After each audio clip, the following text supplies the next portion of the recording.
gonna get down there. North was pretty. All right. Sirius is looking north. Okay. 320, you said? Yeah, from Sirius.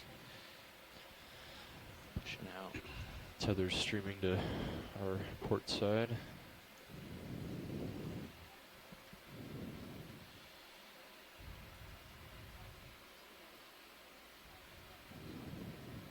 We're coming up with the camera. Thanks.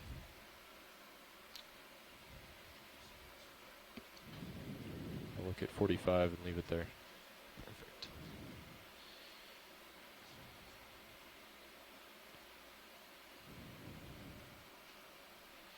I'll come back down here. I'm losing.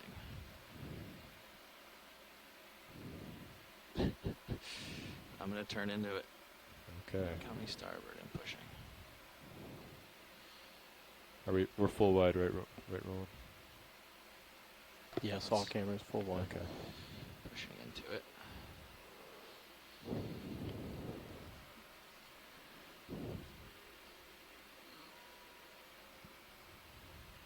Sorry? There's progress at 90%. Yep. They look good. Okay. Well, we can see what the current's like on bottom. No sonar returns on D2. This is not ideal, but that's all right. See how it goes. Coming out of auto depth. Okay. Staying in auto heading just for the sake of careful here. Okay. It's Ready to... a fair amount of current, and yeah, we'll Ready go to down. come down? Yep. All right. Go down slow. Dropping. Copy.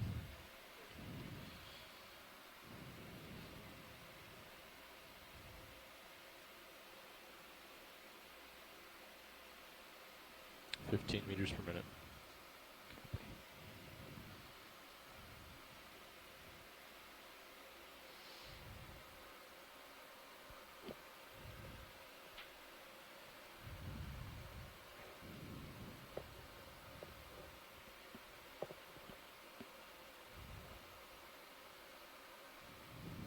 I think I might be seeing shapes on the bottom. Got a little bit of a return on the port side. There we go. Right.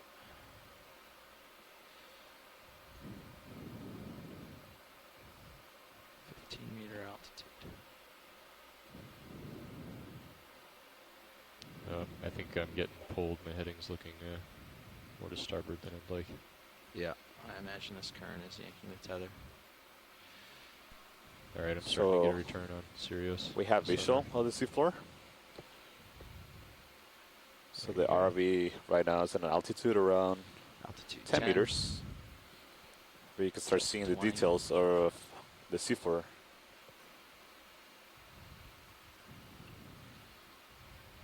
So now the RV pilots will take a couple of minutes to get settled on the seafloor, and we'll begin our planned dive track.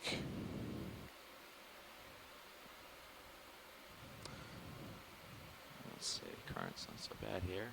The krill are around, that will make life fun.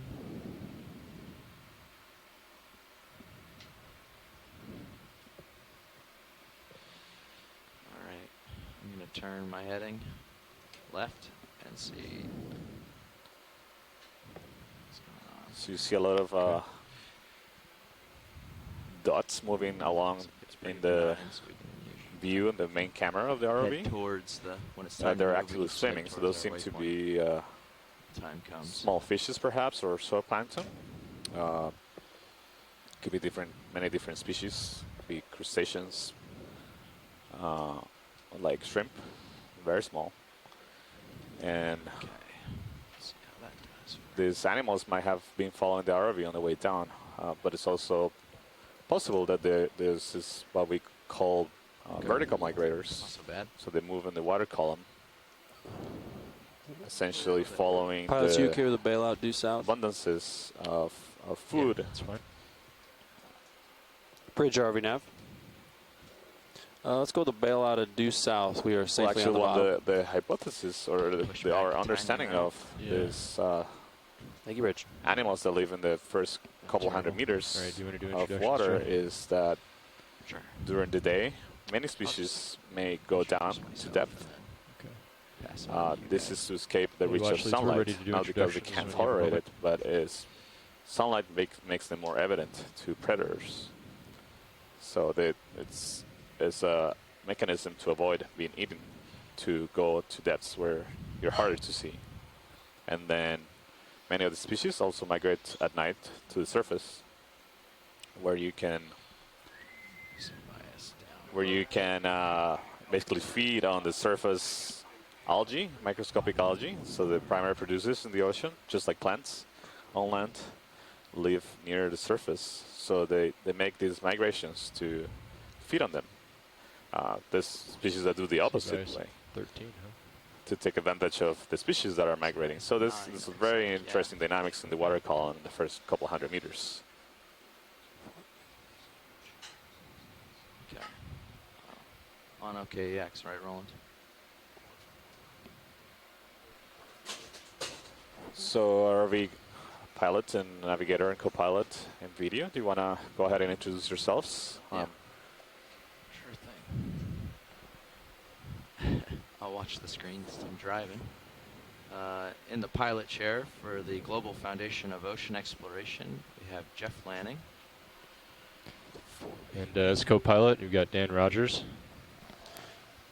And as navigator, Levi Unima. And in video on the far right, you got Roland Bryan off camera. And on video in the back, you have Emily Nero with GFOE. So, seems like current's manageable. Seems like we've got a good delta. Great. Tethers. Thank you, guys. Great. It's exciting to have you all.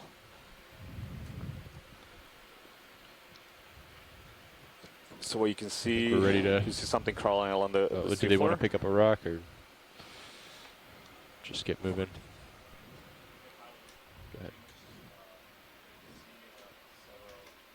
I see several crabs moving Yep. along. So you see one in the center right, and I can see one in the further back. And there's a Seems little red different. one lower screen middle. Yeah, why don't we take a quick look at these guys? That it seems all different species. It will be interesting.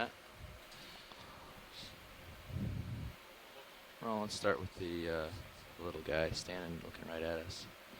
I'm going to drop down a little.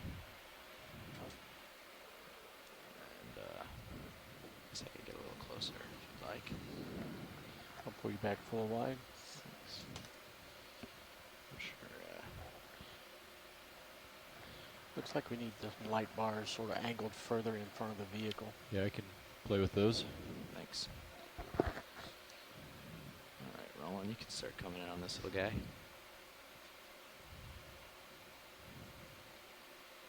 Jeff, I got to adjust your audio, but for the moment, can you just speak a little louder? Yep, for sure.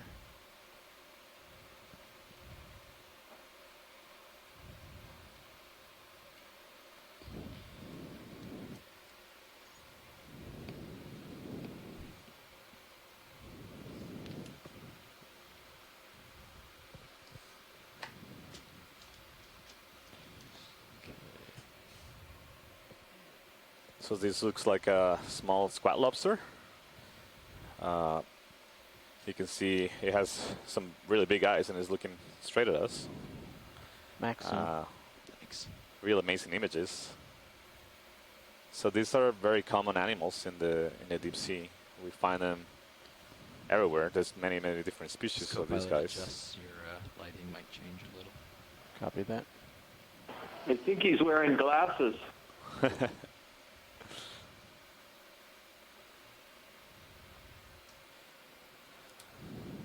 Is this tight enough? You want to try to get a little closer? He's standing pretty still for us. I think he's small. Oh. Video. Repeat pilot. Do you want a little closer shot? No, I think that's pretty good. Okay. You can come out when you're ready. All right, pulling out. Thanks. Now we'll go for the moving target.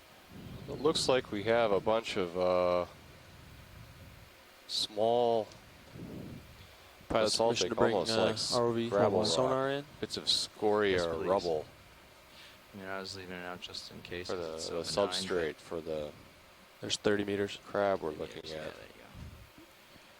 Get this guy on the move, Roland. Yeah, so you can see we landed in a pretty Can start not very in. steep area. That's the target landing site. We expect to starting hitting areas of much higher slope as we move along, climbing the ridge. So you can see here it's different species of crabs. So this seems to be a paguri crab or a hermit crab. And what you see I'm not sure on where top of it, wants to go. it's a colony of zoanthids. So this, or like the zoanthids. So these are like colonial anemones. That actually is using instead of a shell. It could be a shell under it, but in several species, it's just the Dropping down. zoanthid that the crab is using as a shell, Getting in. so as protection. Just trying to get you a little closer here. No, you're It's a standing still. fascinating relationships between the species. So you can see this particular individual has really, really large claws. The front claws are tremendously muscular, very large compared to the legs that is using for locomotion. Is this a common species of crab? Auto heading. I was like, why is this adjusting so much? We've seen these kind of crabs here we in go. different areas of the world. Yeah. Much easier. Because there are land-based crabs on these Samoan Islands, Can I push you on coconut serious? crabs, Yeah. that have exceptionally large claws, Yeah, that's true. That designed specifically for cutting open the coconut and digging the meat out of the shell. right. Yeah, that's really interesting. I wonder if there's a relationship. Can we tilt between down these just a little bit? species. On Well, RV? they are in the same group of crabs, but these are very likely different species. Most certainly different species. Oh, of course. Yeah, yeah. But yeah, that's a valid point. I wonder, makes you wonder why those big Right. claws are for, what they evolved, what the function is to be so large here in the deep sea. Back in Sirius out.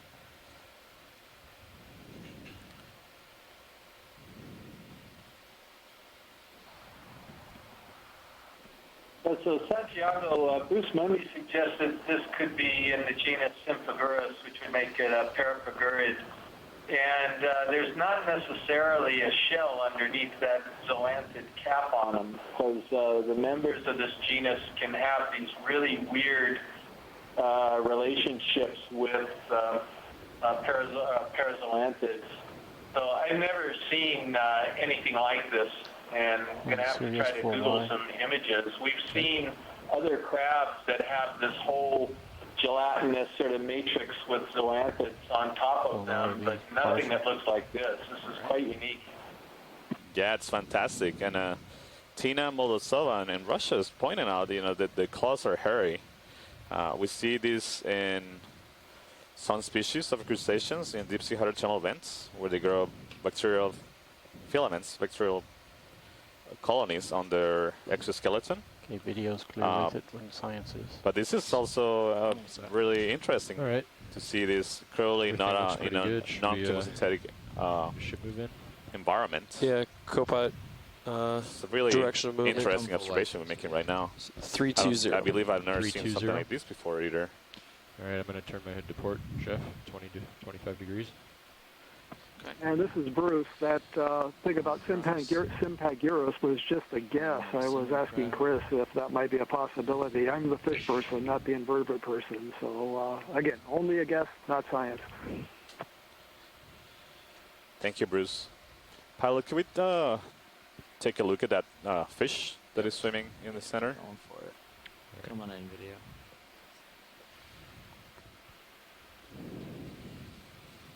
Already sort of stretched out if you can see me bouncing, but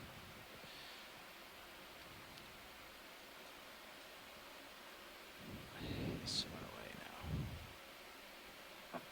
This looks like it could be a fish called a triacanthodid, related to Holardia that we have in Hawaii, but this has a different, yes it is. This is a tetraodoniform fish in the family Triacanthodidae.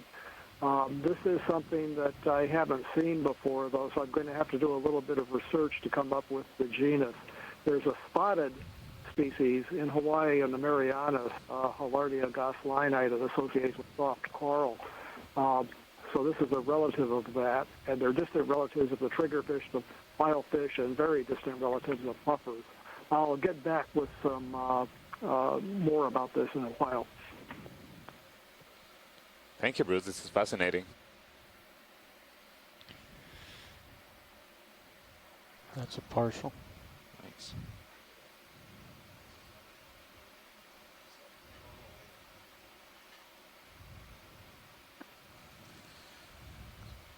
Come in while he's still for a second here. Okay. Don't tilt down, leading. The common name for this group of fish are spike fishes because of the large thickened spines on the dorsal fin, the fin on the back, and they also have large sort of salt-edged spines on the fin on the belly, the pelvic fins. They're fascinating. Look at the fins. So the fin structure, you can see it very clearly. They're translucent. I'm happy when everybody else is. Go ahead and put in 30 meters toward 320. Video's clear when science is. Seems like it's Clear. swimming Yeah, against Jeff, the you ready for current. your I don't know if ship that's move? just Yeah, impression go for of the motion of the fins. But I think he said let's keep it nice and slow because they want to look around a lot. Decimal 2 is okay? If you go, I don't know who suggested decimal 1. that was, He I think said it was that an average suggested. speed for the dive. Okay. So Yeah, when we decimal do, 2 is good then. you know, I don't know if we had indications of a strong current from the particles drifting Bridge through the RVNAV. water as we were going down. It didn't really look ready like, for a ship like move. This 30 fish may just meters, be, bearing 320 disoriented degrees, by the and a speed of bright 0 lights decimal and 2 other, knots. strong sensory inputs from the ROV. Thanks. Yeah, that's a great point. That is correct. That's certainly a possibility. Pilot, could we turn on the lasers really quickly I got you, to Joe. get a sense of scale of what these animals that we just imaged, how big they are? We've got lasers on. You want to Thank flash across the fish on a partial zoom again? So you see these are quite small. The distance between those two laser points is 10 centimeters, so about 3 inches, 3 We've or 4 initiated. inches. Good copy. Thank you, Bridge. So this fish is Under not 10 bigger than that, centimeters. Thanks, Roland. most likely.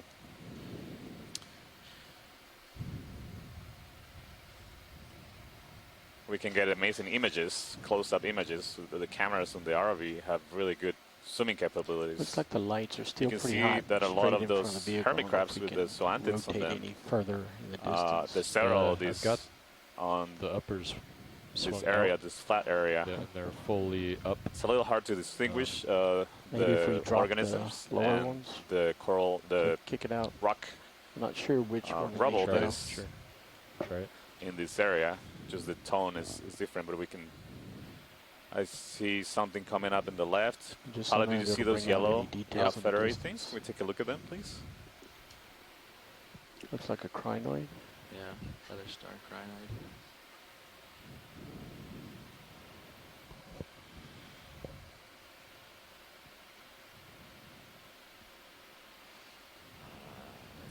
If we give it a minute, Roland, then the ship will catch up and I'll be able to get closer.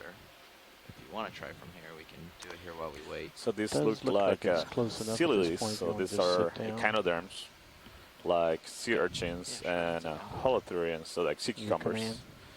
command. Related organisms. These are crinoids. So that you don't bounce around. That's a scientific group name. And I this think come down a there's little more.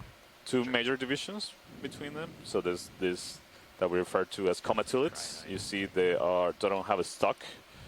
That is a tall stalk. We probably see some of the stalk ones later. I'll point them out. So these are, you see they have several arms that look like feathers and use those basically to filter out the water and obtain food particles. And they have legs on the bottom that help them attach to the substrates. But this, in some instances, can swim. They can detach from the bottom and we can see them swim, and they can relocate to different places. They're fascinating to observe while swimming. We might be able to see them swim. I'm not sure if this one will, but later on. lasers are in for scale as of now. So Santiago, looking at the length of the Siri underneath it, and also the fact that the tips of the arms are Can you naked, take it to that? then this could be in the family of Focus back a little. telecrinidae. You just get a focus here. Oh, sorry, wrong camera. Great, thanks, Chris. So you're talking. Wow, look at Cilia? the detail Yeah, there's just of some the stuff back there. All right. structures I that thought come there off was the arms. You can clearly see all the something moving around on the bottom. little filter structures that they can You can use see in to the- comb through the water and capture particles, food particles. So a lot of Right there. organisms, That's what, what's in of focus most now is what organisms I in was the looking deep at. sea It looks like it's rely just on what Gelatinous things. productivity Yeah. rains You've down moved from the surface. 20 meters. So You got all the 10 meters left of your microscopic move. algae that are at the surface doing photosynthesis, when they die or they're consumed by other You organisms, tilt down to like center zooplankton, the legs. Yep, for sure. they sink down. They can also sink down once they die, and that rain of organic material is what most deep sea organisms rely Okay, on. pouring out for full And species. so one of the strategies that you can see that this particular crinoid is applying is See some red evolving dots. structures to behind be able to calm the water Okay. column to capture those particles. Yeah, I don't have much longer here. I'm gonna have So to move on. other animals like corals Got brittle and spars. sponges, some sponges, mostly corals Okay. and Pulling out. crinoids. I gotta We'll catch see up to several the of these train. examples of animals doing this. Pull wide. You can see the size from the size scale. This is around 20, between 20 and 30 centimeters in diameter. Going to do this So one on that's snap. Let's do it before they have to something start rolling. Wanna come in close to partial 10 something like that? inches, between 10 and 15 inches. You see what I'm talking about? Roland? Yeah. A glass sponge. So that looks like a Or maybe coral, a cup coral. Or a coral, I mean. So this will be our first coral observation in the cruise. A lot of time, Roland, sorry. So these are solitary corals. This is a single polyp. So when you You see got enough coral for reefs, still shallow water image you coral wanna reefs, pull out? this is the same general kind. This is stony coral. Thanks. Yeah, they just, that was our first coral. I was just trying to grab it on our way out. Thanks, Roland. Pilots, are we moving, or can we take a closer look at that coral? We are, in fact, moving, but I'm sure there will be more. I hope there will be more. Roger. We can make our way back to it if it's absolutely vital, but it would take a little while. Well, if you're, what's the current status for a move, or Ship is the just- ship moving, or is the Sirius? We're just about done. Sirius is swinging, so I'm just catching up to the train.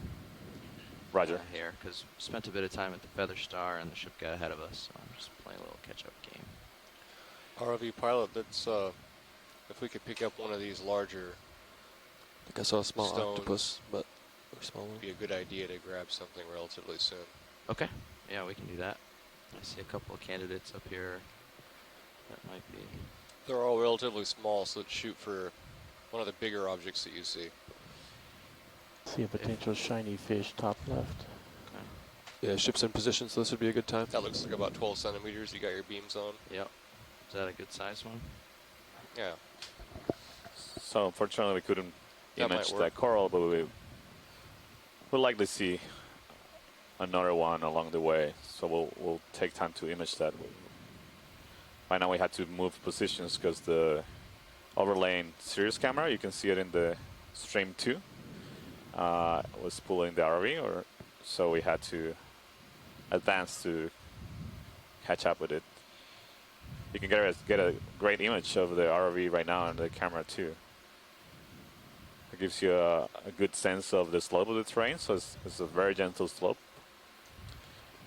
where the ROV is right now, and this gives you also perspective of what the terrain looks like in a more bird's eye view of what the organisms that we're seeing, the environment they're living on. You can grab it. Then I'll hop in after.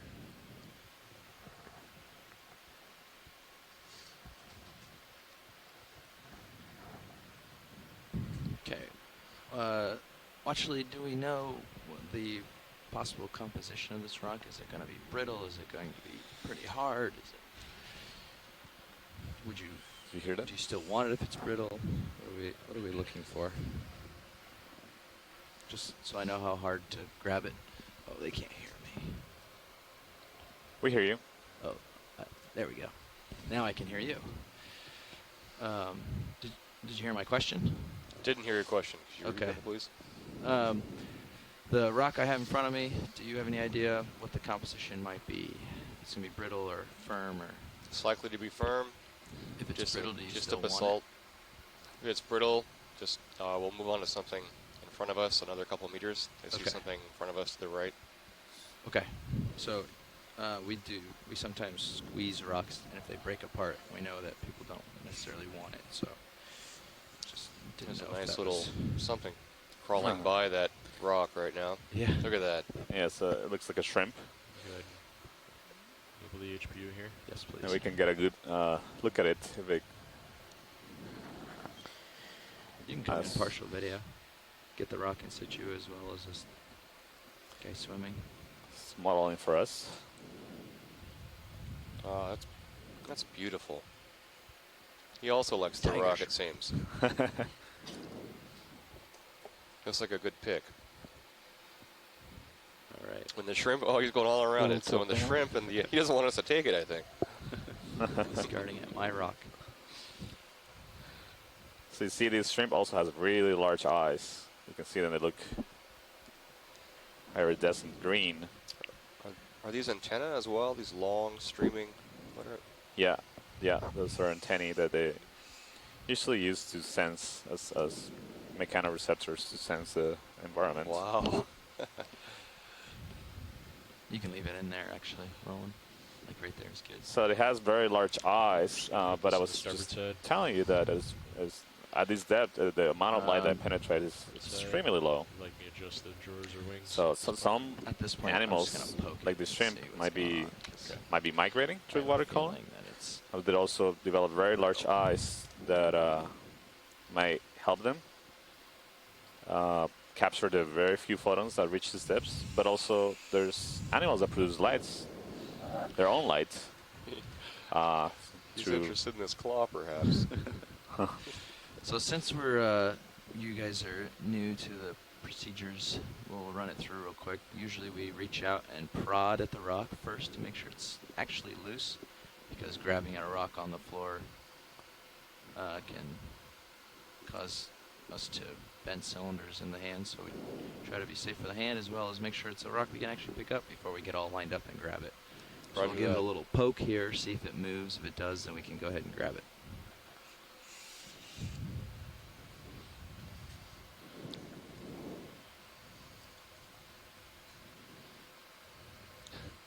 It did in fact move. Excellent. Let's take it.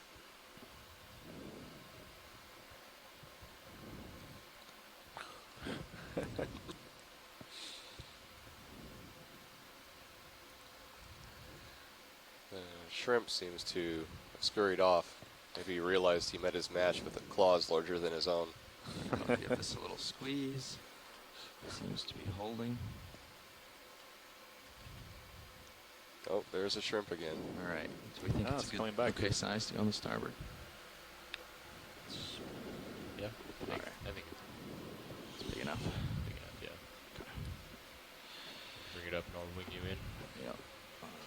Okay, I'm up and clear. This is swimming robin fish on the top right of the main HD.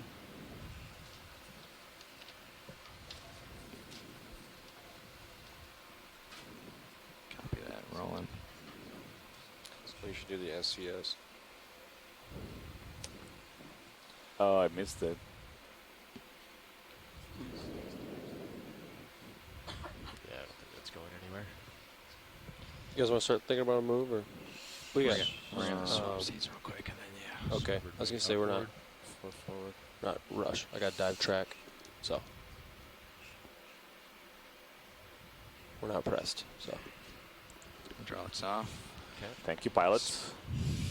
Before we take off, can you? Seems like there's a fish coming on the Yeah. top right corner, Why don't right we get next it to while the you're there, shrimp and we were then just looking at. right after this will happen. Just in case we switch That was our over. first sample of the expedition. A geological sample. It's going to help us Roland, come in understand impartial. the He climbs in geologic there. history of the island. Oh yes. we've So seen Matt, these. maybe later, like a few minutes, can tell us what things this rock can tell us.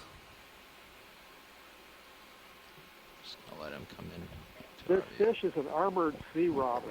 It's a deep water relative of the sea robins that are common in shallow water on the east coast of the United States. This is a different looking animal than what we have in Hawaii or what we saw in the Marianas from its color pattern.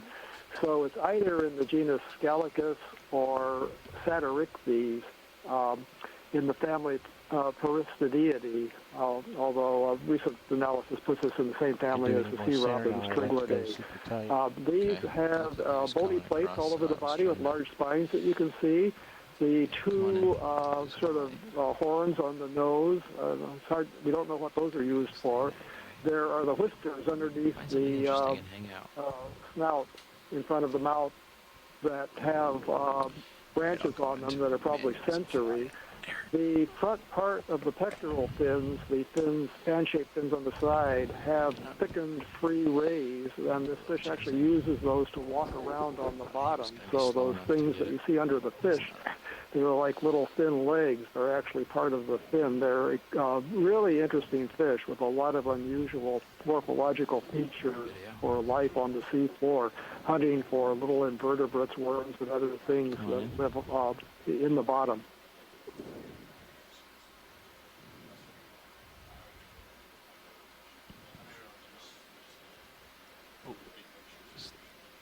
Oh, big fish just came by. Very fast fish just came by. You see him out in the distance on the Sirius. I spooked him and he came out from under us. Zoomed through, it was crazy.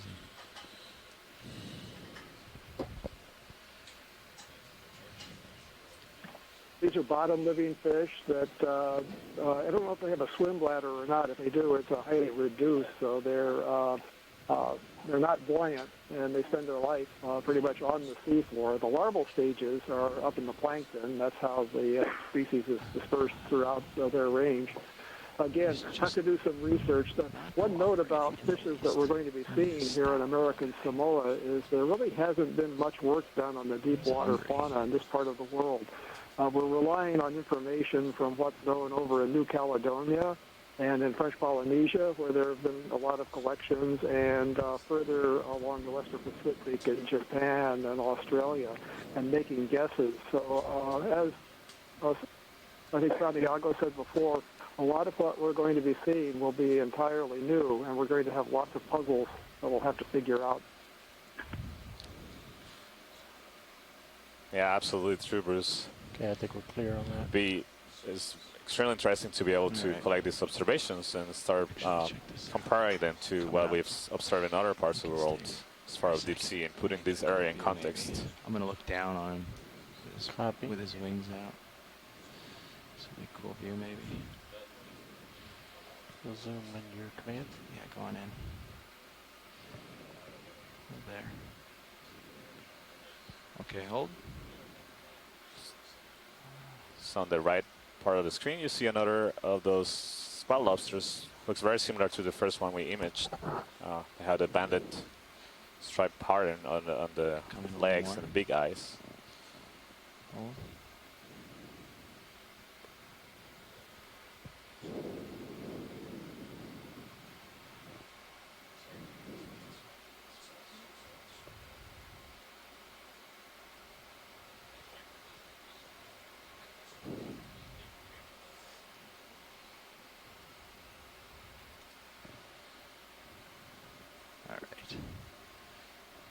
What do we got there? Eel. Eel. I see an eel, small eel. Can we take a look at it? Yeah, hitting It's the very brakes. small. Dropping down. Eel.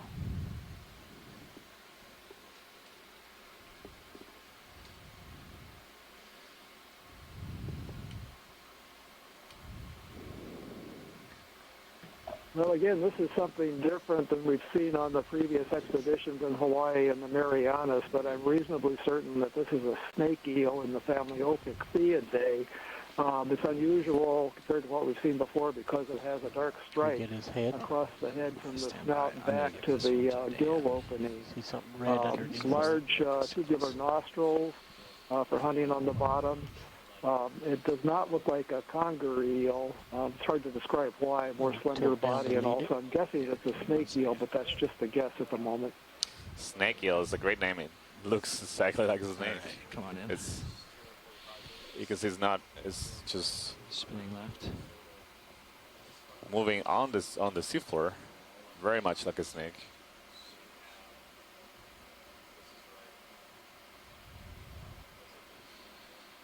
This is amazing. I've never seen it. I've never seen this kind of animal before. On the south side of Tau, there's a seasonal stream that has very large eels, up to 3 or 4 feet in length, I've observed. And I've also seen one of these eels go between the stream and the ocean. A red patch behind its eyes on the bottom. So the freshwater eels are in the family Anguillidae, the same family that have the freshwater eels in North America and Europe, and this is in a different family. There are freshwater species in this family. If I have this correct, and again, that identification is tentative, there's another family, the false moray eels, family Clopsidae, and I suppose it could be in that. I did not see fins on the side of this, behind the head. Right. So that's a puzzle. But some of the snake eels lack those fins, and so do some of the false morays. The snake eels, a lot of them also burrow tail first into soft sediment. This is obviously not a soft sediment habitat. So this eel has a lifestyle that's more searching through crevices and into the substrate for small prey.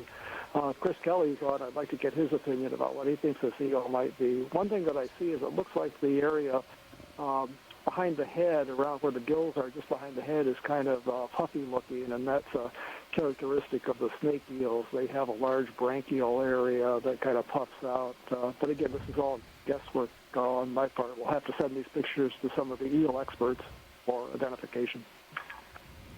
Nicely set up, Jeff.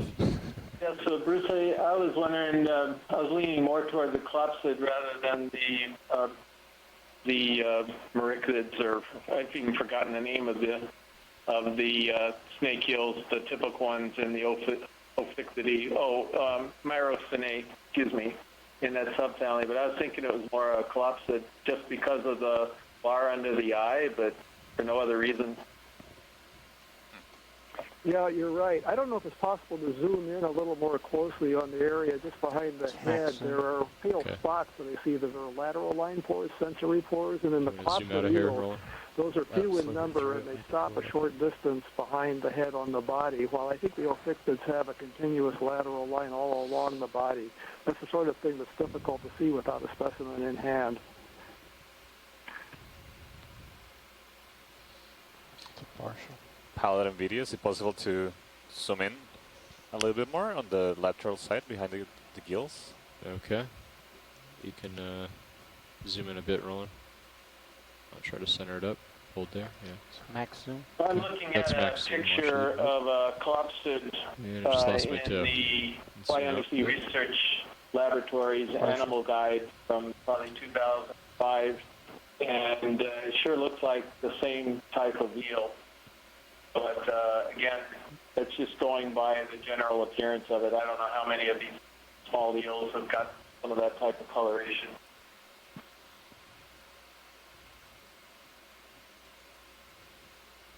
The geologic substrate looks to be scoriaceous. Pulling out. Oh, yeah. Get you full wide so you can see Yeah. where you're at. Seeing lots of vesicles. Thanks. Want me to get the ship moving? He's gonna re-go for this shot. Oh, okay.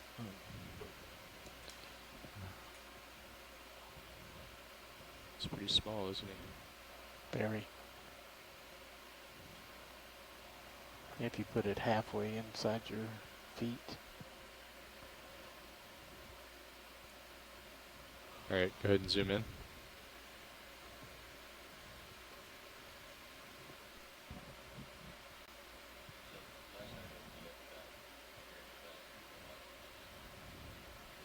Very cool. Yeah, so Josh, we're taking our time at a leisurely pace today. Okay. Just need to average 0.1 knots throughout the day. So let's go ahead and zoom in more.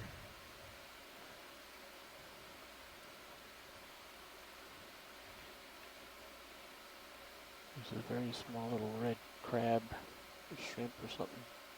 Good. Yeah, the more we look at this, the more I'm tending to agree. The more I agree with Chris that it's probably one of the false moray eels, Clopsidae, rather than a pictid.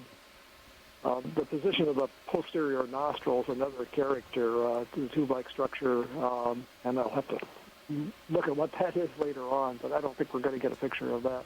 So the false morays are cryptic species, relatively poorly known, not large eels at all. They tend to be found in areas where they can sort of get into the substrate through crevices in rocks. They're seen sometimes in caverns, in shallower water, but not generally seen by divers because they are so cryptic. It's only people that do fish collections that find them.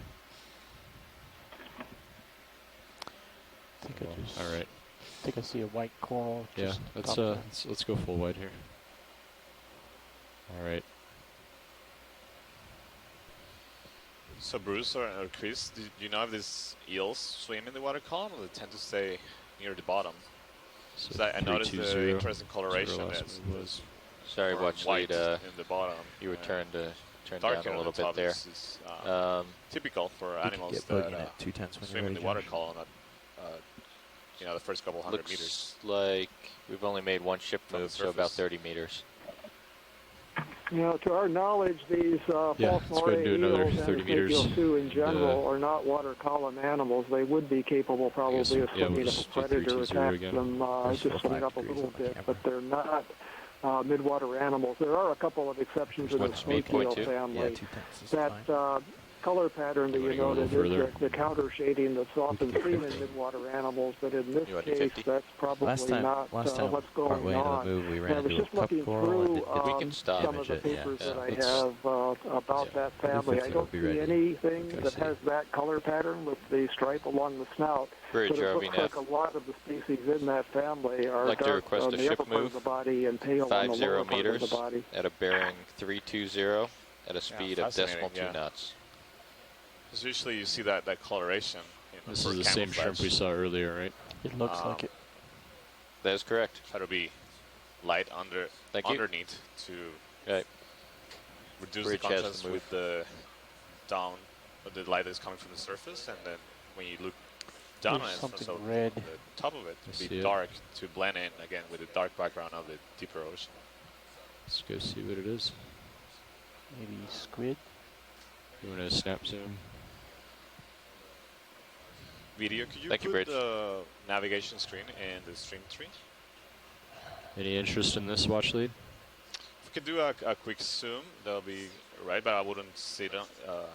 I think there's interest to start making ways to waypoint 2. Okay. So about a quick zoom will be good. Okay. Before we Yeah, start. watch lead nav. The ship is underway now, so we should start moving pretty soon. Roger. Thank you.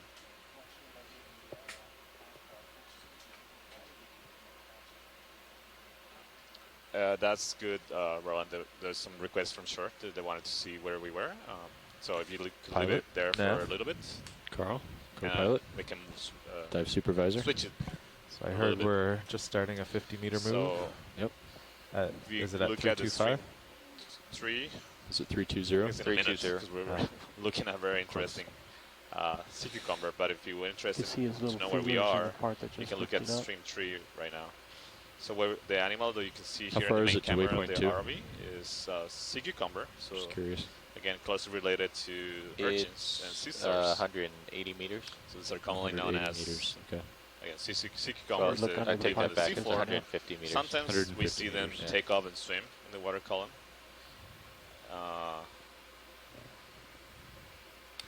and they can have these really vivid colors. So you see this pink, reddish pink one.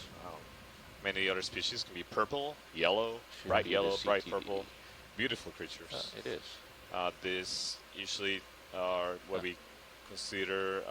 You want to zoom in, Roland? I do. They feed on sediment. Just look at the So very they front right-hand side. eat He's detritus actually that feeding. again rains from the sea surface. okay. Some organic material. Normally we see them in sedimentary areas because that's what they eat, the sediment, fine sediment. Hold on, Roland, I'll get you back. Sometimes we see them in the rocky area, so makes you wonder what they are doing in these areas. As I said, they're known to swim, even if they don't seem like they could swim too much, or not. Excellent. They tend to just Had take a off the look, water Carl. column and let Looks the good. currents carry them to a different spot. So this might be what we macro see. sea star You at can the see bottom. the feeding appendages on the right-hand I side. am looking at 80 degrees now. Okay, is that enough for you, watch lead? Yeah, I believe so. This Okay, is let's go and zoom beautiful out. image. If we had to make a move, I think we're ready. This is a young volcano, less than All right. 200,000 years or so. So you don't expect to have a lot of sediment on the slopes of this volcano. Sea star center, top right.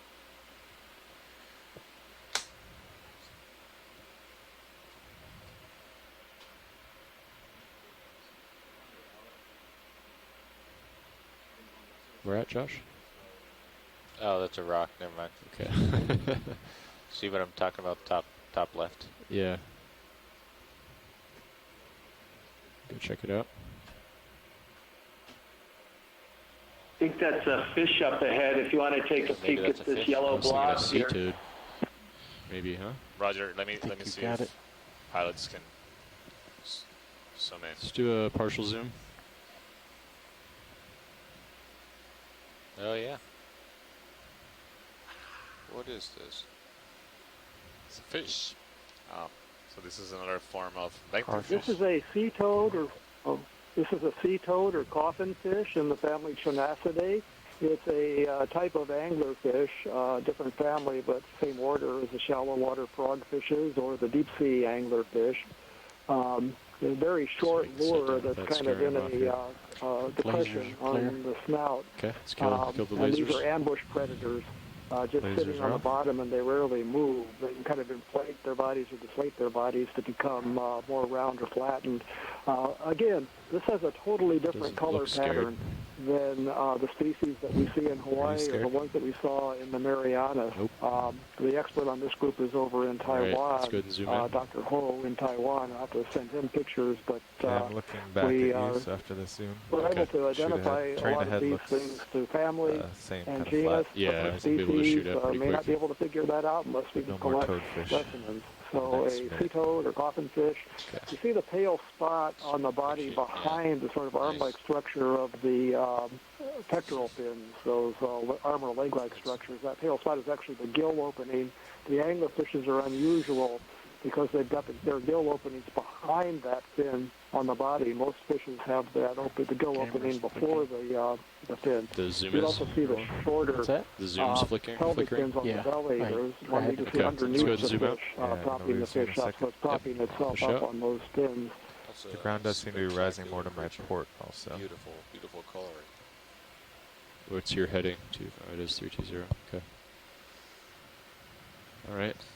Yeah, those colors are striking. You usually see them maybe all red or more. The ones I remember seeing in different areas, they have a more general single tone, so reddish with spots. But I've never I'm gonna seen slow one us with down this to 0.1. greenish Okay. yellow Yeah, let's do and it. red Give us time to coloration. look It's at amazing. Bridge RV Stuff nav. along the way. Hey, can we change the speed on this current move to .1 knots? Thank you.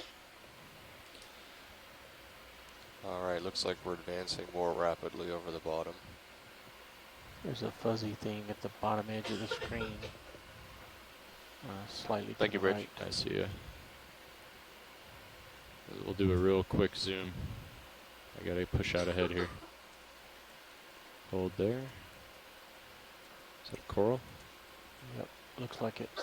That looks like a coral, yeah. Zoom in tighter. Hold Yep. there. Just let me know, Carl. And So this looks You like an either have to octocoral. stop or go. My Slightly altitude's less than 7 on my port chrysogorgid side. coral. oh, really? Yeah. Okay. Get the laser on that. Let's Lasers So on. this is a kind let's go of ahead and hold the ship here. Then. octocoral that we call golden coral. So the Bridge skeleton LV nav. tends to be golden. So it's probably a chrysogorgia. Let's hold as the right genus. Let's here. zoom out.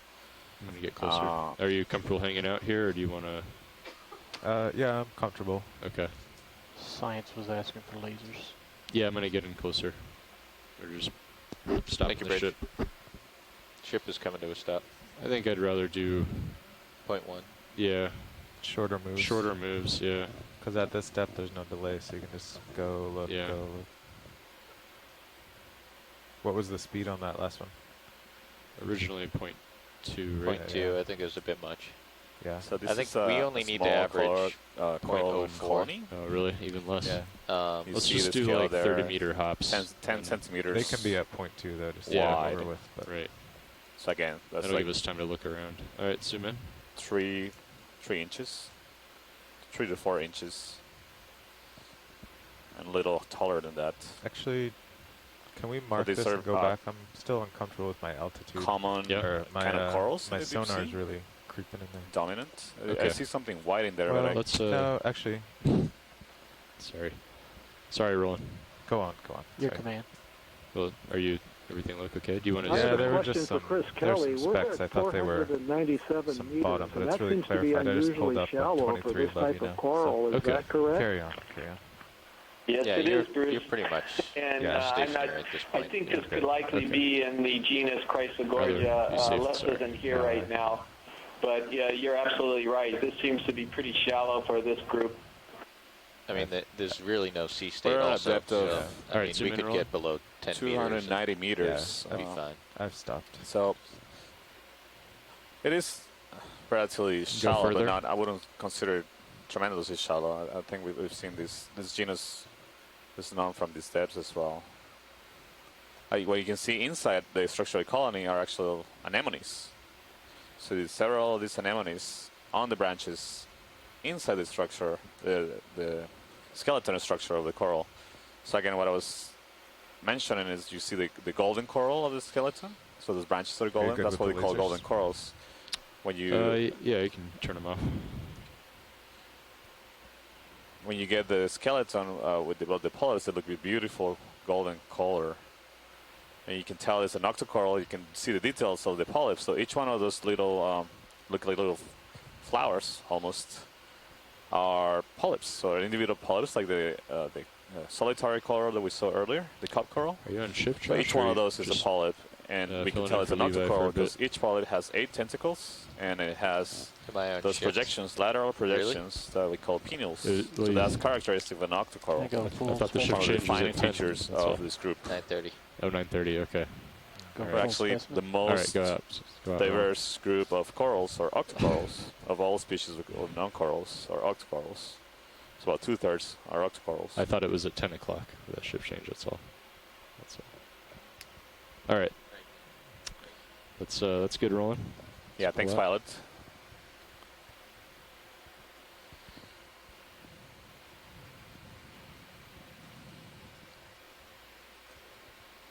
Another, maybe a cup coral or something up there. I believe it is. You've got plenty of time. I stopped. Okay. Yeah, we'll just take our time working up the hill and I see another one of those See cup what we can corals. find. Right in the center.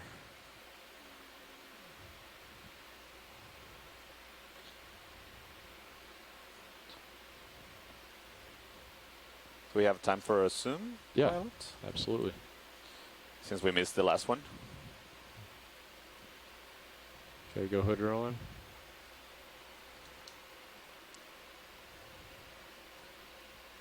Yeah, this looks very similar to the one we passed earlier on. So again, this is a single polyp. Go further. Hold there. This is this different class of corals. So these are stony corals very much like the ones that form reefs in shallow water. So that we call these stony corals because they have a hard skeleton of calcium carbonate. Santiago, can you talk about how it attaches itself to the substrate? It's a nice shot. Yeah, Dan. so One corals third. reproduce via larvae, so they're planular larvae that they release to the water column. Or they release the gametes, so they get fecunded in the water Still column. got it, Carl. And then once The they training week find a a year suitable ago. place to live, such as a hard substrate like the one we see here with exposed rock, they settle down and start the process of development. You want to zoom in tighter? So they actually what you see at the bottom is the skeleton, the calcium carbonate Looking at skeleton beauty. that is really well attached to the rock. So that Nice coral is shot. not going anywhere. It spends its whole life in that same spot. You can see the tentacles have like dots that are clusters of cnidocytes. So those are the cells that corals and other cnidarians, so that includes jellyfishes, corals, anemones, they have these stinging cells that have like harpoon-shaped basically projectiles, or they're harpoons that they inject in as other animals touch them, and they can inject also venom through them. And Okay, that's how they let's go ahead and capture zoom the out, prey, the living prey. So these animals can actually capture living prey, but also particles. So this one is likely Do we get fitting lasers them on both. I don't think so. that? Yeah. Okay. I'll just do it quick.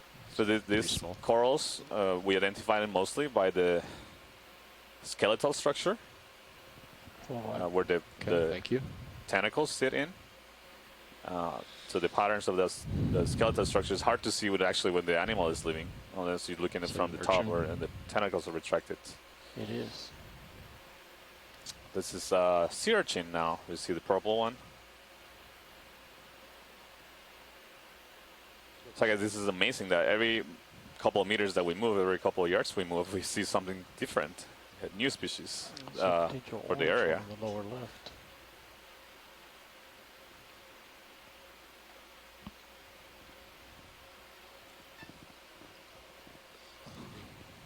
Get the laser on that for a Sure. estimate in size. Okay.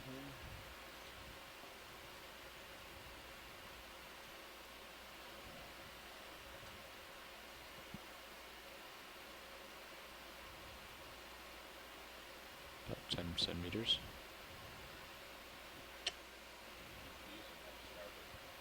Yeah, that's you can go ahead and zoom in, Roland. It's been happening for a couple of cruises. The starboard rail cam. Yeah, A little tilt down and lasers are clear. you can go ahead and zoom in. Hold there.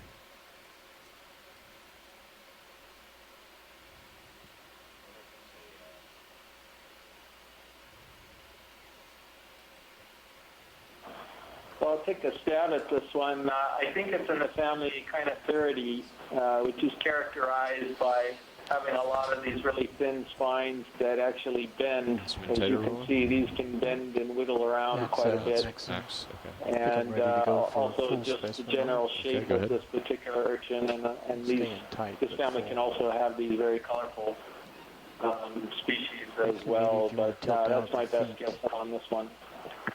See Thanks, the Chris. light. Okay, go ahead.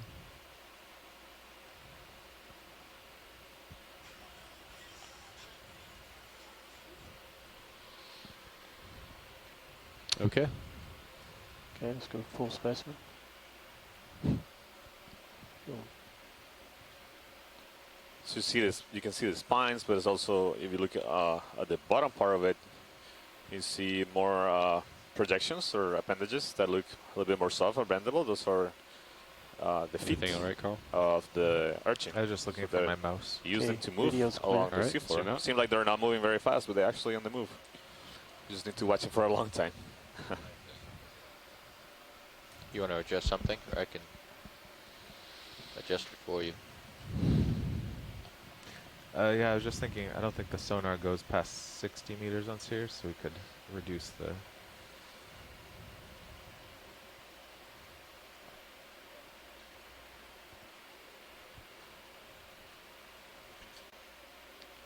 All right, we're now starting to see some larger Yeah. Thanks, boulders, Josh. but not See some fast flipping Do you want fish. to snap possibly zoom on that? pillow structures coming up. Is it a crinoid? Yeah, that looks like another of those crinoids. I think we can. Okay, zoom out. There's a fish Keep on the, moving. coming into stream there. Oh. See the little guy? Yeah. Zoom in. Hold. Ooh, I see a fish there. Tiny fish.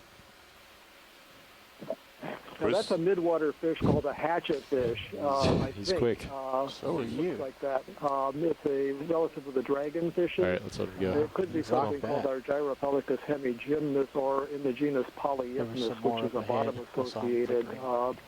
genus in that Probably midwater start making some family. moves.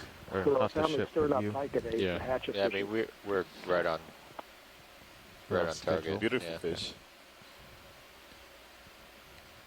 But we do still have maybe possibly 5 samples to take. That's true. Yeah. Right now we need. I mean the average we need to There's a hit hasn't significant changed. change in the Yeah. substrate Also, here. the from Much 2 to larger 3 basaltic gets quite slack. Yeah, boulder that's what I size. was. Might be more interesting. Yeah, I said that to Levi. I was like, yeah, we have a lot of time, but if we start seeing cliffs, you know. Yeah, I think there will be. It's almost 45. Yeah, so we're degrees. moving out of that initial Okay, we're just relatively pushing flat out. area, and we're still gonna start Delta encountering 16. Everything an area looks of clear. higher slope as we make our Fish way under rock. climbing up to the top of the ridge. So we started at a depth of around 500 meters. Now we see a depth of around 485 meters. So we moved approximately 15 meters vertical along the seafloor. So once he gets out there, Carl, you think another 30 meters at point 1 or Yeah. point 2? Let's just Just do let's point do 1. point 2. Point 2? The ambient Yeah. temperature right now, the seawater Yeah, is the shallow 9. depth, just like it's kind of like you just 9 degrees move, Celsius. Get it over with, look around. And we have oxygen concentration urchin. of around 4 milligrams per liter.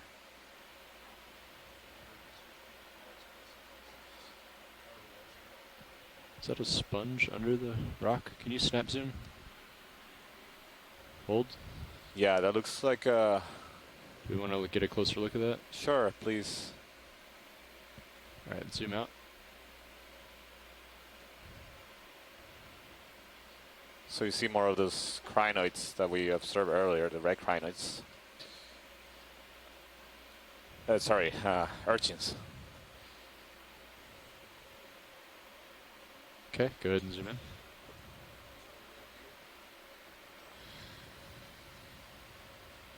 Go ahead. We have traveled 70 meters. Looking at our progress that we've made so far, we're right on target to make the final waypoint. Yeah. You're welcome. So this looks like a sponge structure, but I'd love to hear what Chris Kelly is an expert in this group will have to say about them. Sorry, did you call in a ship move? Negative. You see, like in the center, that seems to be What kind of a snail, perhaps, and Kind of the direction? top right, it's gonna be you see a little 315. crustacean, 315? maybe Yeah, a little facing amphipod. 315. Okay.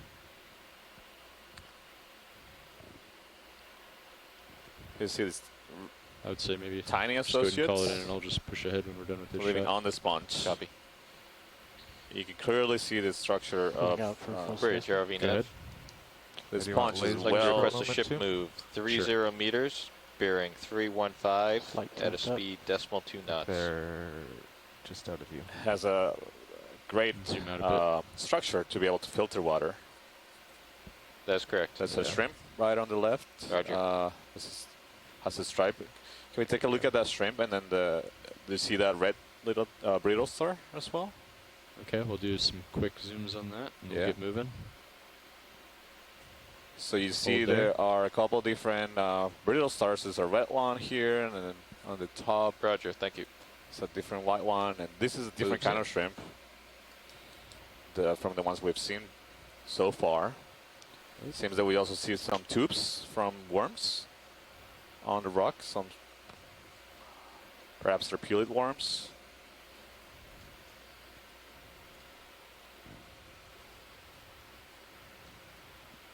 Can we pan a little bit up, Pilot, to take a quick look at this boulder?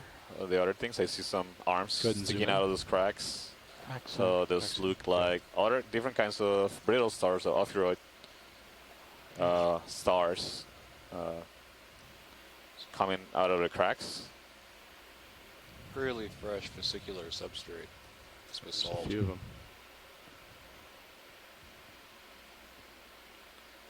You see all those arms sticking out.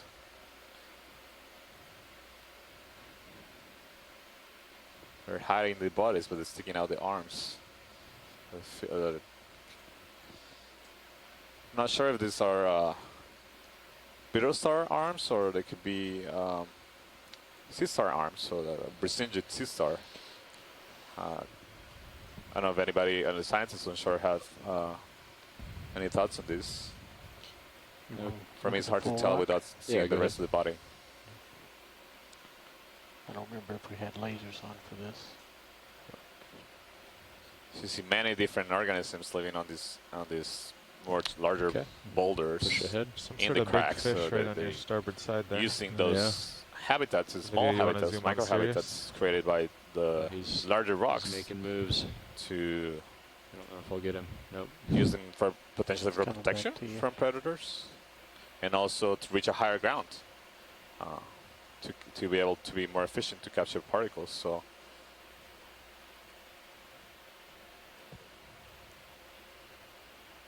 It's coming.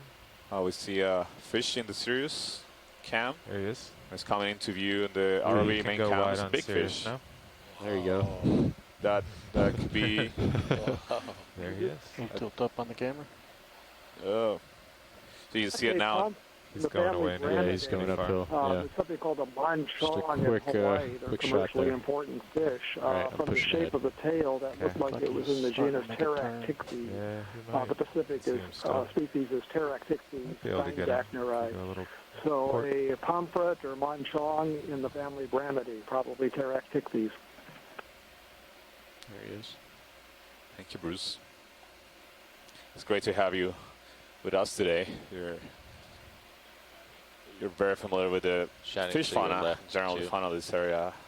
Definitely helps us put all the observations in context. I'm gonna do a. Oh, hold on, Roland. We'll do a snap zoom on that, and then I gotta keep pushing ahead. On what? The That there. white thing? Yeah. Just see what. Fish. Another fish. This is a different kind. So take a closer look. Sure. How are you looking, Carl? Looking good. Okay. Lasers are clear. Lasers are clear. This is a deep water perch-like fish in the lantern belly family. It's family Acrophomatidae, and the genus is Synagrops. There's no shallow water reef fish that are in this group of fishes. Again, the color pattern is a little different than what we see in Fish. Hawaii or what we Just saw went away. in You just hit your the starboard side. Marianas. Oh, really? So Yeah. I can't say A little what smaller than the last species, one. but One more they're kind zoom. of like Go ahead. large fish resembling cardinal fish, the shallow water cardinal fish, but they're not related at all. So the genus Synagrops. Separate dorsal fins, a separate spiny rayed dorsal fin that's folded up against the back on this fish, and then the second dorsal fin's further back with one spine and soft rays. So it's a deep water perch-like fish. Now aboard the Okeanos Explorer, the ship's door will be open for the next 10 minutes. Ship's door, 10 minutes. Go ahead and zoom in. Like to get his teeth. Max in.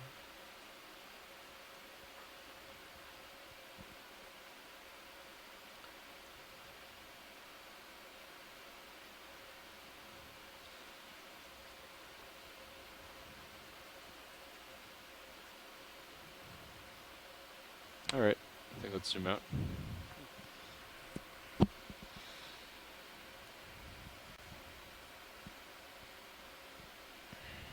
Have you been able to see your tether and your tether cam all day? Is In it aimed- D2s? Yeah, is it aimed so you can only see it when you're tail to tail? Yeah, the The little PTZ isn't lipstick. working, and then Yeah, that one's, I think, a little. 'cause I thought you used Little to be high. able to see the Yeah. BSR in that one. So I want to welcome other Yeah. people that are Okay. joining So us you in gotta- the chat room. You move to your I starboard. see I had Asako spun the port to Matsumoto follow you. is joining Okay. us from The fish. Japan. Something Got to it. the He's an left. expert in corals. I gotta push right here. Yeah. I The also ship has stopped. see Oh, it Tina is? Malovsova is joining us from Russia. She's also an expert in corals and in other fauna in the Pacific. Okay, that's the proper heading. Okay. Primarily. I also have Andrea Cotrini, who is likely joining us from California. Comps are looking good. Also a coral expert, Ground but fault's also good. a fish expert. And There's something on that rock. see Oh, it's an Steven urchin. Oskovich Oh, over here? from Oh, Temple no, It's an University, urchin. Yeah. Yeah. I've seen it. who's going to be actually There's something floating in the by water us column boarding there. our next leg I think it's one of those little this silver series fish. of cruises You in wanna the zoom in? Central Pacific. Same one as before. This looks like a different kind of fish. Similar hatchet, but different from before. It's going in The circles. lights are confusing. That's his normal behavior. Now let's zoom in on this. This is a really interesting little fish. It's a relative of the dories, that are found in temperate areas that are larger. Tilt down. I'm going to have to take a look at the classification of this, but Try I think lasers it's here. something in the Just genus zoom in. Yeah, they're on when Cytomymus, you zoom up. a zeaform fish. Dories is the best description that I can come up with, but that's not the dory Turning in to port Finding again Nemo. to It's a different view and kind view. of fish. Alright. These are small species. I'm gonna often do a hard associated. lateral There's starboard very few when we finish with photographs of this. these Get back alive, in No, so or you can just spend this the is whole an dive way unusual off the port side. observation. Alright, let's zoom out. Try to I get was just going to lasers. ask There you we go. that, Bruce. Alright, let's let All him go. references to Finding Nemo are welcome here. It's definitely steepening up here a little, which agrees with HIPAC.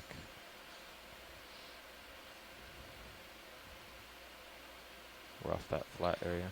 So this is really interesting. You see, like when we move a little bit off the bottom, seems like there's not much here, but as soon as we start zooming in, we start seeing a lot of different kinds of my animals. camera's at 45, delta's 15. It's a really So a interesting. white guy in the middle.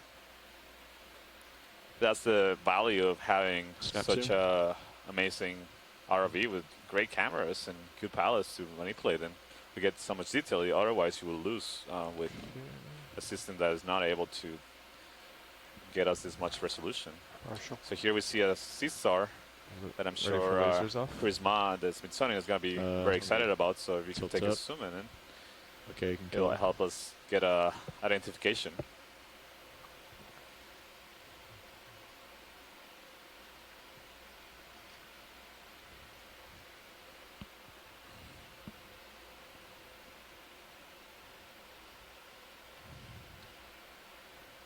Okay, go ahead.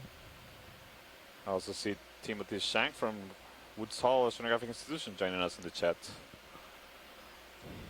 An expert in coral associates, so it's be great to have him to tell us about the associates that live on corals that we see here. Can you zoom more if you got it? Back soon. Okay.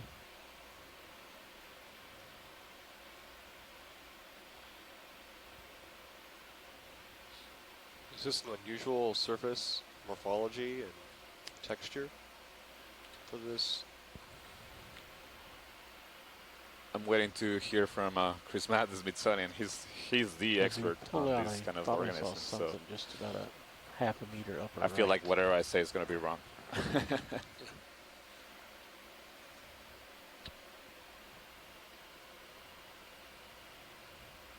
Okay, I think we got enough of that. Thank you, I pilots. saw something yellow. So sea stars like this one are also. Chris Ma here. Let's go full Oh, light. there's Chris. Santiago, Hey, Chris. glad to hear your voice. Great to hear you. Are we still looking at the Sea Star? Orange. Can, Up yeah, the whole pilots, ocean. can we still stay on the sea star for a couple, for a minute or so? Oh, there we go. Okay. Snaps Yeah, in. so what you've got is a member of the family Goniastridae. And so this is kind of one of the cookie-shaped sea stars.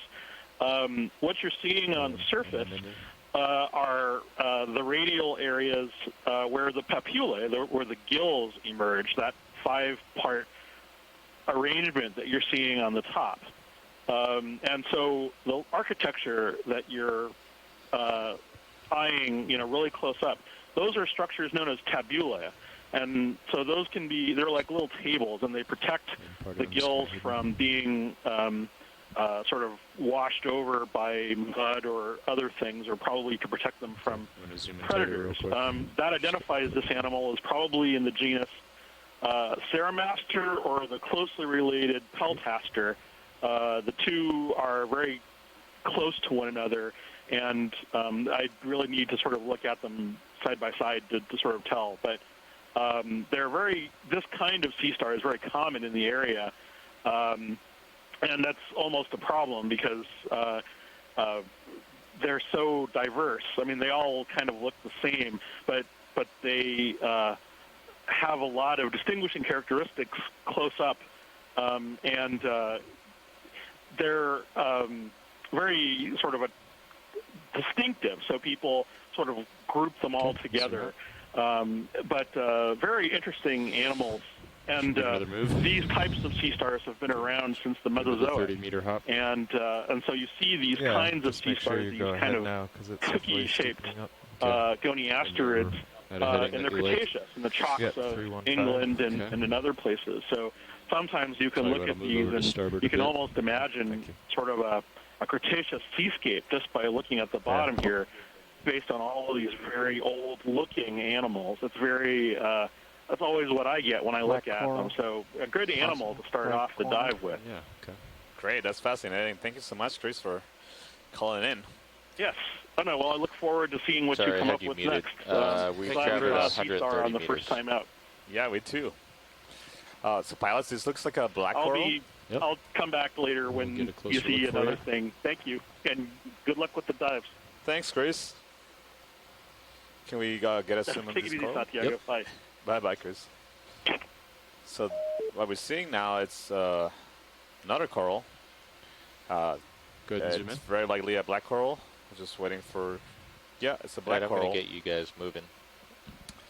Maybe hold off. So this is a different kind of coral. Again, the black coral name comes from the skeleton.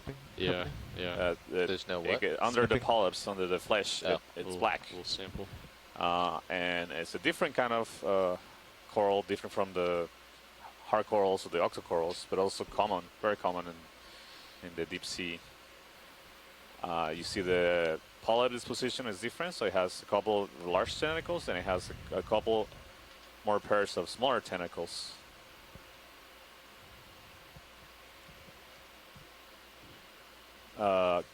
Video, can we pan through the colony, see if there's any animal that are living on it associated?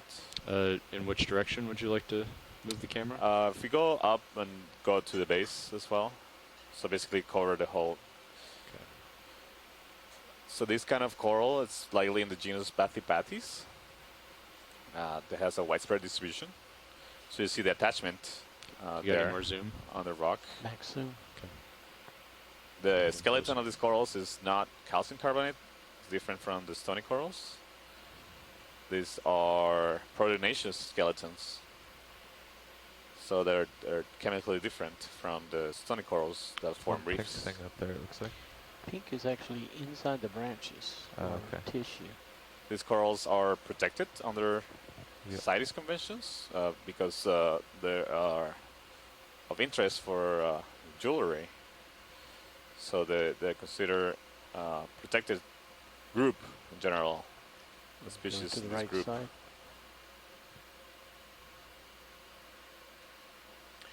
Thank you, pilots. I think this is good. Okay, let's go ahead and zoom out. If we got the Get a zoomer, full the specimen. lasers on as we move out. Yeah. Yeah, they're on. Hey, gentlemen, it's going to be the same move, same direction. Okay. Let's go ahead and call it in. Bridge RVNF.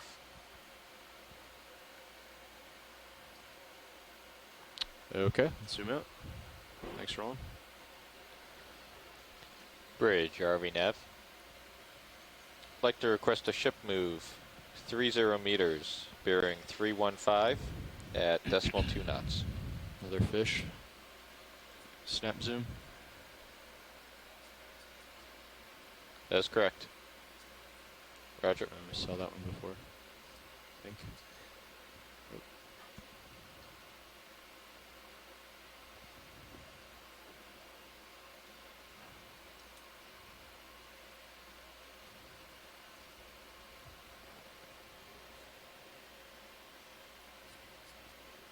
Nav copies. Move is started. Thank you, Nav. Is that another Sea Star? Yeah, it looks like it. Yeah.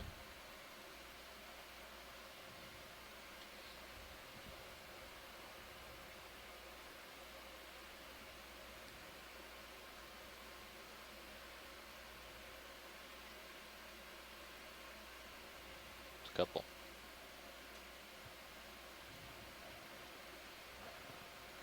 I think that's a different one. Got longer arms.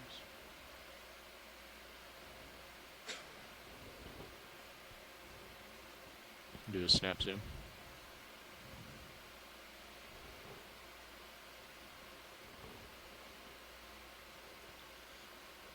Any interest in this? Another Sea Star. We don't have Sanctuar here at the moment to comment on this. I'm sure that red Chris Mom coral would have upper some left. insights as well. If anybody out there wants to provide their insights. If not, we can go ahead and zoom out. Move on. Yeah. Can we look at that red coral? I think that's an urchin. Nope, just went off the right.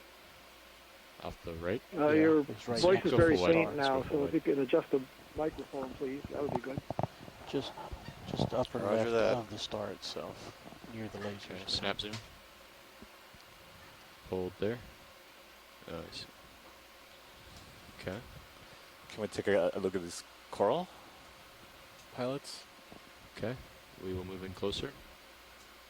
Holding. Let's go full wide rolling and keep it there. Thanks. So this looks like could be a octocoral, potentially a bubblegum coral. We're waiting to get a closer look Go at ahead, it. Watchley. Okay, go ahead. This is Chris Ma. Hi, Chris.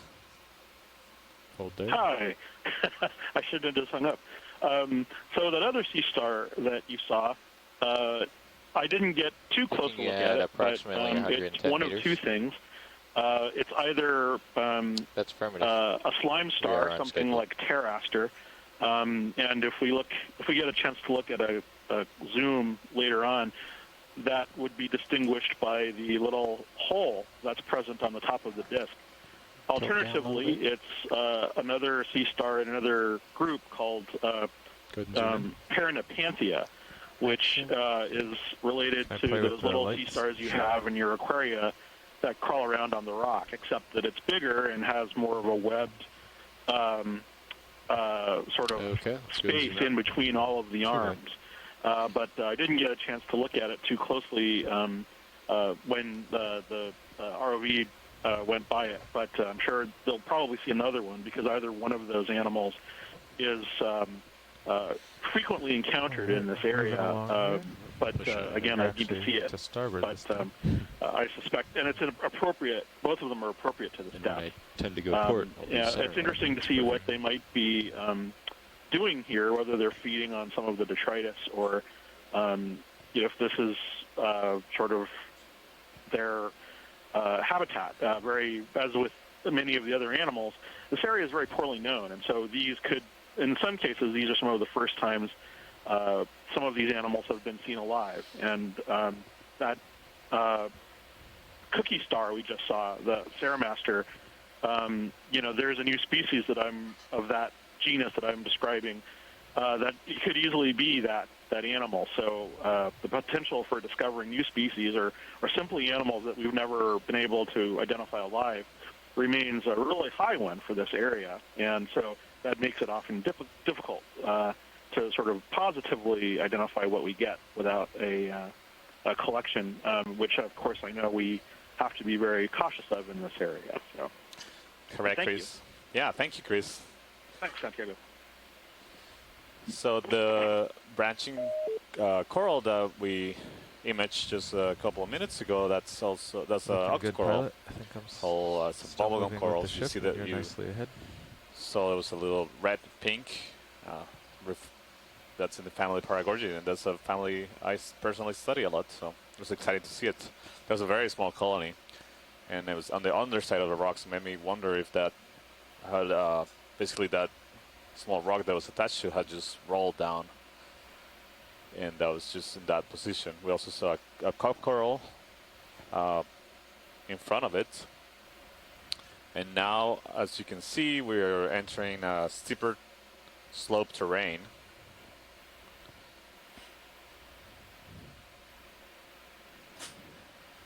Are we still moving, Josh? Okay. Just about stopped. Let's go ahead and tack on another 30, maybe. Yeah. So that's fine. I'll wait until the ship settles out and then put in a move.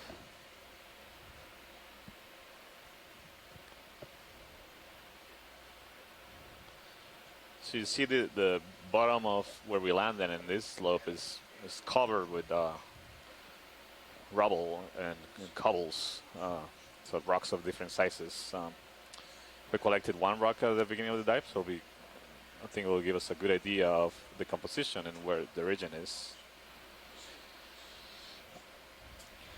Yes, unfortunately, Tau has very, very limited compositional variability based on samples that we've taken from several thousand meters depth and deep submarine flanks in prior expeditions, all the way up to the summit of the volcano called Mangalata. And I expect that these boulders will have a similar composition. We've looked at. There was something unusual in the lower right. I don't know if it's possible just to back up for a second and take a peek. What was it you were looking at? Should be about lower center by now. It's below the screen, so it's off screen right now. What did you say you wanted to take a look at? Yeah, there was something unusual. It's either a striped crinoid or that's what it looked like to me, or some weird type of cnidarian that was on a rock that had bands on the arms or tentacles. But I think we missed it already. I'll just keep an eye out in case you see another one. Yeah, sorry, Chris, I didn't catch that. So we'll keep an eye out, see if we see something like that again. All right, I'm going to put in another move, gentlemen. Go ahead.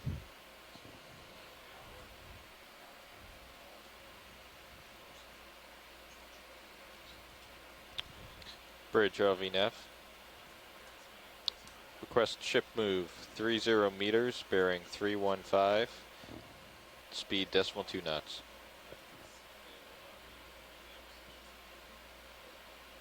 Thank you.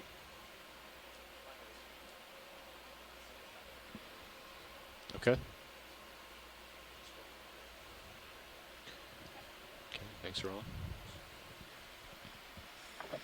It's kind of odd that we're not seeing more fish. I think we're at about 339 meters now, and the habitat's a little more rugose, the shelter areas. We're getting into the depths where there'd be downwelling light. It's more noticeable. So the fauna should change. See a tether all the way up. I would have expected more small fish like the Symphosanodon, basswood, and things in the rocks here. There's very little fish life. Thank you, Bridge. All right, move's underway. Cool. Thanks, Josh. Yeah, so we're almost halfway between our first waypoint, so the place we started the dive, and waypoint 2. Down there. So once we reach waypoint 2, we should be basically on top of the ridge. Maybe another crinoid? Yeah, I think you're right. And that will give more exposure to rock we are expecting, and potential for different kind of organisms that we get moving. Walking. Oh, So Pilot, yeah. you see Look that at there's a that. crino swimming there? It would be great to take a look at it. Oh, it just landed. So that one looks a little different from the other ones we've seen. This looks a striped pattern.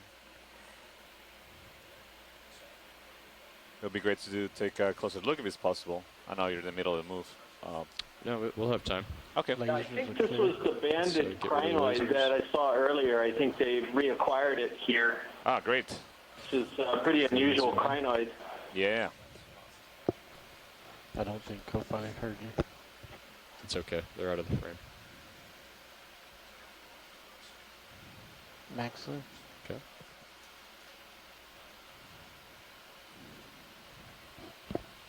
Nice specimen.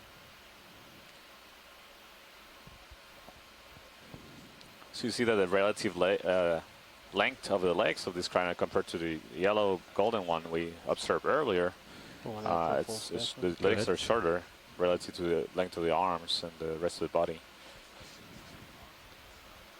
Pilot, can we shoot the lasers on this?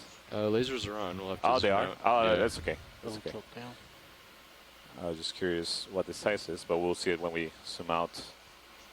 Is that full zoom in there? Oh, it's swimming again. So this is what I was mentioning again earlier, that these are organisms that are normally on the seafloor, but they're capable of taking off and swimming and finding different areas. So they are one of the few suspension feeders that can do this. So suspension feeders are the animals that live from suspended particles, like corals. And start to zoom in and I'll tilt down. That we've seen earlier. Corals obviously can't move. Well, some can, but most of them can't. So this is fascinating behavior they're also observing here.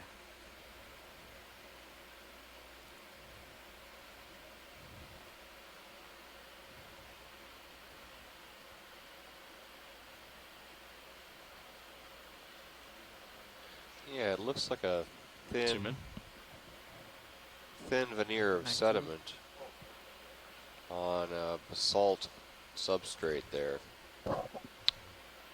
Okay, let's go ahead and zoom out. Pulling out.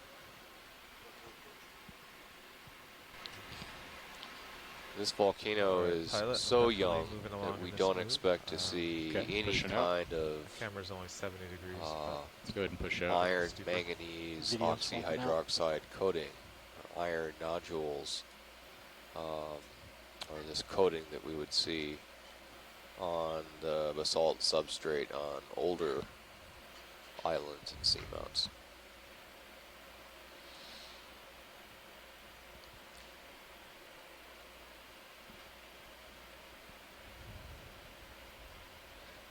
The iron manganese oxyhydroxides that compose the manganese nodules are extremely enriched or extremely rich in economically important metals like the rare earth elements, very important in high-tech industry. And so there's some interest in finding ways to extract these nodules from great depths on the ocean floor. The problem, of course, is that the nodules are at such great depth that it's still cost prohibitive to bring these nodules to the surface. So while we're pushing ahead to cover some ground, I'll go ahead and introduce the two new members of the GFOE team that just sat down a little while ago. We've got Josh Carlson as navigator and Carl McCletchy as the co-pilot, and we now have Bob Knott over in the video chair, and we're all with the Global Foundation for Ocean Exploration. Welcome.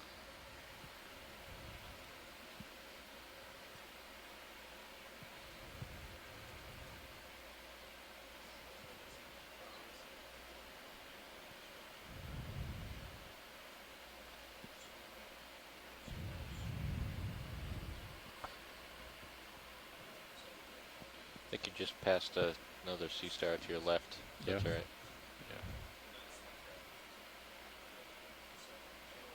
This seems to be something perched right here and up to the left of the lasers, right center. On that rock. Above the or right, to the left? To the right. To the Turn right? the RV a little bit to the right. You see that the big dark rock? Yeah.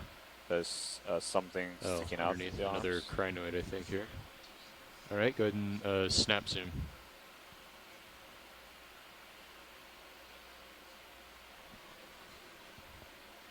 Go ahead, video.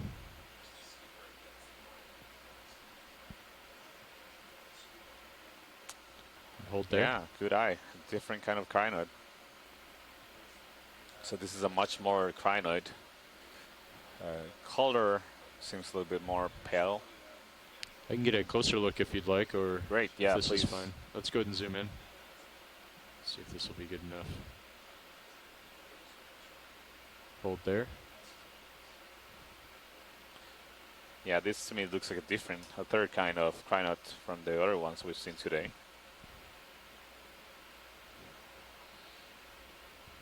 It's a different color, and you see the structures in the middle of the body. They also look different to me.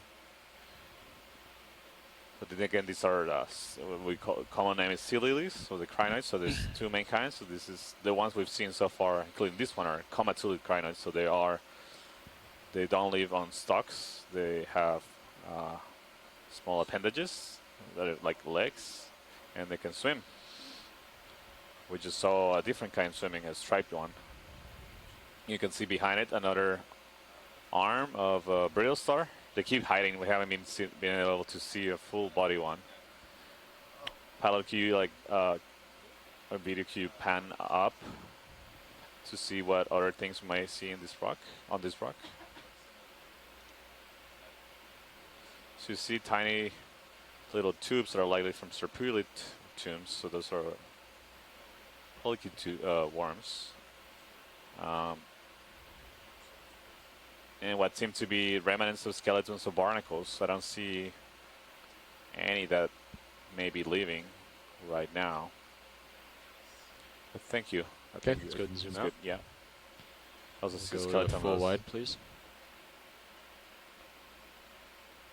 Great, thank you.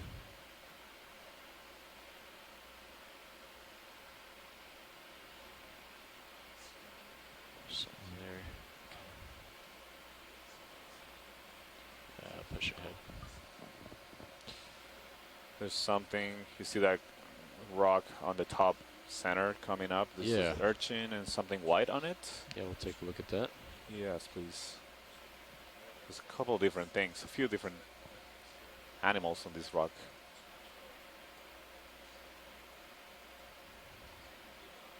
So that looks like another one of those urchins. So echinoids that we've seen earlier, so they seem to be pretty abundant in this area. On the right, and then above it seems like another one of the crinoid we just imaged. And right in the lasers, like, will be good to take a closer look, because I'm not sure what that is yet. Okay, go ahead and zoom in.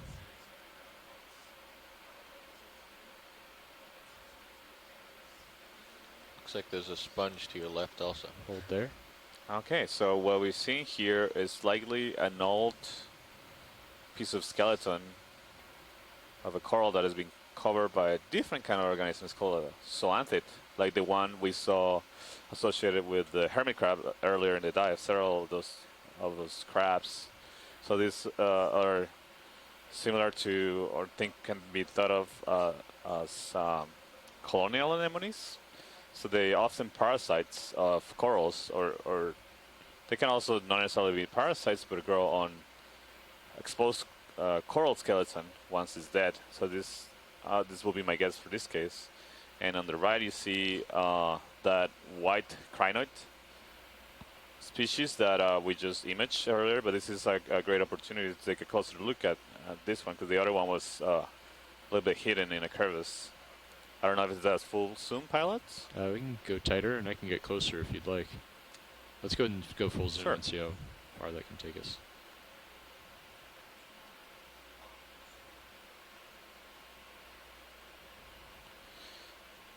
Is that close enough, or would you like me to pick up and set down a little closer next to it? I think this is good. Okay. Thank you. So yeah, what I was describing the colonial lemons, you see them in yellow. You can see individual polyps that have a connecting tissue that is all yellow. Some of these can actually secrete their own skeleton. We've seen this in Hawaii. They can grow and then be extremely old. So this crinoid is taking advantage of this elevated position on the zoanthid that is colored in very likely an old coral base that it's been dead for a while. Okay, let's go ahead and zoom out. Thank you, pilot. Thank you. Ship is stopped. Is that a sponge? Oh, yeah, sponge there. Yeah. Okay, good eye. Let's do a quick zoom here and see what we have. Yeah, so this Hold is there. a different kind of sponge. Oop. Current's pushed me back a bit. Is that a current? Uh-oh, Yeah. I don't know this one. Okay, let's zoom out. Full wide, thank you. I'll get closer. I heard Chris Kelly get excited. Watch your right toe. Yeah, we're just settling in to take a closer look at that sponge. There's a bit of a current here, so the RV pilots are trying to position in an angle that they can feel comfortable and not being dragged along the seafloor.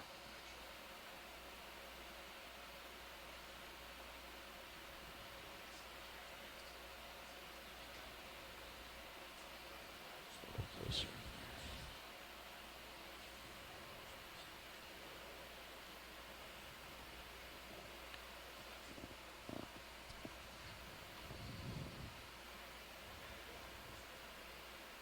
Okay, let's zoom in.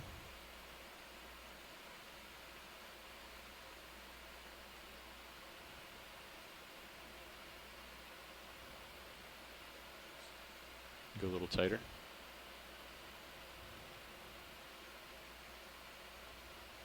Hold there.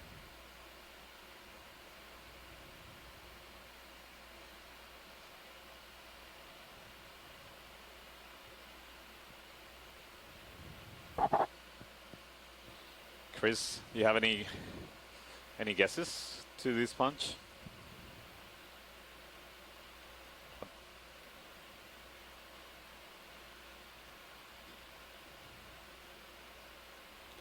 So you can see there's a small Zoom in a little crustacean tighter. in front of it. Looks like could be a perhaps a small skull lobster.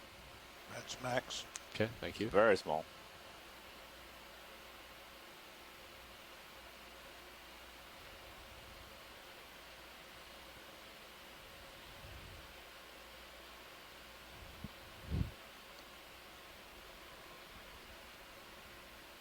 Is there any interest in this, or is this enough?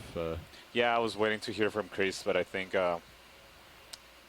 this is a good image. Maybe we can try to take a look at the image later, so we can. Okay, let's go ahead and zoom. Yeah, Chris still doesn't know. Okay. It doesn't appear to be attached to a really Let's go firm ahead and zoom out. substrate. That substrate is mostly, looks like mostly rubble. Maybe cemented with carbonate. It's hard to tell. Nicely centered, Something and I've been in your stopped top for left. a few minutes. Yeah. Top left Oh, nice boulder. Okay, thank you, seems to co-pilot. be I larger. don't know what that is. And there's a Is it fish fish? right on the Oh, left. yeah. If you want to take a look at it before it Yeah, swims away. take a look at the fish. Go ahead and do a partial. Hold there.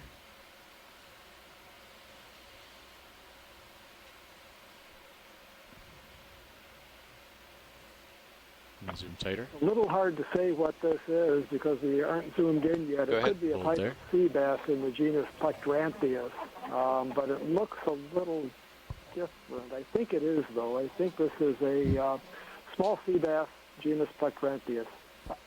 Small sea We're bass. 160 meters.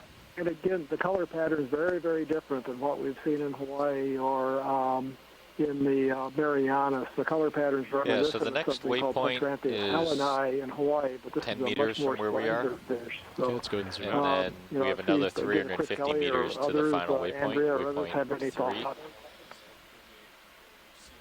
Great, thanks, Chris. Yeah, we're very close to the crest, and we'll we'll turn to go more to the northeast right after another short ship move. Pilot, can we take a look at that? You see the crina that looks like a stripy one, but actually below it, so the bottom of the screen right now you can't see it. Something I don't know if it's so right at the bottom of the screen there is a stripe pattern arm. I don't know if that's too hard to see. Yeah, that one. Oh, looks like a squat lobster. Yeah, you're right. I think it looks like a squat lobster. Go ahead and zoom in.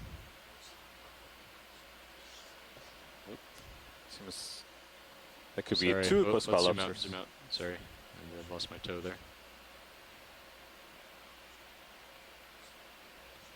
It's okay. I think it's the same kind of squat lobster we imaged at the beginning of the dive. Okay. We'll do a quick zoom. Right here. Hold there.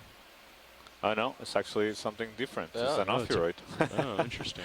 Ophiuroid. It has some of its arms just tucked under its body.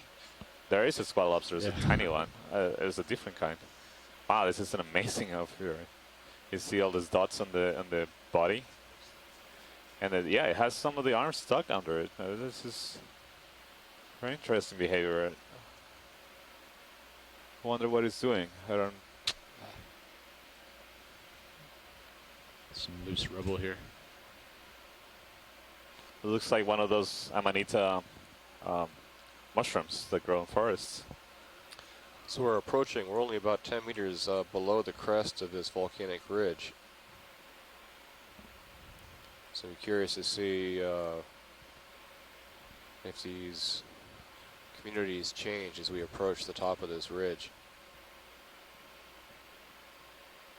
If I'm moving up the flank of this towards the crest, since we arrived on bottom, when we get to this crest, we're going to turn and move up the ridge crest till we reach the end of the dive. So we might see a transition in communities as we go to the crest.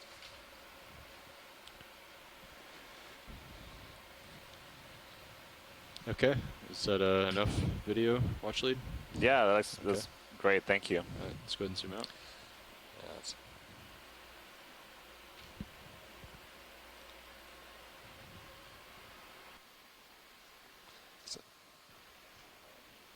Yeah, those.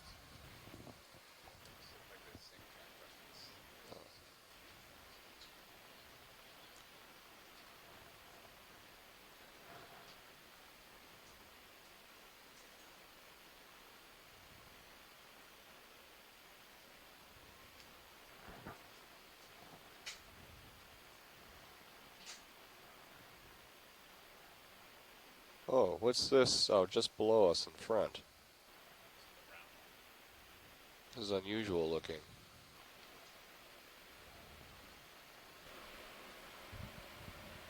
Yeah, come on in video. Can you zoom in on that? All right, hold that.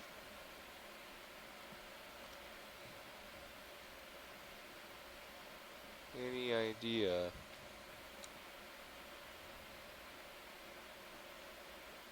Maybe it has We've more. concluded it's a rock covered with white crud. Yeah, it looks like that. Just a carbonate cover. Go ahead and move on. Right. It's rounded, so it looks like it's been processed in a shallower environment. Just roll down. Yeah.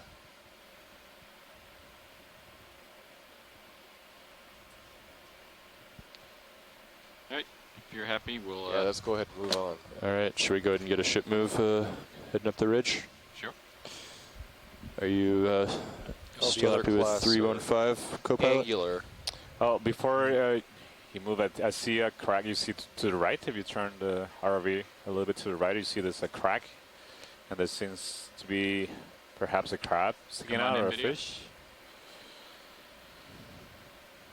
Yeah, I think it's the same fish we imaged, or at least the same kind. It's just hiding under that crack. Josh had you turned down. The overhang. Go ahead, Carl. Sorry.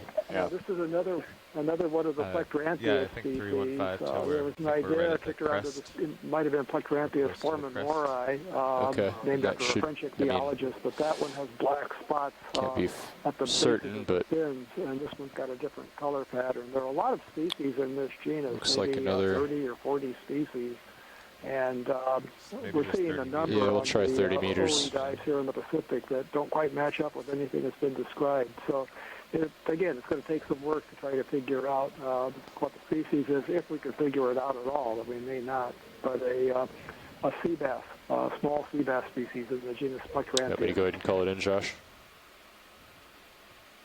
Sure. Okay. Bridge, this is Nav. Yeah, ship move, please. 30 meters, bearing 315 at 0.2 knots. Are you happy with that, Watchley? Yeah, thank you. All right, come on out, video. That is correct, thank you.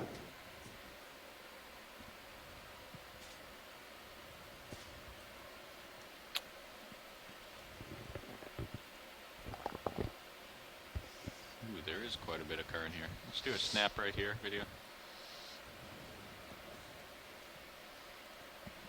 Just a snap. Thanks, snap Bridge. in on this.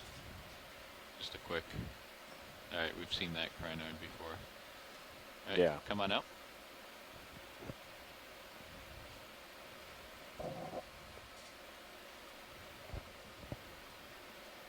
Are we waiting for a ship move, or? The ship has just started. I'm just pushing ahead.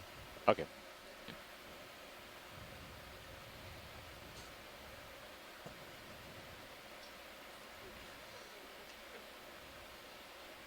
Do a snap on this right here.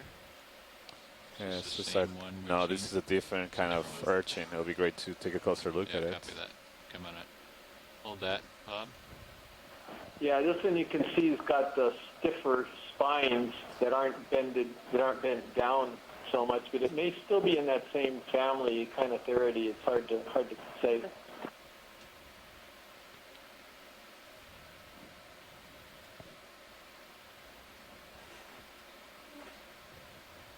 Hey, come on in tighter if you have it.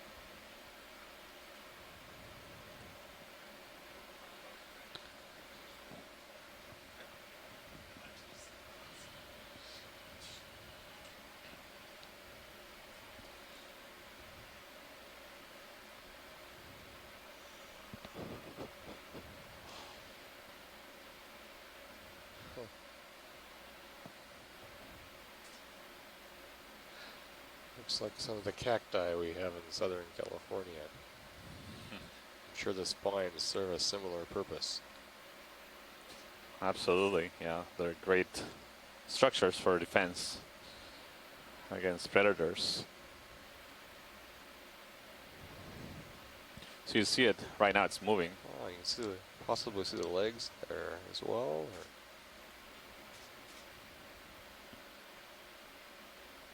yeah, these ones are hard to see. You can see them if you look in the center. So the way the legs of these kind of animals, the urchins and sea stars, work is that they actually use water pressure differences to extend them and contract them. It's a really interesting system, a hydraulic system for locomotion.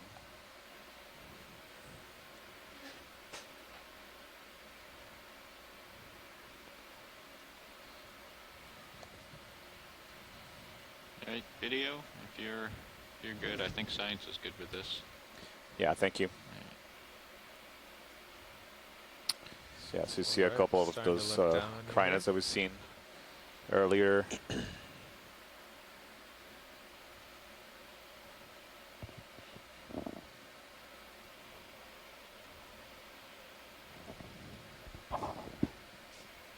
So right now we're at a depth of 447 meters. So we have gone up this south face of the ridge, about a Let's do it. depth of 50 meters we covered. So right now we are at the waypoint 2 that we set for this dive. This looks like this starting to slope up to your starboard co-pilot. We thought it would be a little bit more on top of the ridge, but it seems like we'll still that have move some is just climbing about to do finished to get on top of the ridge. This is all those crinoids. Calculating time on that sheet. I think you've probably done it. Sea lilies. Yeah, I mean. Yeah, so you can get an idea of what the based average on how speed. much time we have left in the Yeah, distance. I don't think we're hurting for time. No. So we could probably start turning if the ship's I stopping. think it's the sponge. Can we take a look at this? Video?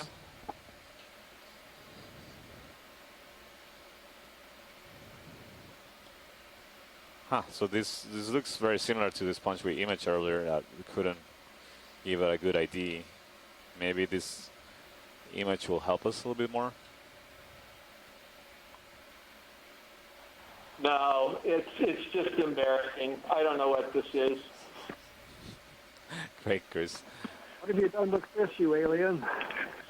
Yeah, I think this is a demo sponge. It's in that broad group. So the two really dominant larger groups of deep water sponges are the Demospongia and the Hexaxonellida. The Hexaxonellida are glass sponges, and that's because all of their spicules, the microscopic parts, are made of silica.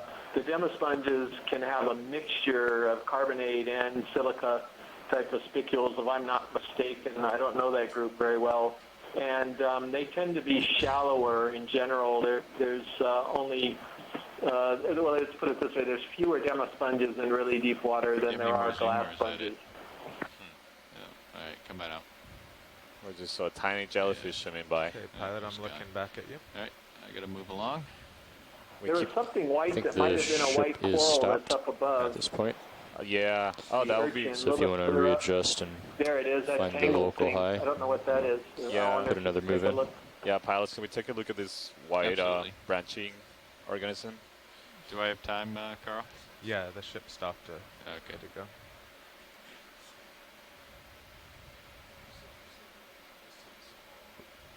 So in this area, we've seen that the red morph of urchins is very abundant.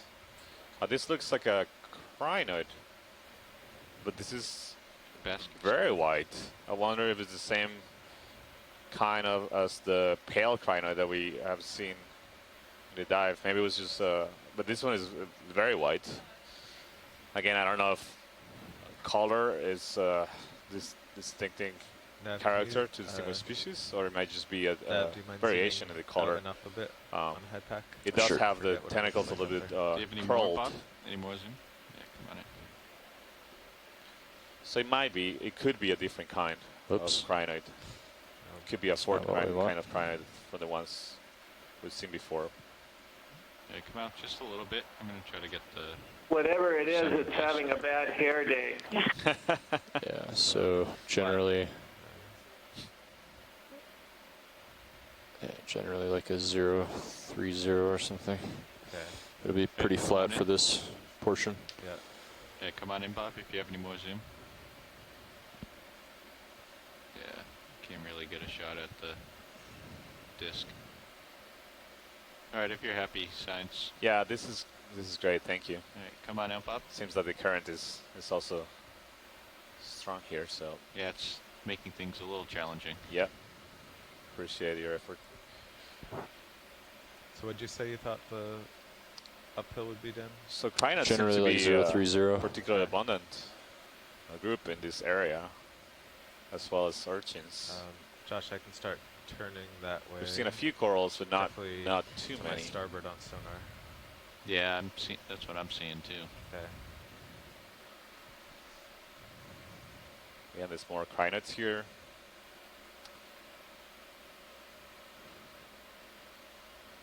Can you brighten up the screen just a little bit?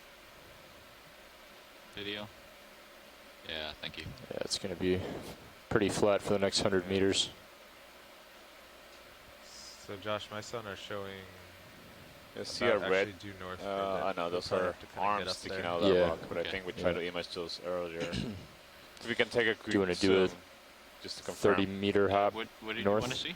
You see, Would there's put multiple of you them that look like right about here. pink arms sticking out of the rocks.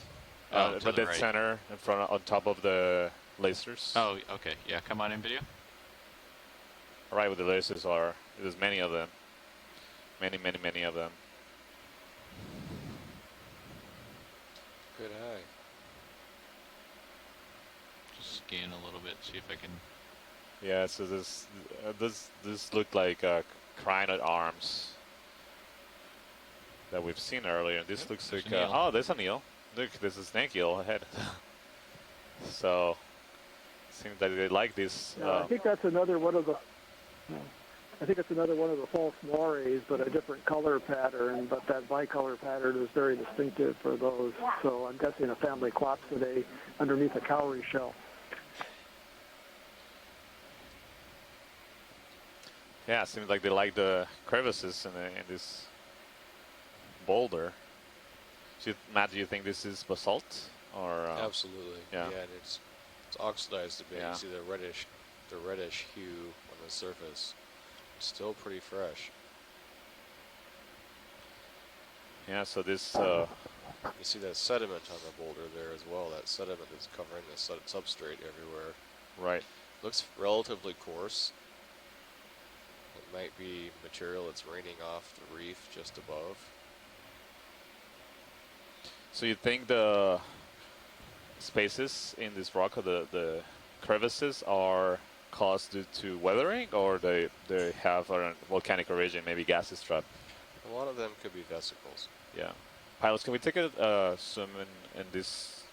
It looks like a coral, like a cup coral, but it's Any more zoom? unusual. No. That's max zoom. That's max zoom? Yeah. All right. It's pretty tiny. Yeah. So this looks different, very different from the one we observed earlier. I don't have a good guess of what this might be. Certainly, cup coral seems to be. And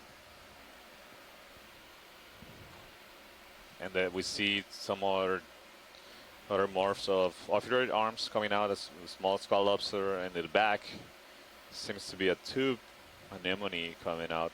But again, they're very small.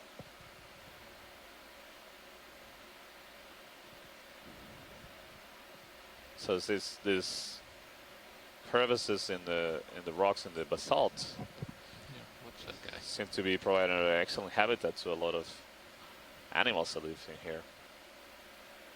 Little guy in the center. Yes. Go ahead, Bridge. Not sure what that is.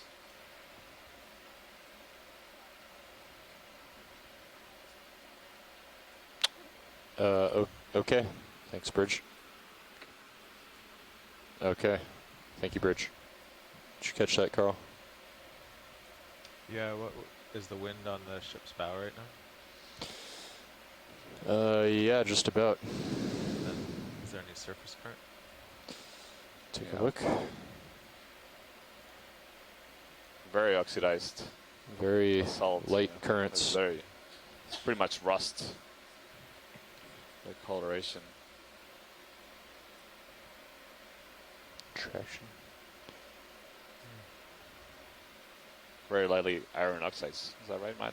Well, there's a lot of iron in these basalts. That's 10 to 15. Well, we should check with iron the engineers oxide. that their cooling water is running properly, and whoever's on winch. Do they have alarms for our winch up there? They do. Possibly, yeah. All right. Are you happy Thank you, here, pilot. video? Yeah, I think we can Come on up, video. keep moving along. Okay. Thanks, Bridge. What do you It's need? great to see all this detail. No, I'm just curious what's going on. Oh, they've got a high temperature warning I on see the traction on the winch top left, from I the bridge. see what it looks like a fan, like a coral. I don't See know. if anyone's in the sticking out. workshop. Yeah. You see it right now. It's in the Workshop center top.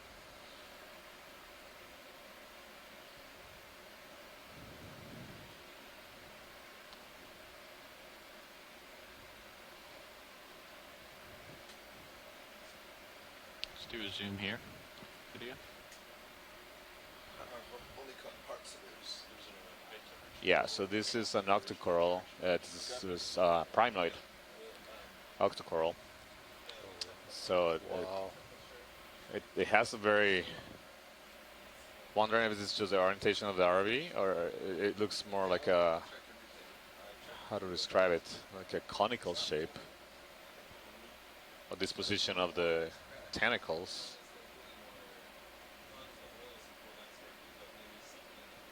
So these corals are distinguished by the orientation of the polyps. So you see little projections. Do you want to go down, Carl, and have Bobby those are the distinguishing features, and also the disposition of the plates of these polyps. If the surface polyps of these kind of corals temperature is just really warm. Basically armor plates. But we check the oil. Protect them. Made of I calcium can't carbonate. imagine it's the reservoir because we check that every. Santiago, I just want to throw this out. And we're not putting This much could load be on a it. potential collection candidate. This is a primnoid of some kind, but I've never seen any primnoid that looks like this before. I don't know if you have, but no, yeah, I agree, I'd Chris. just like to throw that out to everybody participating, and also ask whether it might be possible if people thought it was worth collecting. I agree with you, Chris. This is very unusual. I was sort of trying to describe the disposition, and I've never seen something like this before. Let me Go ahead, first check Winch. with the pilots if it's something that is possible. Pilots, is this possible? Would it be potentially possible to collect Thanks for this? taking a I look. haven't gotten the Make sure nothing's overheating. full agreement from shore, but just Yeah, wanted this to is check. this is definitely possible, and just in case they decide we want to And sample before we it, I'll leave, there's set a up. small and- gray scorpionfish at the base of the coral. Might be zooming in on that. Right. Yeah, Carl, we've got 6 knots of wind. If it's possible, before pretty we much off set the up to bow collect and this, a fish in the 0.2 base of the knots of coral. current. Yeah, copy that. So conditions are pretty light. Something were to happen. They're getting ready to zoom on this. If this is truly in the family Primnoidae, which I think it is, this is really shallow for that family, which makes it an even more interesting collection. Yeah, I agree, Chris. Yeah. Let's get the fish in the background. If you have any more zoom. So I think, pilot, there's a consensus from shore that this will be a good target for a collection. So if we Yeah, all right, copy that. Let's get the fish in the background, Bob. All right. Yeah. So these little scorpionfish are very difficult to identify from photographs. Which co-pilot? Again, this is one that I don't recognize, but just having the picture might help in for some future work to try to figure out what it is. So, so that's very good. Yeah, thank you very much. All right, come on out, video. So control winch. Yeah, I was lasers, wondering if you I'm find just anything wondering at all whether suspicious, if it would be worth just I guess switching HPUs until we really I can understand. get No, we an think we opinion know what from it you, is. pilots, whether you Came think down here, got 3 engineers. it's possible to Our take a reservoir is reading 60 snippet of degrees this C. coral, or is it just too Nope. small to Oh, so the to do cooling that? water is We can get it. not Cooling running properly. water was The question is, throttled too what part of it would you want? The report. Do you want just you know, the Copy. I can give it a haircut on the top. Yeah, I think that would be the best. Usually, you know, we get like a fan shape, and we can get a Talk to them. They said Like they isolated had branch. But this is they're all come together. So I think what you describe as a haircut, I think is a good idea. I wonder if it's can you at all rotate the ROV to get a view of the other side? Yeah, absolutely. Great. Before we collect. Come out a little bit, video. Okay. So you see What when is you the rotate a checklist? little, it might be Is the max that's it more should like be? a fan shape right there. So I think we're just looking at it from the weird angle.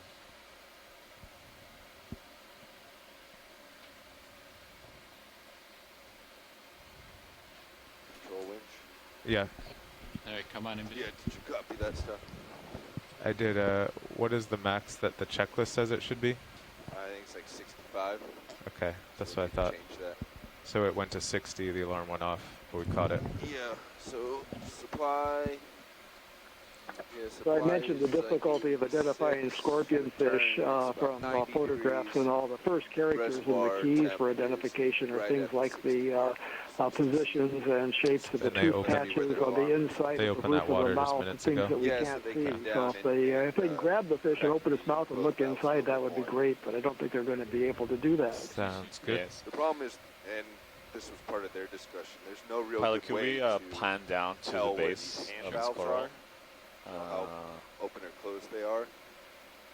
Like right, I was right hoping next to we the could see system the are the fish. 2-wheel valves. Oh, you want to see the fish again? Well, I was And wondering if we closest could see it to from the, this angle, prop. but Or the And I was, shafts well, I that guess have this will be a good actual setup because it seems like you can get ball some of the valve, I guess branches, it's not called. necessarily give it a haircut like we were Handles, thinking and I before can because this is visually just tell the where it angle is. that we were looking at it. It was weird. Is it going to be brittle or is it going to be pretty flexible? It's going to be Copy. flexible. Well, Okay. keep an eye on it, and so it's not if you going to verify crumble that when you grab it with your arm. Dynacon and You're gonna, checklist say 65, the then we should coral be all cutters set. will be pretty helpful for this.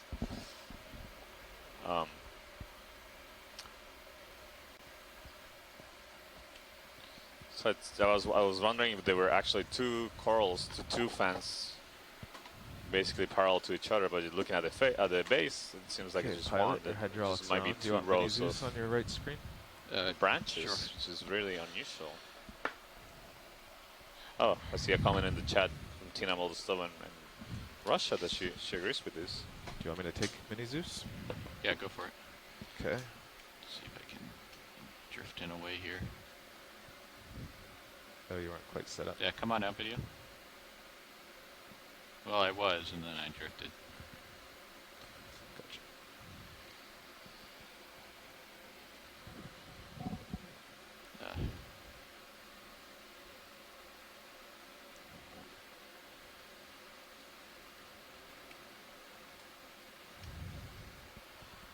Right, good for hydraulics? Yep. You're at full pressure. Do you know what box you'd want to put it in? Probably port, just because it's easier.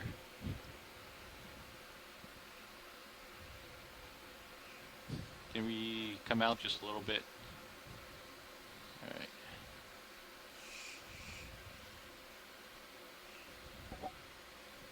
Are you doing the whole thing? No, I'm going to do part of it. You're going to get the fingers between. Yeah. Alright. I'm going to try to do part of it. Control winch. Go ahead, winch. Yeah, just talk to Warren and, hold on. Stand by.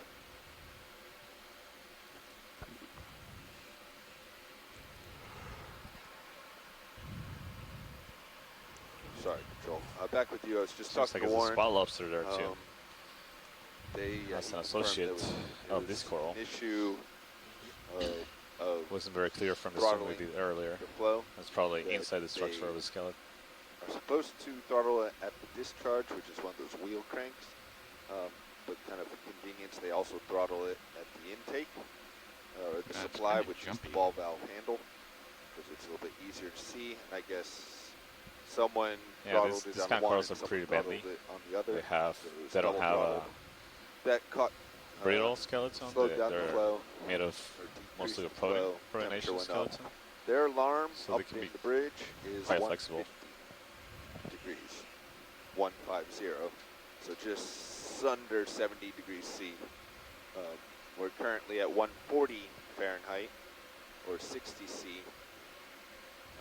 and cooling. They have both of them fully open, trying to cool the system down. Yeah, it's having a little trouble getting my fingers in here. Excellent. Thank you, winch. There we go. How's that? There you go. That looks like a good sample there. Nice. Oh, Excellent. Nice. Nicely done. Are we clear on the jar, Carl? Come out wide on I do believe so, Zeus? yes. Alright, we can bring the jar out. Okay. Wide on everything. Yes, wide on everything. Alright, thank You're you. there. Alright. Can we move Mini Zeus over? Yep. Moving Mini-Zeus. Alright. And extending the rest of the way. Yep. Okay, that's clear. All the way out. Okay.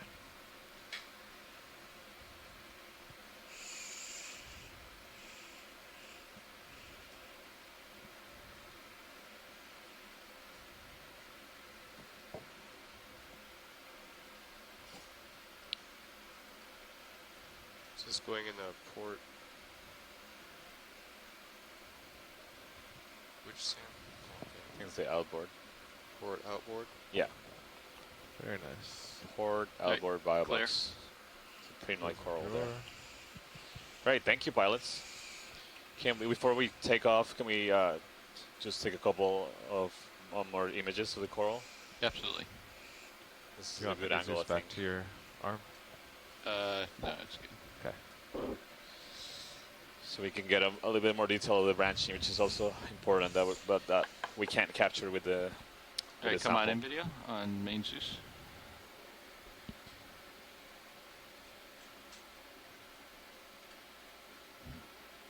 Yeah, you see there's a crab there.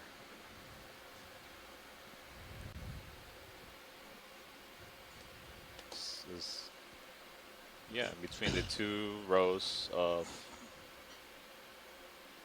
branches. Who's that, a shrimp? Oh, yeah. Yeah, come on in. Has a really big claw. Did you have force feedback on when it was jumping? Yeah. Oh, wow. Look at that guy. Just one big claw. Wow. Do you see the other one? Yeah, I think it's only one big claw. And look, there's that's it, the yellow one. It's a tiny spot lobster.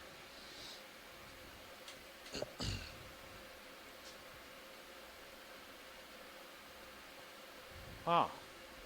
He's a bit mad because we damaged his house. Now, when I'm as a geologist, I ask a question to the biologist. When you say associate, does that imply a symbiotic relationship, or is it can it just be a temporary relationship? When we see animals like this living on the corals, they're usually more permanent relationship. In fact, there's some species that only live on the corals. Maybe when he's done here, but this we can shrimp in there with that continue on with our big claw. It's 30 I've meters never seen that bearing due north.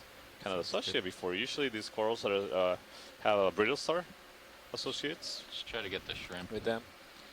But this shrimp is I've never seen anything like it. It's like a shrimp lobster. Look at that claw. It's amazing. The claw reminds you kind of a snapping shrimp and alpheid, but the rostrum, serrated rostrum, and everything is different from a snapping shrimp. So I wish we had Mary Wixton or another crustacean expert online. Yeah.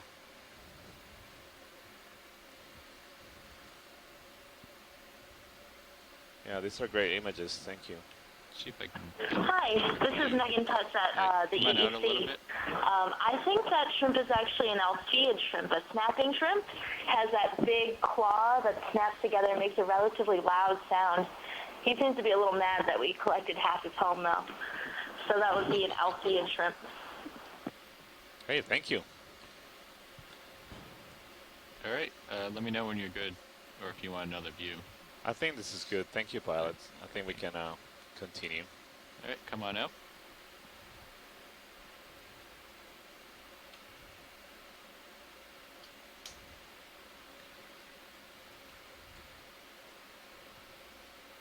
Okay, pushing out. All right, I'm going to call on that move. Okay, so 30 meters bearing due north. I'm almost due north here. There we go. Bridge, this is Nav. Just do a snap on this. Yeah, ship move, please. 30 meters bearing due north at 0.2 knots. Different kind of urchin. So you see the spines on these ones that are a lot larger and thicker, not as many. That is correct. Thank you. Some people. So this urchin is almost certainly in the family Cedaridae. These are called pencil urchins because of these very stout pencil-like spines that are coming off of the test.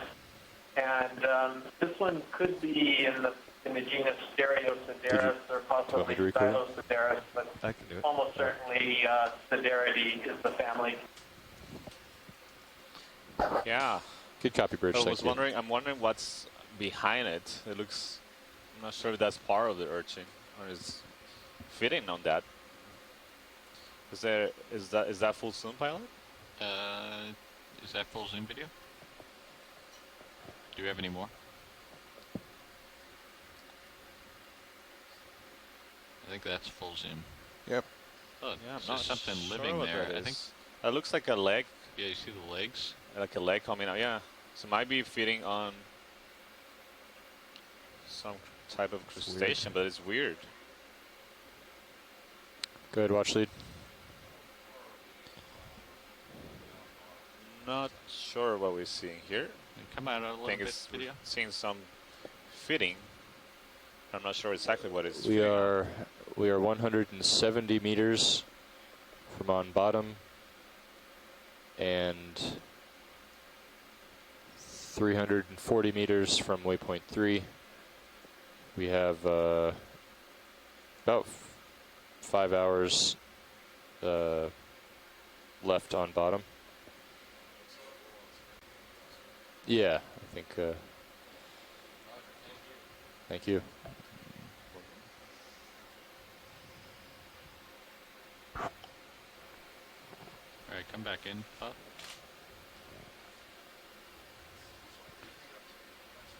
So this. Yeah, come in tight if you haven't. Yeah, so you've seen multiple lakes. So that makes me think of a crustacean. Perhaps there is. I think it might be a spider crab. Can you repeat that, please? It might be a spider crab. Spider crab. I think it's a decapod that's underneath the urchin. Right. Yeah. Agreed. Any more zoom, or is that it? No, that's it. That's it. All right, that's all we got for zoom.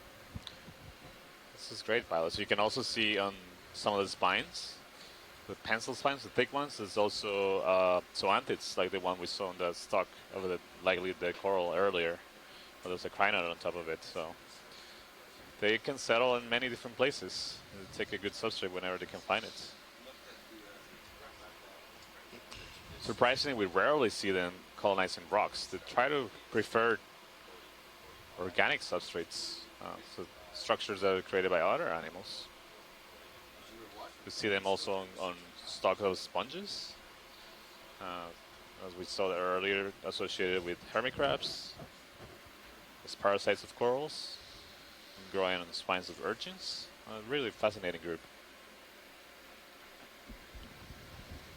Okay, pilot, I've been turning to starboard. Thank to you, follow pilot. you. I think this is great.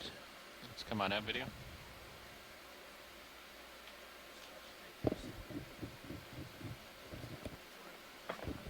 So Megan, that was a really good call on that. A really good eye. I don't think any of the rest of us caught on to what was going on, but that spider crab identification was really impressive. If you go to port, kind of try to center up on my screen, then I can head back to our head. Yeah, what caught my eye was like the front of the rostrum was pointed, and we could sort of see the legs before if you were looking underneath the spines of the urchin before we turned around and got a view of his face. So I've seen some of those when I used to do coral sampling and looking at small crustaceans. Okay, you can start going ahead now. Yeah, thank you. Once you called that out, all of a sudden the image became very interpretable and it was obvious. But before you got it, it was really a puzzle.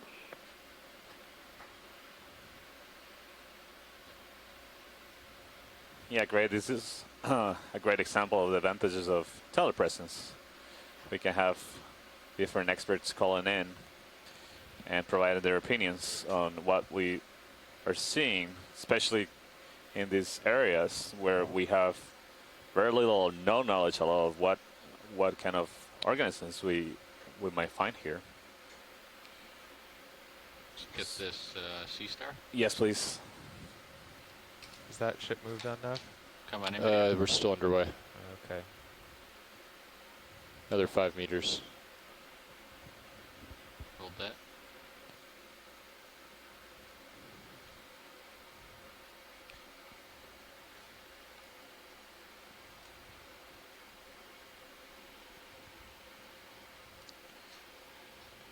Is this full zoom? Let's go full zoom video.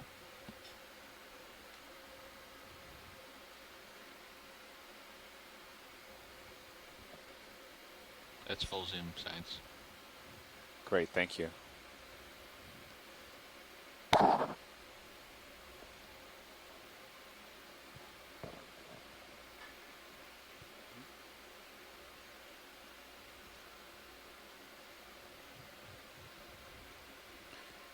This is great. You can see a lot of detail. I'm just waiting for the call for Charisma in a couple of seconds to tell us about this sea star.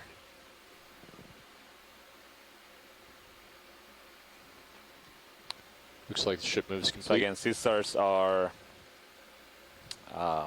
relatives of, or within the same phylum, so the final Echinodermata, where there's also, you see the urchins, including the pencil urchin that we see before, and a lot of the fauna we've seen today are urchins. So the sea lilies are urchins. That we saw sea cucumber, two different kinds of urchins, the red one, and there was a different one with more rigid spines.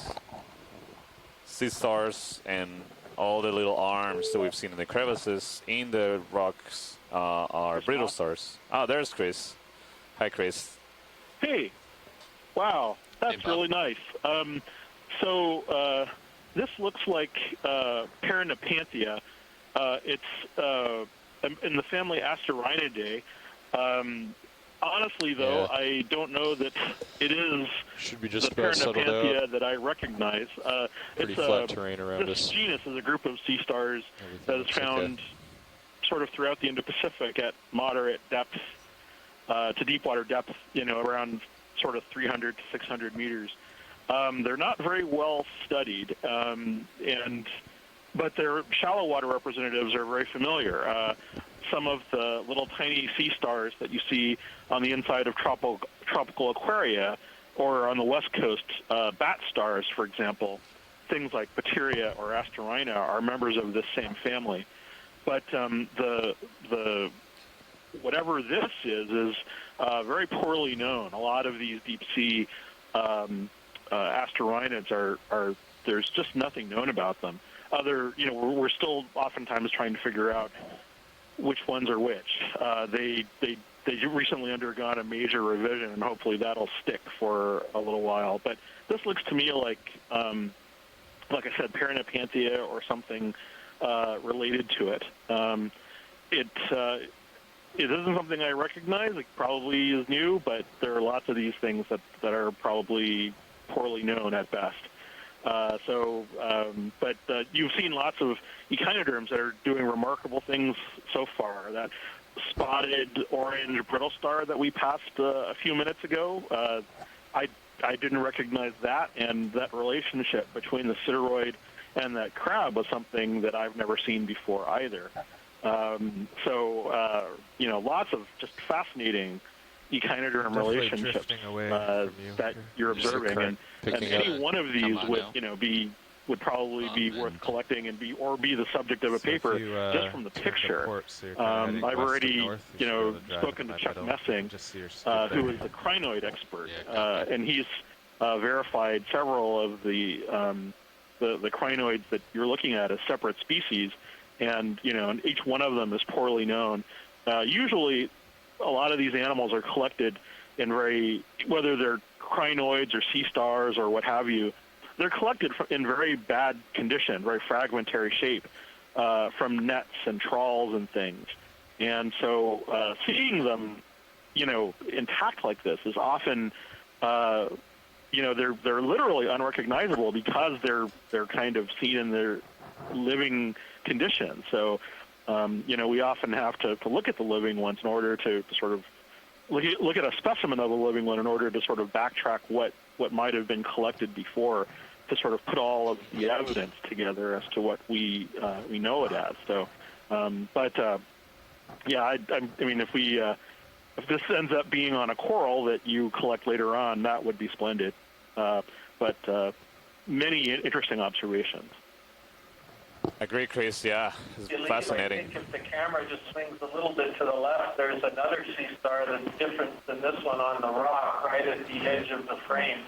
Are you, do you find yourself Chris? drifting around a lot, Carl, or are you settled out from the current? Well, I know we stopped, but I've to the left, just been slowly turning my heading there's starboard about 40 2/3 degrees. up So you're getting pushed off the west side of the ridge? Yeah. Okay, I'll hold on until it gets closer into frame. I've got I'm actually moving. the video focused on a field of rubble at the moment. Well, yeah, pilot, could you pan left? I think that was from the ship move. I think we're looking for another sea star. In the distance? I'm not sure. I haven't seen it, so let's move a little slower to the left. Oh, I see Chris? the one that's down in the lower right? The one that's moving? I mean, we can take a snap zoom here. No, I think they're talking about a different kind, more to the left. Chris, do you see it? Can you give us a shout? Our video is frozen here at the ECC, so I'm going to go ahead and restart the camera feed, see if I can correct it. Okay. So, Paolo, let's just, if you can, pan to the left, or let's zoom in. And I see a couple of off-roads right there that are, one that is walking. Do you see it right in the lasers? Yeah, come on in video.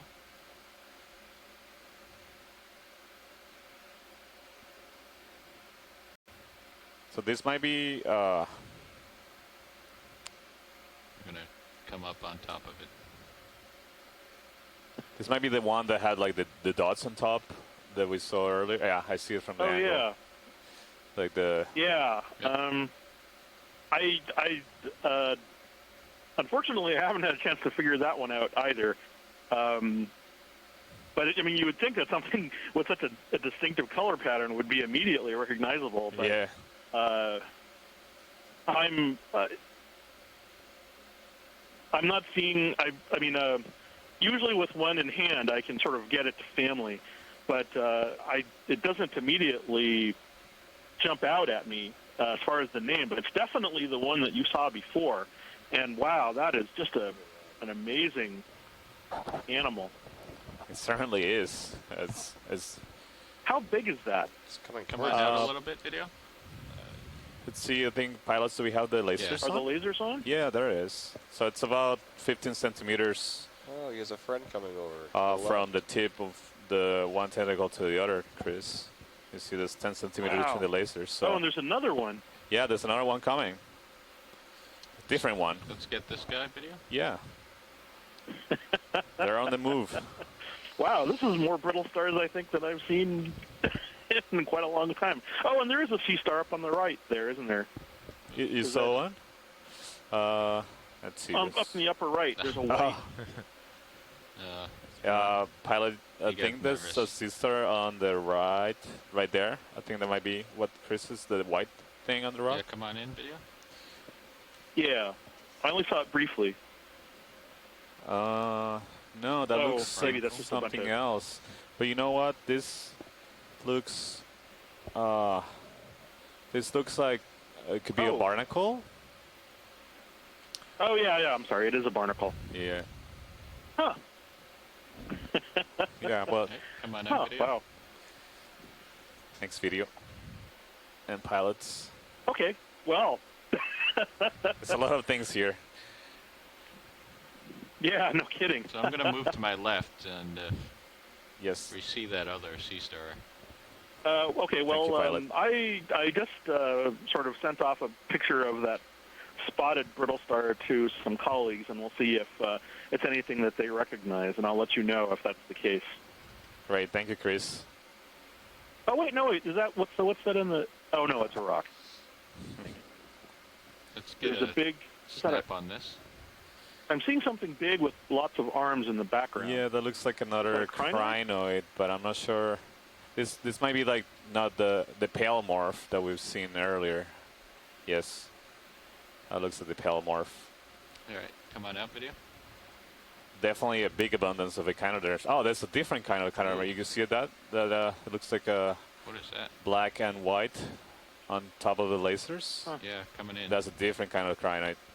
Now, should we back up the So this will be the fifth different well, kind. I'll try and hold on for a little while longer. Sorry, should we back up the ship? I mean, I have to go off someplace, but I'll keep an eye on the video to see if we still only have to average come across any sea stars. I'll probably come across them as 0.03 soon as I knots hang up. So, which we plan to. knowing my luck, We that's see a lot of almost stuff always right how it on works. the edge. So, Yeah.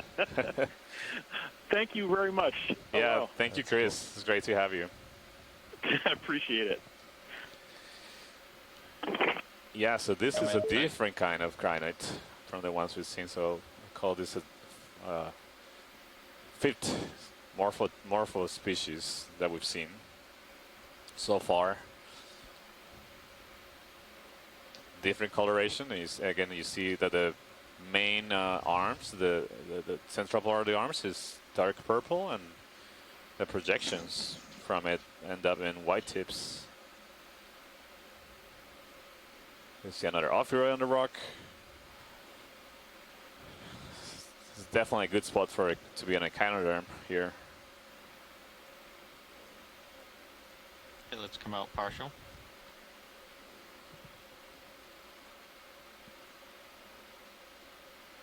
Let's hold that.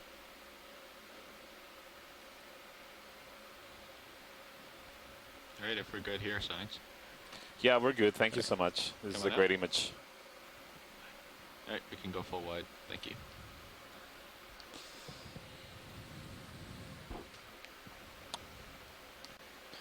So what does upslope look to be to you in Copilot?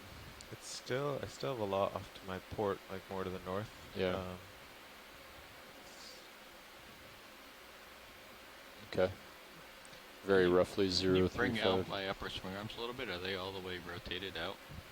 Rotated back, you mean? Yeah. Let's do a snap zoom here.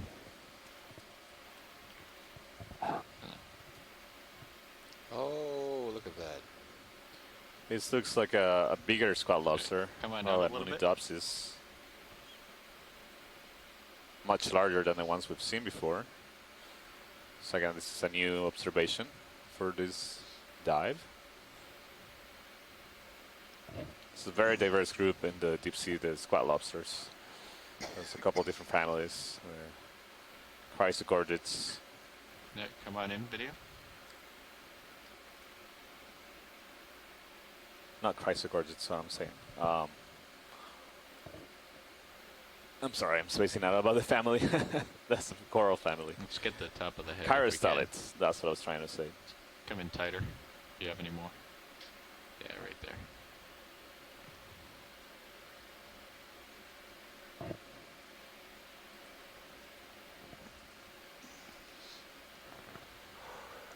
Nav, what direction is that small contour circle from Sirius?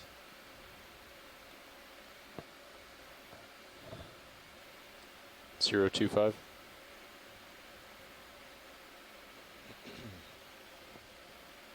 Oh, I meant deploy them all the way out more, but that's fine. Oh, they were all the way back. They were? Yeah. Yeah.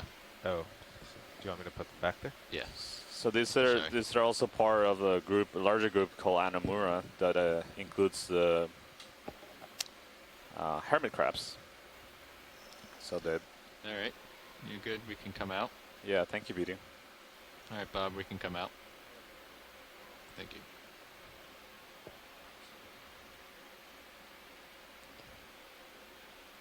We have not moved since we last checked in, but we still have plenty of time. We have about 320 meters to go in the next just under 5 hours, so we should have plenty of time to get to the top. All right, I'll start coming up. So I'm thinking maybe the next move might be at 020 or so. Try to get that heading. 020? Well, I'm just guessing based on my sonar and HIPAC.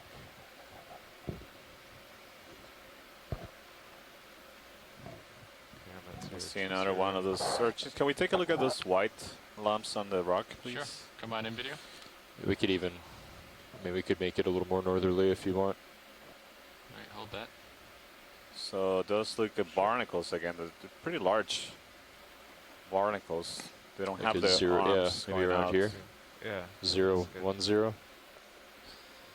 Similar to the one we've observed before. So these are go ahead and do 30 meters. acorn barnacles. That's not D2 there, because D2's under me, so there is actually a rock 25 meters ahead. Yeah. Maybe we should do 20. 20 and take a look at Yeah, it. That's good. Thank you, video. Come on out. Sounds good. Or that, I mean, that actually, that could be part of the frame. There's still, another one of those red urchins. Again, very can common. always add on to it if we want. Oh, what's Something this in the guy water here? column. Yeah. Go ahead. That could be Looks like a siphonophore. Actually, Nav, colonial sorry, jellyfish. it's directly below me. You can probably see that 2 drives ahead if it's really Yeah. there. Yeah. So that's a maybe different kind of crinoid.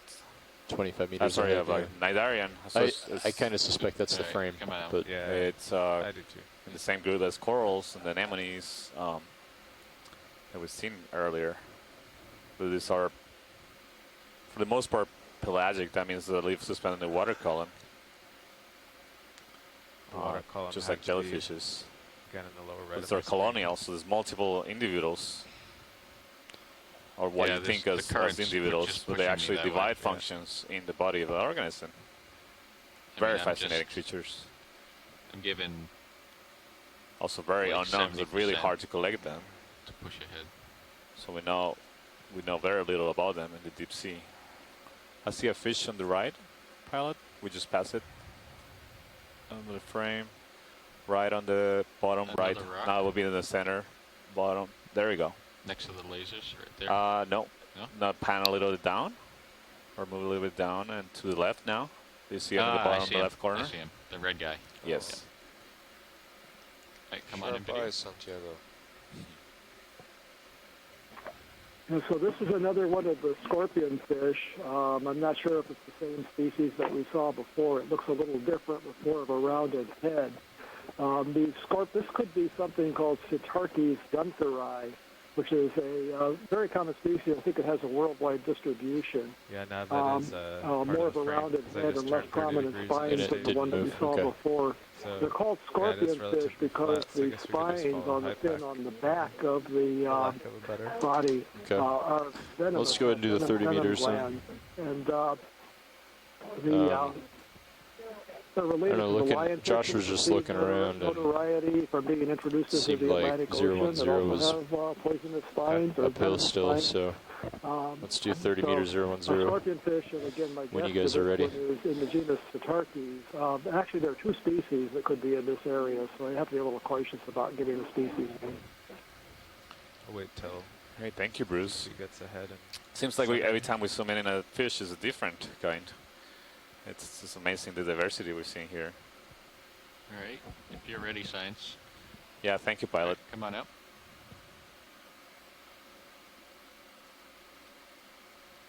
Train's getting more interesting. Yeah.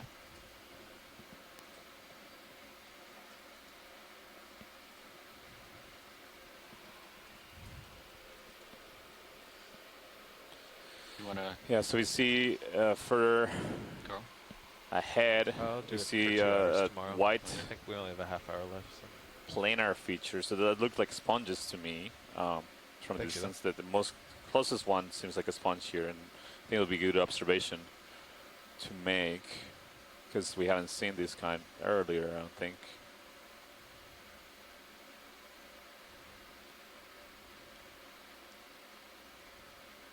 Some of these basaltic outcrops have ropey textures.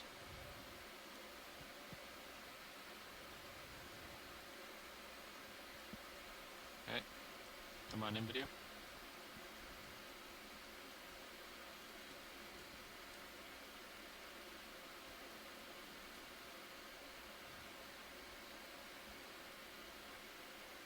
Yeah, you can come in tight. Pretty steady.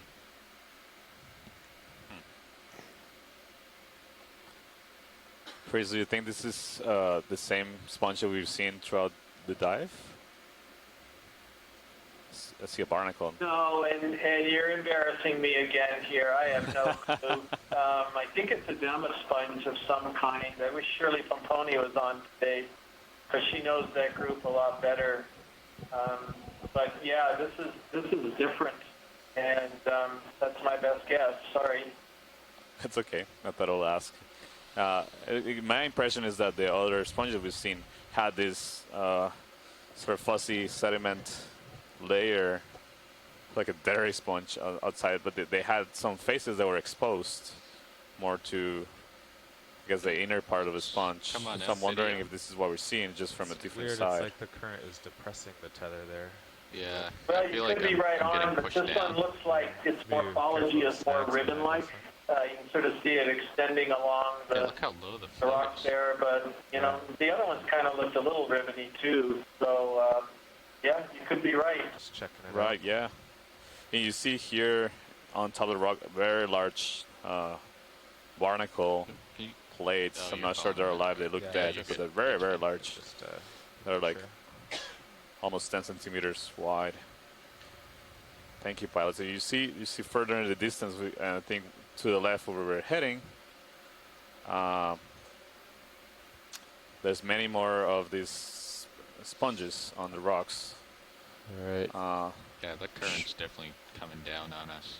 Yeah, seems like the current is picking up, and it makes sense. We're reaching the top of a.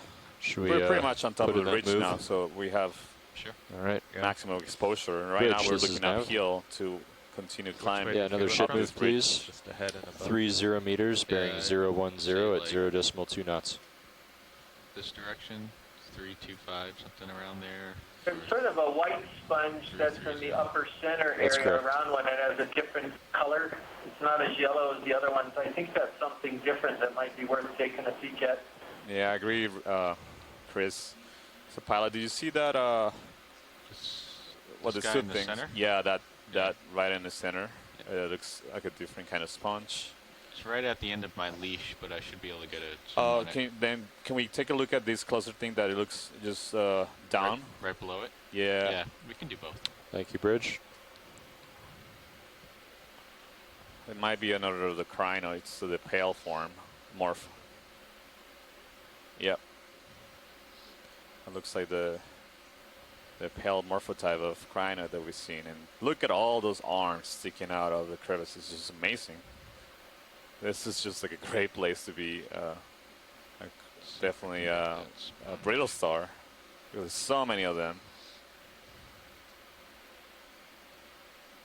Oh yeah, that's a different kind of sponge. Wow. This looks more like a glass sponge to me. And then there's a crinoid. Yeah, now we're getting into my turf here, Santiago. I'm pretty sure this is a glass sponge in the Hexactinellida, and I think it's something in the alloplacity, possibly alloplax. And I don't know much about the sponge, but except for the fact it has those channels and just the general appearance is kind of a short base-like sponge. But yeah, glass sponge for sure in order or class Hexactinellida. Great, thank you, Chris. Yeah, and you see here, associated with it is a couple of those the white crinoids. Yep. Morphotypes. So this might be. I'm not sure if this is the pale or the really white one. Thing we're seeing earlier. I think it's the white, the one that's curling up the arms. So can you speculate as to why we have such an abundance of biology on this outcrop? Yeah, so you see, we see a lot of this ophiuroids sticking out the arms and crinoids and sponges, and looking at the currents as we expect. So currents bring a lot of sediment, and a lot of particles, of food particles. And these animals try to get out of the boundary layer, so the layer directly above the seafloor with the speed of the current decreases a lot, so they want to stick up a little and try to capture those particles. You see the sponges on top of the boulders, so the outcrops here. This is one of the largest outcrops or boulders we've seen as well, so. That's right, and you see more exposure. You see one of those corals here. If you assume the pilot can take a look at that, we just passed it. It was in the laser there. Yeah, I think that looks like one of the coral we collected, or a similar kind. Let's see what it looks like the distance. So as we get to higher relief on the top of the ridges, there is an increase in the local currents, the speed of the local currents that bring a higher amount of particles, so higher frequency that animals use and filter out of the water column. The ship to an easy stop here.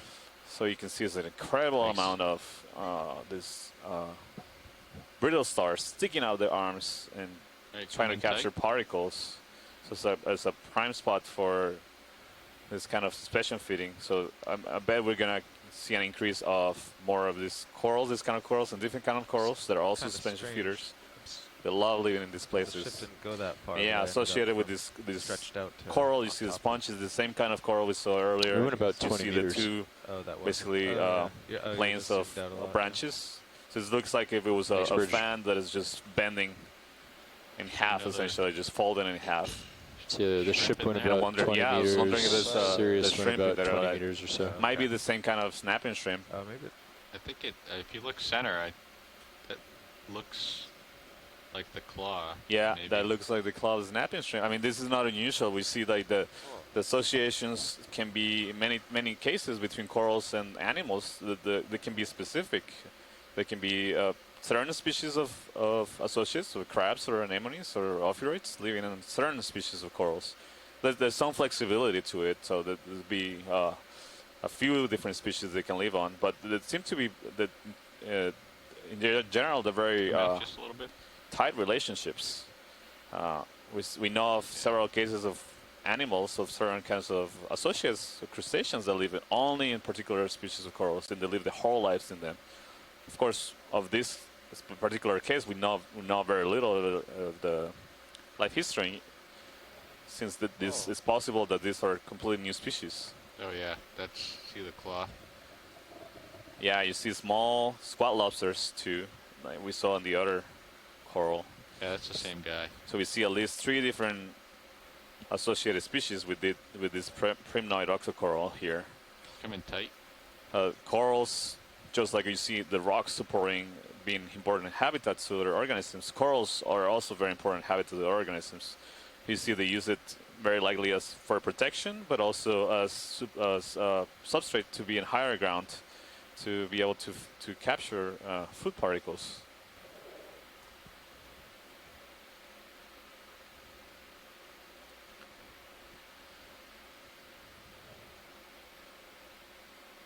Yeah, it's the same species.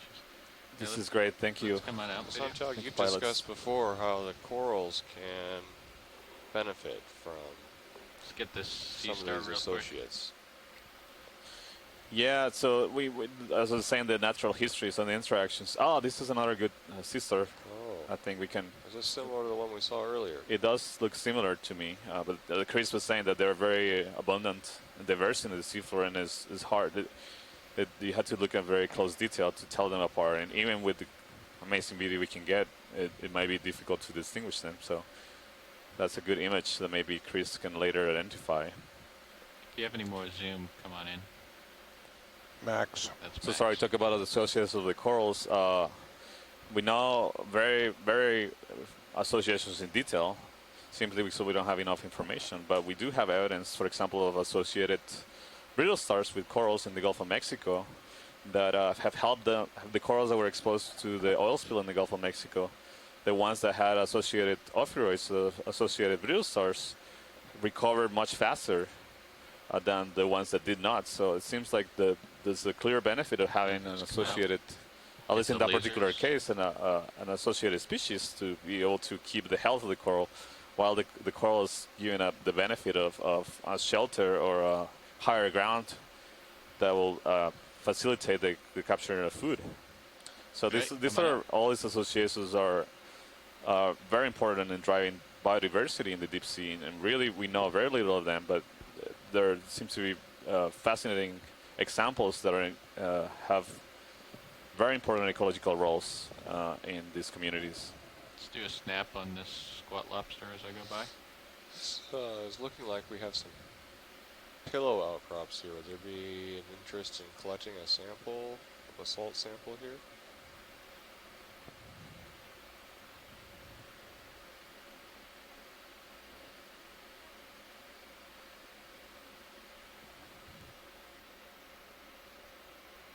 I'm drifting away from it. Yeah, the current's pretty wild on the tether in Sirius. Hey, we can come out. ROV pilot, we might consider taking a geology sample here, if possible. Yeah, copy that. Is the first real. It's still full wide. That's full wide. Pillows. Yes. So, should I look for a loose rock? Yeah, maybe something on the outcrop that's looser. On the left hand, going to pan to the left a bit there.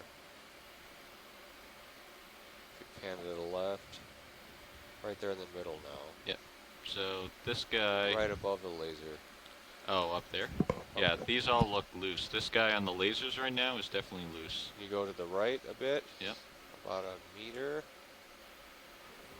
Bit more to the right, and then up.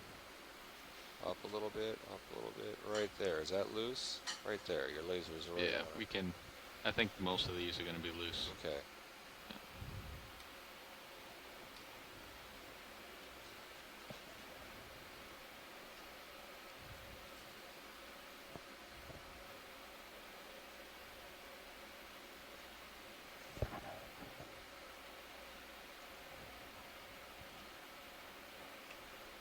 You going for the one the lasers around? Yeah, I'm going to poke around. See what's. We good on hydraulics? Yep. Okay. I know there's a rock in the starboard box, but the port one is empty. Port's empty, copy. Just remember to open the lid, so you don't open it with the rock.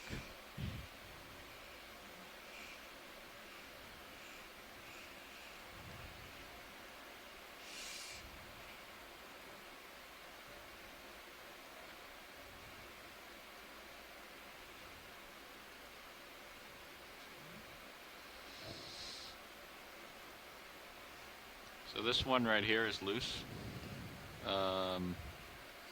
That guy's loose. Can you zoom in a bit on the surface of this? Sure. Come on in, video.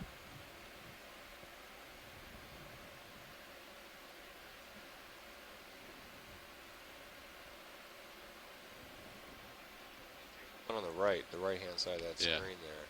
You like that guy? Yeah. All right. Let's come out. Let's get the port wing in. Is that full wide? Port wing inboard.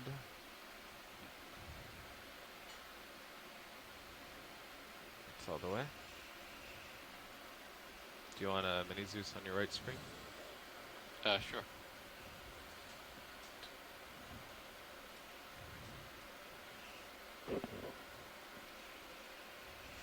Oh, there's no more shilling to stop it. I Right. hope you can still reach it. So, who's this guy? So you want me to squeeze it to make sure it's basalt? Oh, it's basalt. Oh, okay. Copy.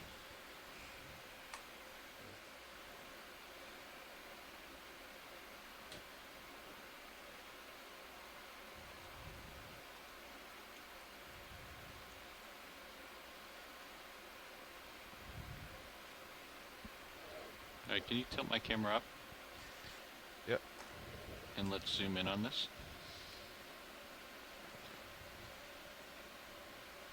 Alright, come on in, video. On main Zeus. That looks like a great rock. Not that I'm looking at the commensals, of course. Yeah, look, there's a shrimp right on it. There's two shrimp. We could try to get the shrimp too. Put it in a I bio also box. got one of those sponges, and the more I see these, Santiago, I think you're absolutely right that we were just seeing the back side of that one we saw deeper. Yeah, pilot, let's try that. I think it will be a good sample for a bio box since we might get some. Is that gonna fit? Can you get the lasers? Stowaways. That's the lasers. 10. Yeah, I think it'll still fit in the inner one. Well, Matt, guess who just showed up here? Jasper Contour. How's that for timing? Jasper, how are you? Alright, so... Yeah, so I'll move the port wing out of the way. Yeah, move the port wing, and then I'm gonna... the I'm doing lid's okay. gonna stay open, but that's okay. Looks like a nice angular little rock there. Yeah. I think I'm gonna have to pull off the bottom. Do you have enough room for the drawer? Let's see. Okay. And you got your...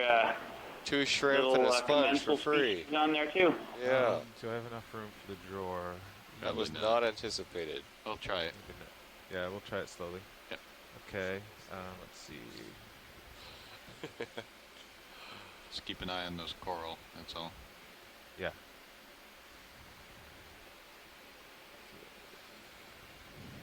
So Jasper, this is our second geo specimen. So please do chime in if you see something interesting as we move up. Move up this ridge. I think we're good. Go a little bit. Right. more.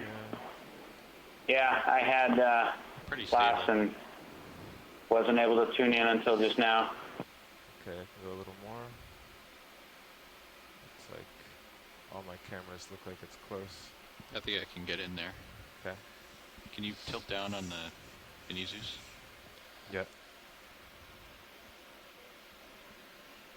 There you go. Let me know if you want it straight or anything.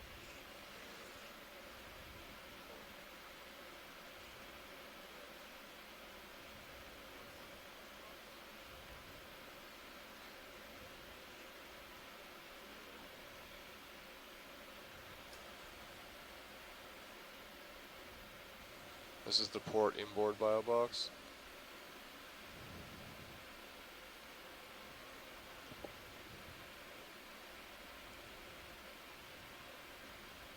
It's a perfect fit. Looks good. Nice. Okay. Close it. So it seems like we might have gotten So now also we a just have couple to of close the, box, shrimp huh? and one sponge on that rock. So Okay, port wing. that just makes the geological sample more valuable. The salts are always valuable, Santiago. I'm not saying they aren't. Tilt up at the mini. You ready? Yep. This might be a little trickier because I went down. It went down a little further than before.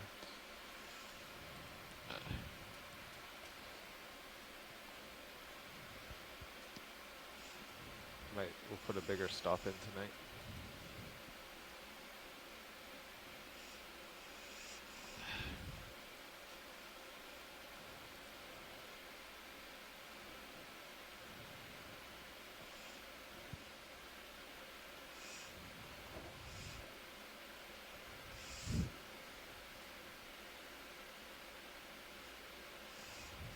If you rotate your jaw, yeah, and then can you hook into the top of the tab?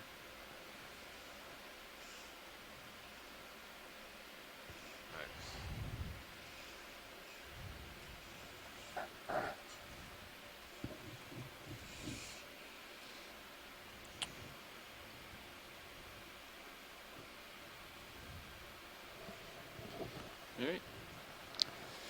Good. Well done. Well, Thank you, should we pilots. get set up to Think we cover a can, little more ground? Sure. Keep moving along the ridge, over the ridge, and see. Maybe Josh, if you I want think to we're push gonna out. be increasingly seeing more of the sponges and more corals. So I think Let's see where we're at some of them now. might be good targets for collection, but we'll keep you informed. So according to HiPAC, we're looking at 038. Yeah, I mean, it's pretty flat where we are, so. So yeah, we should probably follow HiPAC. Yeah. Okay. Let's just go ahead and do I'll So I start see another turning one of that those way. white crinoids, white morph. just go ahead and say 040, more of the Sure. sponges 30 meters. that we've been seeing. So now I'm going to have the current sort of pushing me to my starboard again. I'll call it in. Okay. Bridge, Okay, this is Nav. 040. Yeah, ship move please. 30 meters, bearing 040 at 0.2 knots. At least the tether's going to starboard again, not straight down. It's funny, I had more trouble That's correct. closing the box than Thank you. getting the perfectly sized rock into a tiny bio box. It's never gone that far out before, really, since the shilling. That's true. That's true. Yeah, so this should be a relatively flat area for. Yeah, I You were didn't too think about focused. that. Yeah. I was like, what are you talking? Too far out? That makes no sense. I'll say about Yeah. 40 meters. We could put a little So we can- polypro hook on it too. Just grab it. Before we start getting to a deeper area, sorry, a steeper area. So do we have a ship moving? We just called it in, yeah. So I think this might be a safe spot to maybe do a little bit longer move until we hit those Thank you, Bridge. contour lines that are more closer together. Yeah, the 30 meters will put us right until the next shift. Did you copy watch lead? Yeah, Yeah. but the It's coming partial here, video. Do you hear that pilot enough? yeah, watch lead. We just got the ship underway, and we'll keep pushing ahead to make some progress. Great, thank you.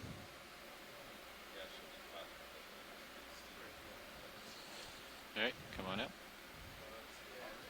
Auto rin. So again, we continue to see We the can come incredible abundance of ophiuroids, crinoids, and also the sponges are definitely increasing in abundance here. Oh, there's is that a barracuda? I don't know what that was. That was moved pretty quickly. That looked like something called a snake mackerel. I didn't get a good look at it as it swam past. This is too deep for barracudas, but these little snake mackerels are not that rare at these depths. Thanks, Bruce. Maybe we'll get a better image of it later. They seem to be pretty fast.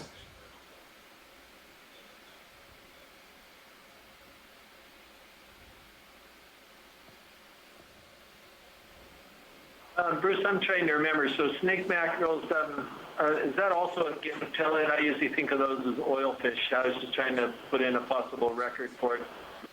Look at my Z-Buys. Yeah, it's family Gempillidae. They're also called gemfish in Australia because of the the current name pushing down. Gempillidae. They also include the Rexia, the small silvery ones that we see. It looked like it was about that size and shape, but I wouldn't really hazard a guess on the genus.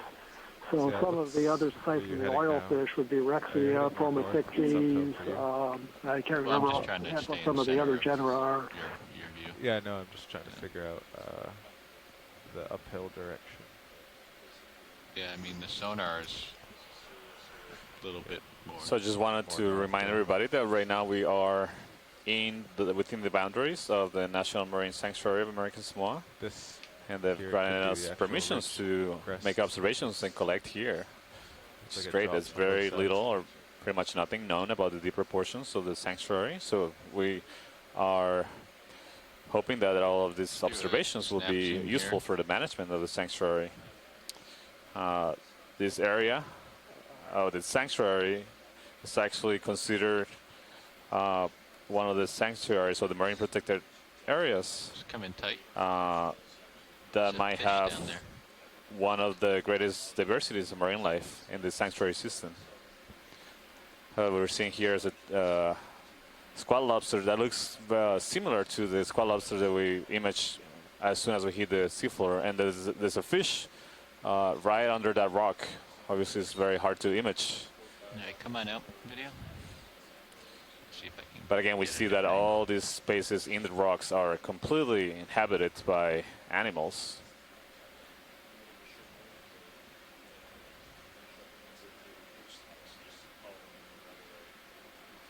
Seems to be a little glass sponge right there on the lasers. Let's get the sponge. Let's come in.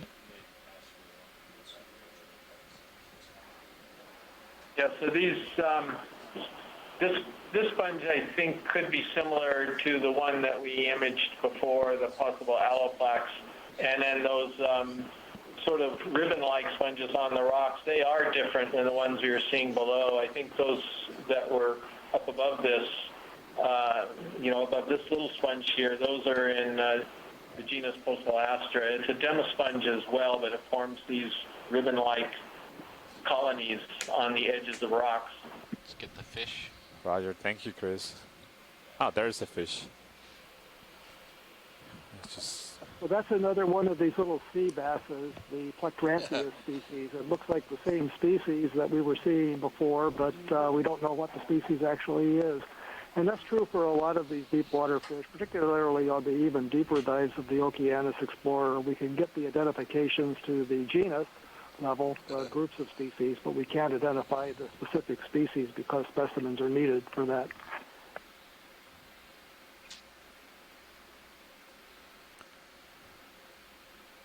Is the fish going to come out and play? His crustacean friend doesn't want him to.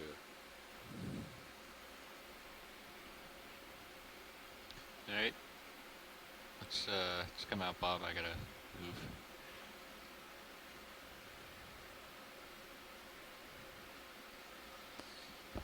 Copy that, Bridge.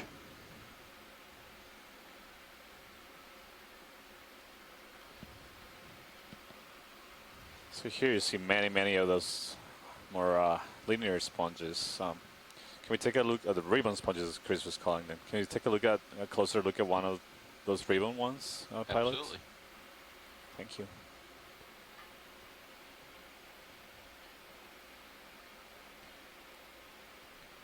Welcome, Nav. Thanks, co-pilot. Nice to be here. Thank you. Do you mind making D2 smaller? It wasn't so bad when we were zoomed out, but now it's a little confusing. Oh, the icon? Yeah.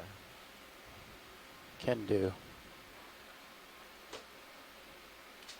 People make it large for launch and recovery, and then it kind of stays there.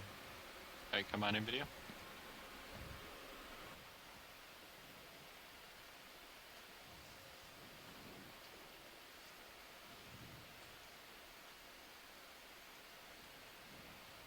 Is that too small, co-pilot?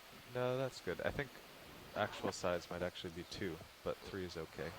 It's not as Yeah, so this is a little bit different. You can tell by it doesn't have nearly the same size osculum, and it's sort of a more Hey, smoother co-pilot, while I got texture you on the line, inside, and that ship sort of move dead is done. I guess we'll wait till spicules after are the all along the pilot, periphery on this. It wasn't transitions. forming quite such a dense Okay. mat. So yeah, I'm pretty certain this is something that for the moment we're calling Coastal Astra. It is a demo sponge, as we talked about before, and it looks pretty identical to the same type of sponge that we've seen in the Marianas as well as in Hawaii. So perhaps this particular sponge gets around. Great, thank you, Chris. So seems like so far we've seen 3 different potential species of sponges during the dive. Welcome, Chief Pilot Bobby. Thank you, pilot. All right, co-pilot. Yeah. Nav, where to?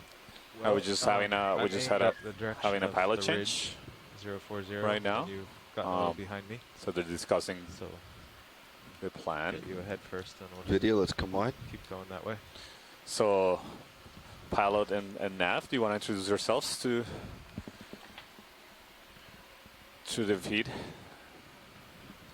Absolutely.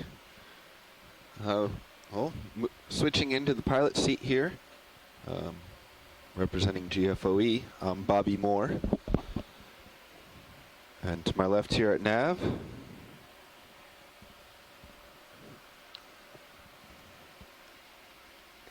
is... Just went over a fish, a different fish than we've seen. I guess I'm not talking It was on the bottom, EX, but it's too late to take a look at it. Andy O'Brien on Navigator. Pilot.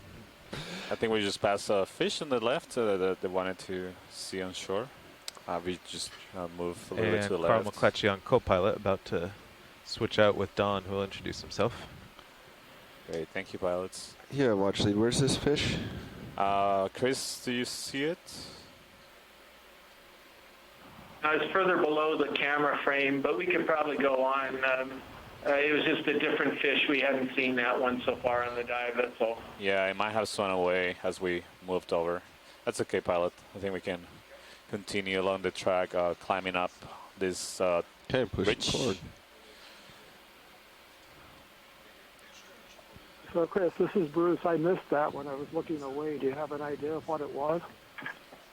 Yeah, it could have been chlorophthalmus, but I just didn't get a good enough look. It was actually Jasper who spotted it. I was looking down too, and I just got a real quick glimpse.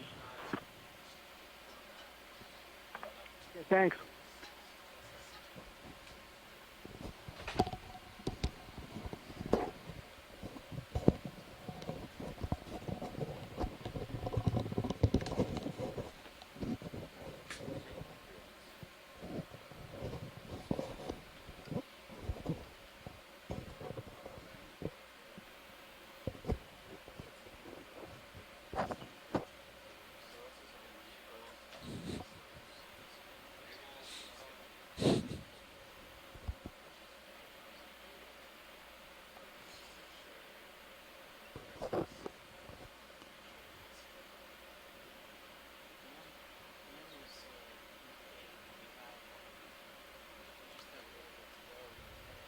So we're moving along this the top of the ridge at a depth of 425 meters. So we have climbed in total around 75 meters vertical. This particular part of the top of the ridge has a very gentle slope, so I think that's why we are starting to see a little bit more of the smaller rocks, sort of more cobble, rubble, and a decrease of sponges that we were just observing, and less of the crinoids that we see a little bit deeper on the face of the ridge. Here we're seeing another one of those toadfishes. I think this is the same one, or same kind that we saw earlier. Have we seen this other fish? Little fish, that little one right there that's hopping around, yeah, that's the one we saw earlier. Yeah, can we take a quick zoom on the smaller fish? Video, let's go for a snap zoom.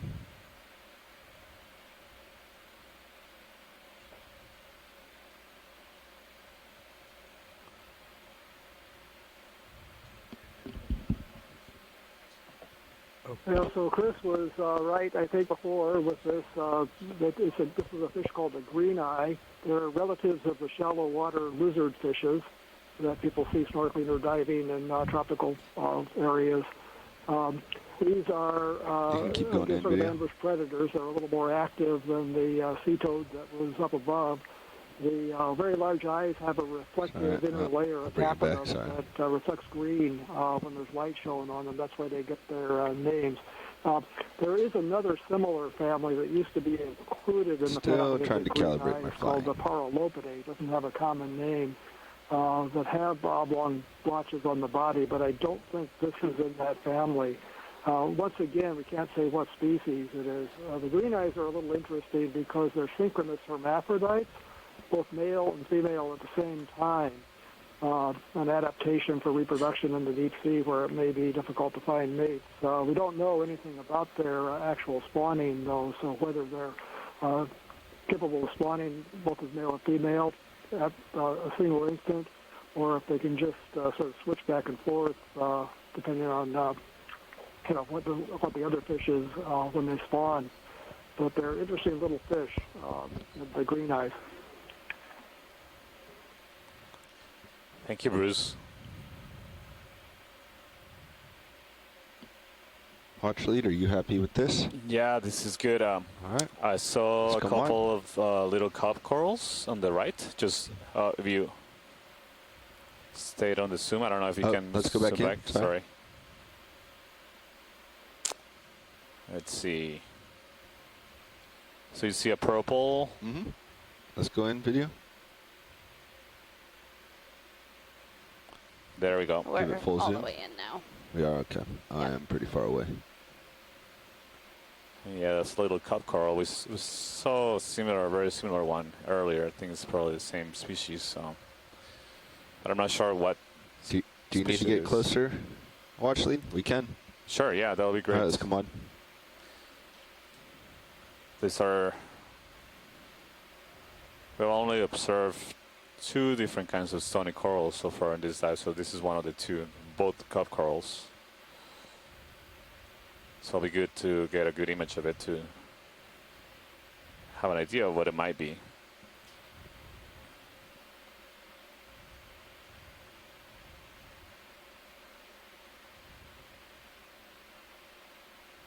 Okay, video, let's start to go in. Sounds good.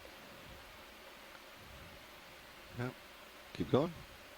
Full zoom. All right, full zoom.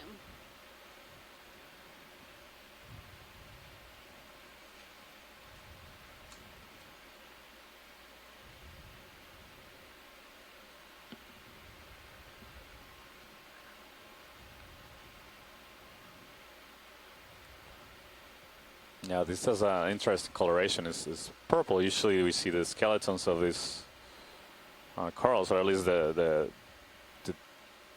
layer of tissue that is covering the skeleton is usually translucent or pink, sometimes yellow. And some of the colonial ones can be purple too, but I don't recall seeing this solitary cup coral with this purple coloration. I don't know if any other scientists on shore are familiar with this coral.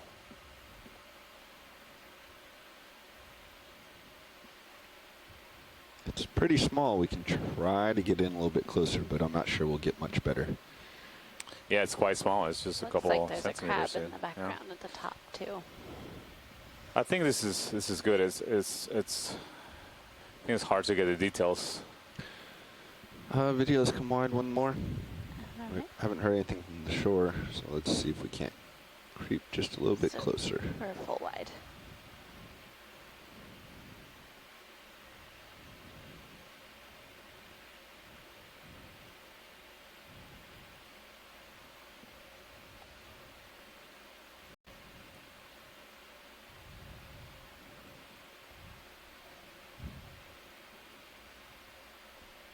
Okay, let's go in.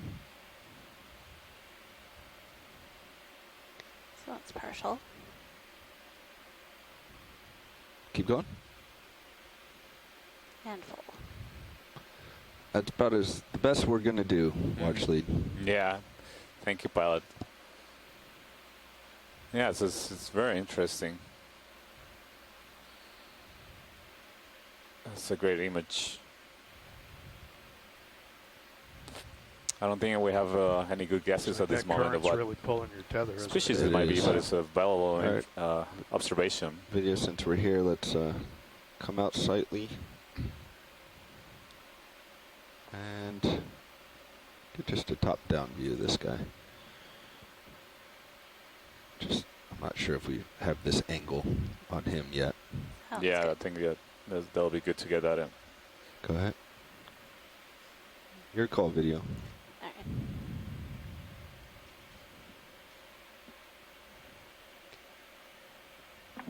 right. So this is the green eye again. I guess it's the same individual.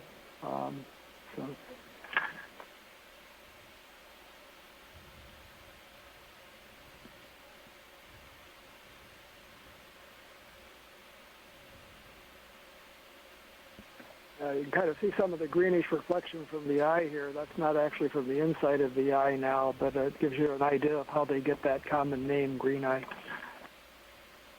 And video, are you good? Yep, video's good. All right. Watch lead, we're ready to move whenever you are.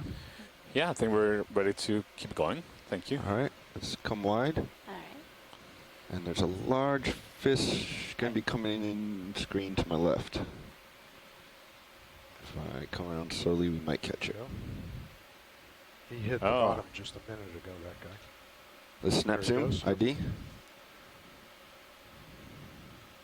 Pushing in. Partial zoom. Yep. Yeah, this is another pomfret or monchong, like the one that we saw toward Come the wide beginning so I of can the find it dive. again, I please. think it's the same species, He's moving Pterodactyl fast. I'm gonna have to although probably it let has him shorter go. lobes on the caudal fin.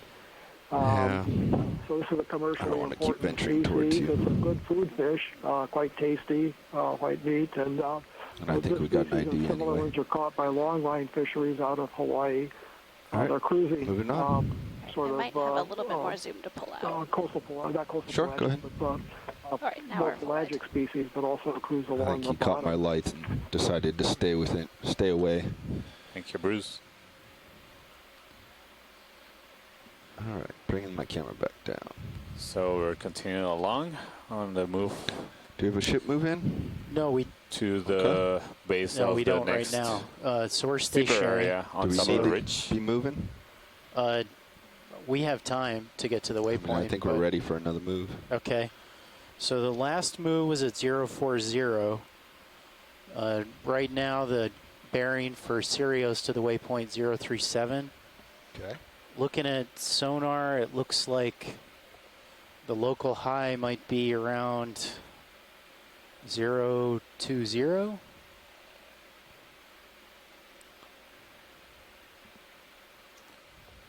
So again, we Co-pilot, are do you agree with that? within the boundaries of the That looks about right. National Marine Sanctuary of American Samoa. 020 sound good, pilot?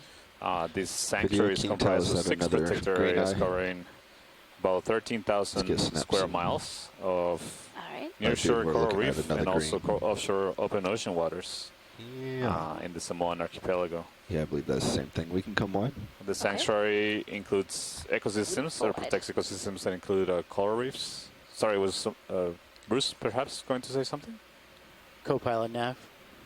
Yeah, go ahead. That was another So green eye, co-pilot, another, I think we should probably just head straight along to the thank you. to the waypoint then, and that would be 037. Does that sound good to you? Pilot, can we take a quick look at that? Yeah, that looks good. Okay. Go ahead and do that. Sure. I think it's an urchin. Okay, pilots, I'm going to put in a move at 037 at 0.2 Absolutely, knots. watch lead. I'm sort of just At flying 30 around waiting meters. to hear you call out items you want to see. We try to watch the other shifts, but don't always know what's been repeated, what hasn't. So please feel free to call out what you want to see, and we'll make it happen. Thank you. Bridge, Nav. Bridge, could I have a 30 meter move, bearing 037 degrees? You see that? Is that a speed that's 0.2 knots? Sorry. Yeah, That's when I both thought it was a lionfish. Yeah, I had the exact same thought. On the urchin. Good copy, Bridge. Yes, pilot, please. Thank you. Go ahead, video. I think this is probably the same That's a partial. kind of pencil urchin we saw earlier that was You have control video. feeding on the spider crab. It looks very similar. And that's a full zoom. And this one, is that another crab? Is that? Looks it looks like like it's eating a crab too. Not sure if Thanks, Rich. the crab is next to it or under it, but it looks from the legs. It looks very similar. Watch lead, is there any desire to see that crinoid above? The one that we thought was a lionfish? Yeah, I'll also come around and get better on this crab, but before I move, I'm in pretty good position to take a look at that crinoid. Sure, let's That's take a all. look at the crinoid. Yeah. Okay. So that might have been Do you want another me to come wide? observation of, again, that association between the pencil urchin and crustacean potentially feeding. Certainly looked like it in the first case. I'm not so sure in this other case. We will definitely find out for you, watch lead. Thank you. And this is, again, this is the fifth kind of crinoid that we've seen through this dive. Very beautiful crinoid, quite large. So it's distinctive. The coloration and the pattern of the colors is distinctive from the other ones, and also is large in size. It's much larger in size. And I see a cup coral to the right. That looks like a different Lost kind. my toe there, sorry, video. All right, if we're done with this crinoid, I'll try to go back to that urchin. Get a Can you, look. before you move out? Cup coral? Yeah, it's You got cup it. coral on the right. What was that? This looks like a different kind from the purple one we saw earlier and from the Stand by video. one we saw at the beginning of the dive.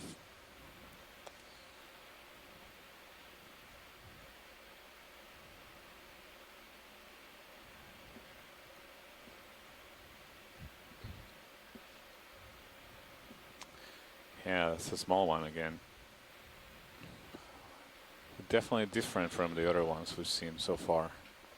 All right, I think I need to Yeah, thank you, get pilot. going. Yep. Just come wide. Can video pause for a full specimen real quick? Yes, we can.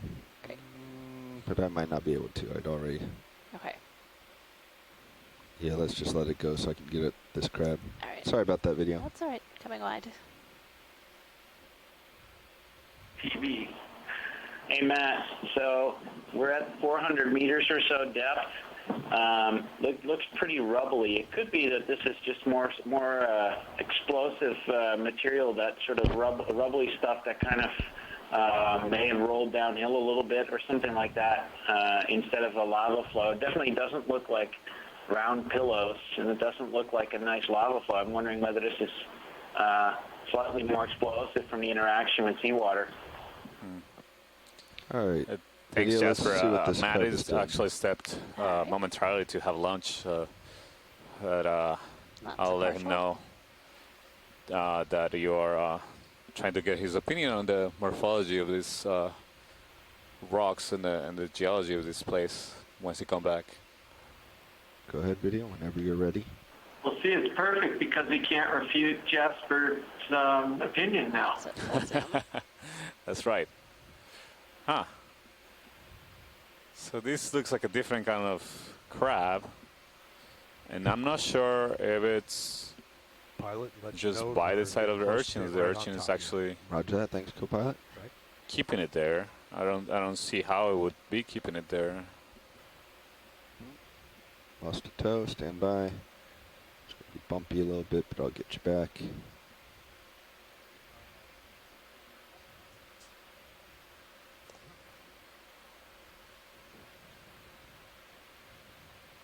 Okay, coming right slightly.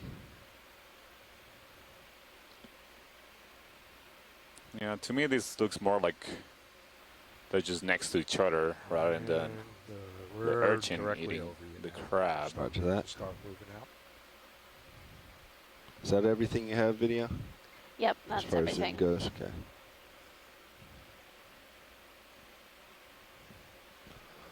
All right, well, I think we have enough for a good still, right, video? Right, yeah, video's good. Okay, moving out. All right, coming wide. Thank you, pilot. And we're full wide.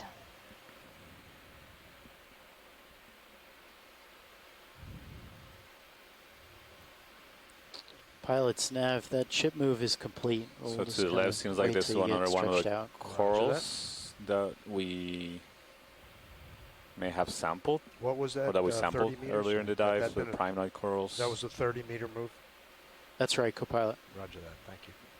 Coming up, we see another Galathete squat lobster. Thank you, Bridge. Some sponges. The white morph crinoid perched on top of the rock. The black and white crinoid morph just passing by on the right.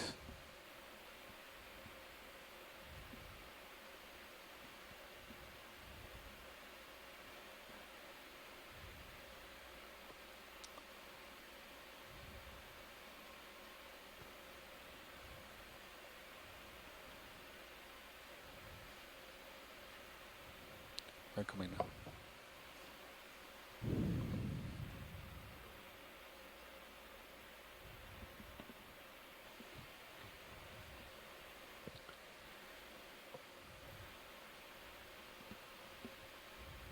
So again, we are going over this relatively flat area,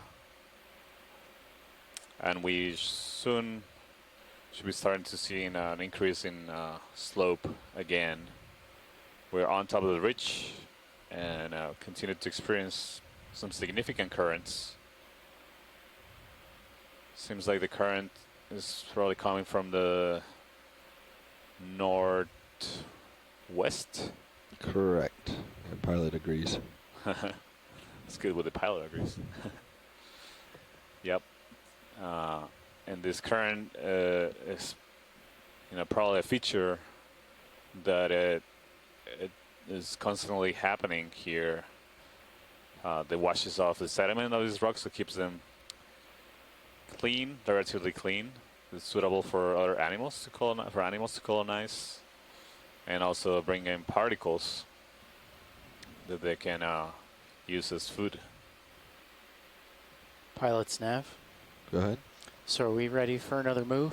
See another one of those crinoids? I believe so. Okay. They're very. So see it looks two of them there's a on the left. They're very cryptic. They faintly blend it in looks pretty like the good local with high on sonar is seafloor. maybe 15 degrees to port of Sirius's current heading. That would take us a little bit more northerly, which would agree with the bathymetry. So do we want to cut north a little bit? Makes so. Yep, I'm trying to follow the ridge, and it sense, looks like yeah. it's off to my left. Yep. Okay. So on the waters of this marine sanctuary in what here do in you think, American co-pilot? Samoa, Let's just snap here. they are shallow water coral reefs as well, 015. including some of the oldest and largest Parietis, Yeah, hold genus there. Parietis coral heads in the world.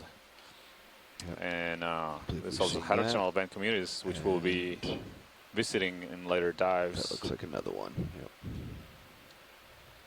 And All it's right. also I think we can come important wide. for Okay. fisheries, fishing grounds. So we're definitely interested in making a lot Okay, of pilots, I'm fish going observations. to call in a move to at support the 015 management of for the 30 sanctuary. meters. Roger that. Does that sound good? 015. Yep, sounds Okay. good. Most of the little fish that we just saw are more Bridge, green Nav. eyes. It looks like we're getting into the right depth and the right habitat for Bridge, those. I'd like to call in a move, a 30 meter move. Yeah, I believe this is the at third or fourth we've seen 015 degrees. so far. Speed Pilot, do you see that 0.2 crab knots. in Yes, front sir. of the rock? Can we take a look at that? I Absolutely. believe we haven't seen that kind of crab. Perfect. so That's far what in we this like to dive. hear. Yeah. Good copy, Bridge. Thank you.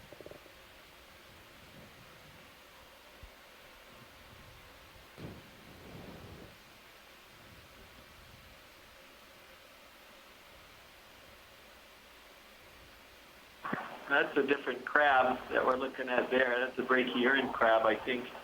Yeah, I agree, Chris. We'll take a closer look in a second. Also looks like a skeleton Thank of you, a Rich. sponge. It looks like a spider web right there. Some kind of Go ahead, video. mucus membrane there. That's a partial. Oh, look at that. Yeah, so there's a different kind of crab. Done. We haven't We seen have that some before. time if you want to play with the port swing arms. See Okay, if you roger can't that. light this up a little bit better. Okay. All right. And that looks like a All right. skeleton going up of a with, dead sponge. Power on the hydraulics. So it does have the appearance of a spider web, but you know we are underwater. There's no what pressure? spiders that can make anything in webs that area is here. pretty good for the. Even though this Yeah. resembles very much the If it's structure of a spider heavy web. manipulator work, we'll bump So it just up to a remind you, little we are a depth of 425 so meters on the port valve pack, of the upper swing south arms. of So you the want to get Tau Get Island the Titan camera in American turned Samoa, around and probably our lower swing arm. exploring the seafloor habitats in the Tight seafloor camera, then we want to look to this. characterize the You want my biodiversity Titan and camera, so geology ID1. setting Okay. in support of the marine sanctuary, Oh, yeah. but also 001 to on get a the, better okay. understanding of 001. the diversity Do you have more Zoom that is video? here and how it Alright, let's relates go to for it, yeah. relates diversity we see in other That's areas. So the biogeography, how it varies in this region as a key region in the Pacific, we believe could Which be a one did you transition say, zone between the pilot? Probably southern lower, and northern lower, port Pacific lower. faunas. Okay. So you should But be the able fact to that we turn that know around very, and very see little it about this area. So most of stowed the up things against the valve pack. we've or, seen up here against the foam are pack. new records for the region, potential new records, potential new species All right. to Okay. There we go. but it's also hard to identify new species for sure just by looking at the video. So that's why we are collecting key specimens of biological This way? samples as well as geological Well, specimens. we're losing our time to on this, guys. So I'm going to have to pull up, but you should continue what you're better doing. get a better Video? understanding of the You diversity that's happy with contained in this this area. imagery? Yep, I think video's good. All right, we can come wide then. All right, Thank you, And I'm going pilot. to continue on. we're full wide. Okay, so that's it there I'm looking at there. You would like the lower swing arm, so you need to bring it down and left.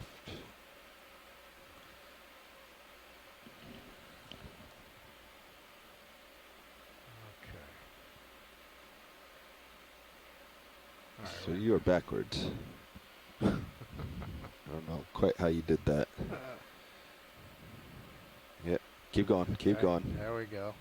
There you go. Get There yourself we right are. side up. Now pan. Okay, that's zoom. All right. See some more sea lilies, crinoids coming up. We definitely seen Pushing out, Nev. I see difference you, between the looking dominant over. species of crinoids. So deeper at the beginning of the dive, we Okay, observed now- several Now of come the up, golden face in towards the camera, just as you're doing. morpho species of crinoids. Yep. And there was also And keep panning striped, right. species, but it had a different coloration. It was more like a brown yellow one. There you There go. we You're go. Ones starting we to see see it. here are more purple, Things looked a little dark strange purple, like that. white, and Okay. And now white you can also species. see it in your port rail cam, so it's already deployed. Yeah. All right. Okay. So this So could be due that to a is the different port couple lower different swing factors. It could arm. be a depth limitation, If to you the range of rotate the species, or it Sirius's could be main HD matter down a little bit, of, you can see it there as well. tolerance to currents or food If that's inputs video to in zoom different in, parts of the maybe. reach. That's okay.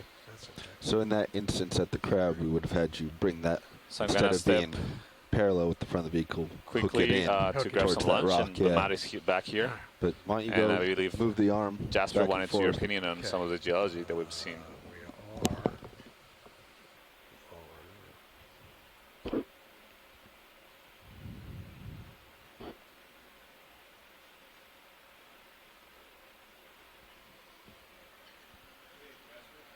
Oh, okay.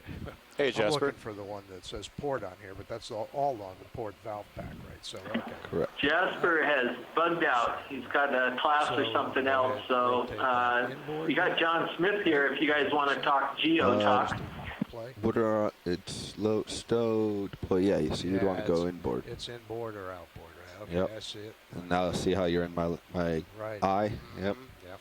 Honest, that's his real name. Back out. There you go. And feel free to play with any of the other things. Andy can help walk you through them. All right. Okay, now if I was going to stow that one.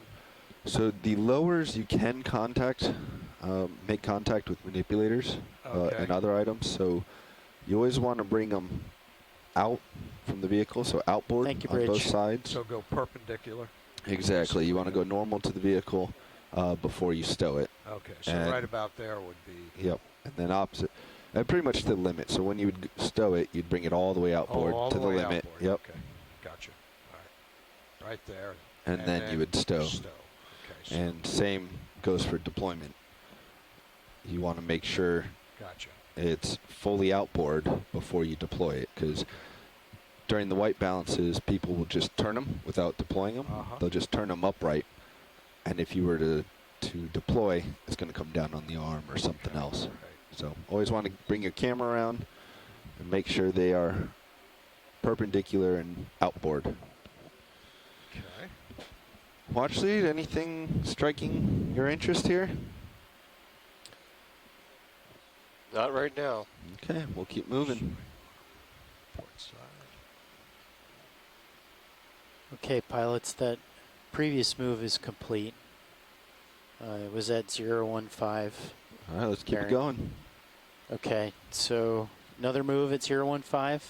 It still looks like it's the local high. Yeah, I think we can keep that. Okay. To haul in a little bit here for you. Yeah, that's the trade-off, always making sure you're... Yep.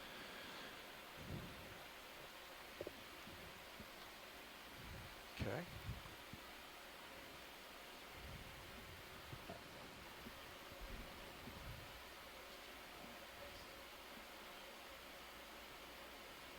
Co-pilot, if you could cheat your heading closer to 015. Roger. Coming around. Yes? Go ahead.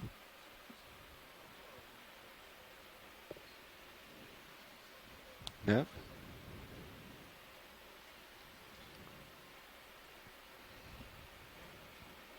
Watch lead, nav. From where we touch bottom. Stand by. You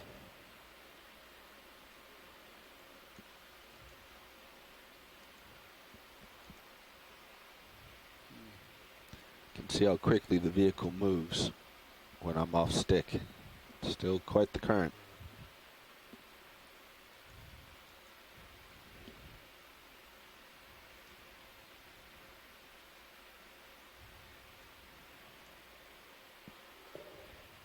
Watch lead, about 250 meters as the fish swims. Been holding on to that one, huh?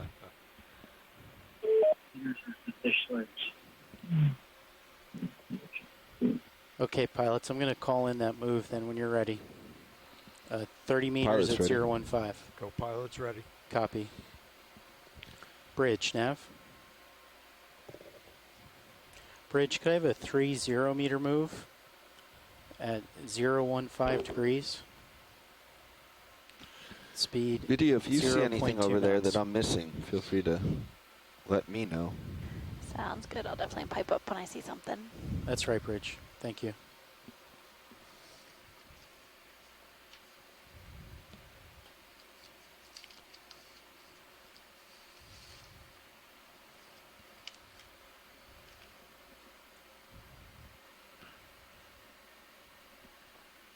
Just a little orange thing there.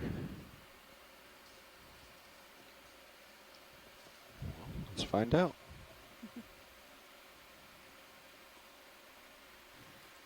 Go ahead, Bridge. Thank you, Bridge. Yeah, so I stepped out for about 20 minutes and I come back and there's significantly less biology now.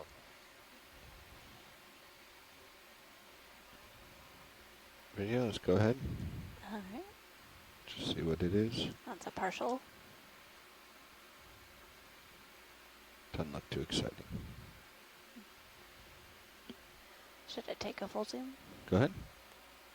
Looks like a Venus And that's flytrap. full. Hey, Matt, this is Jasper. You still there? I'm here, Jasper. Just Alright. commenting on the What I we'll just much come lower wide. abundance I lost of my biology times here anyway. compared to 20 minutes ago. We're full wide. But what I'd been saying, or what I had said while you had stepped out, was the look of these rocky bits here looks angular and rubbly enough, and we're in only a couple hundred meters from sea level, that this may just be explosive deposits instead of lava flows or pillow lavas. Yeah. It would look more rubbly, less like pillows or lava flows. They looked like we did have pillow structures before, but if your hypothesis is right, those are just Pilot, it looks like there's something large, just down and to the right of the lasers. explosively placed blocks. Just down a little bit further. Right. Cucumber, it looks like. Yep. There's a thin veneer of Then they sediment can have any covering shape they everything. want. That's right, but there's a thin veneer of sediment go covering ahead. the basaltic substrate. But it looks like lots of scoria. Is that partial?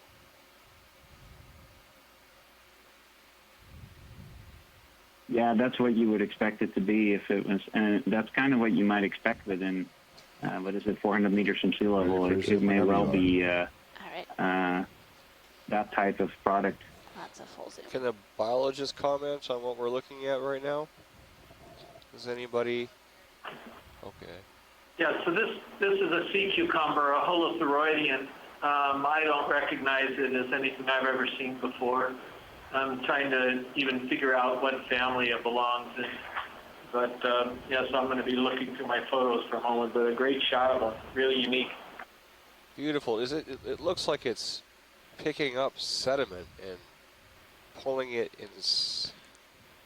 Don, would you mind taking my camera for a second? Yeah, that's the way they feed. So Okay. those little feet right in front, those Should two be the- feet, yes. they just will grab a bunch of the Should be sediment. the right side, they'll, actually.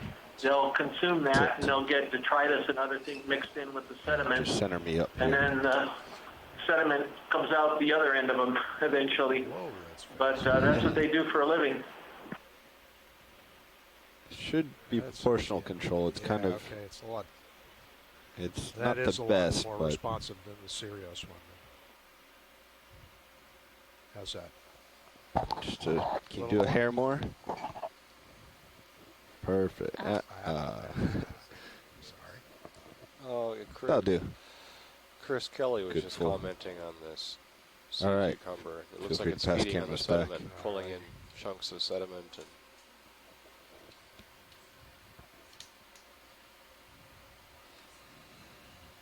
Okay, so that's Zeus on the right and Mini Correct. Zeus on the left. Okay. Correct. Roger that. All right, video, I think we are good here.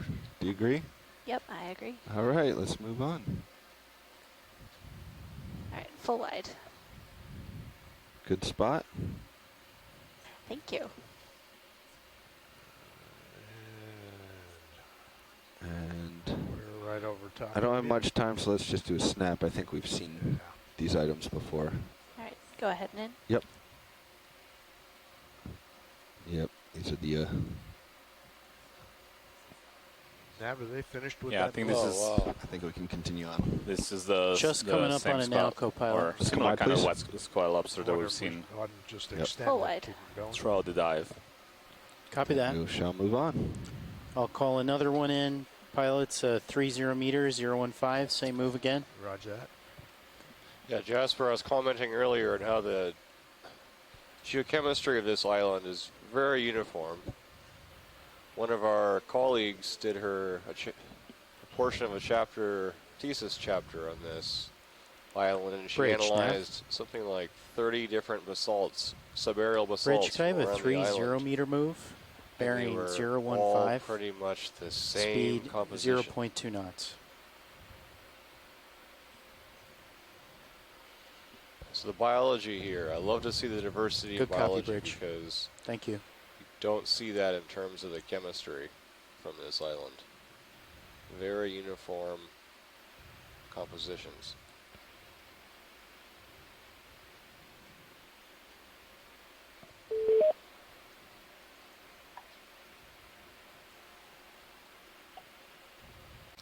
So we're approaching the Looks like the current is base of the next sloping area. I don't know if it's picking up. It's been pretty strong. Let's see that we are increasing. So we have a rock here. Sorry to interrupt you. Thank you, Bridge. Can you slow down, Navigator?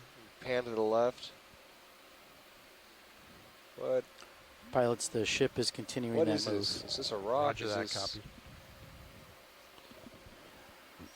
Looks like a very oxidized rock, perhaps. Yeah, but it's giant Video, vesicles. All right. Can you zoom in on that? That's a partial. Yeah, I continue to be impressed by the abundance and size of what appear to be vesicles on these rocks. So vesicles could be gas pockets, essentially? Yeah, gas pockets. And gases are required in abundance to make explosive eruptions. And Jasper Contra was suggesting that this could be a volcanic debris field from an explosive eruption. Should we go further in? Or Okay, that's all we need for this rock. All right. Thank you, ROV pilot. No problem. Okay. Video's coming wide Thank you, video. and full wide. Heading over towards these rocks. I was just remarking kind that. of a strange darker brown color compared to the rest of the rocks around it. Looks gonna come back into different. co-pilot. That probably came rolling down. Yeah. Tumbling down the mountain. There was one rock before that was so round that someone commented that it looked like a coconut. And all the boulders around it are highly angular. Such rounding requires processing in a shallow environment. And we're coming up on top of you, too. So Yeah. A higher energy environment. No, I think we can keep it going. Here for a while? No.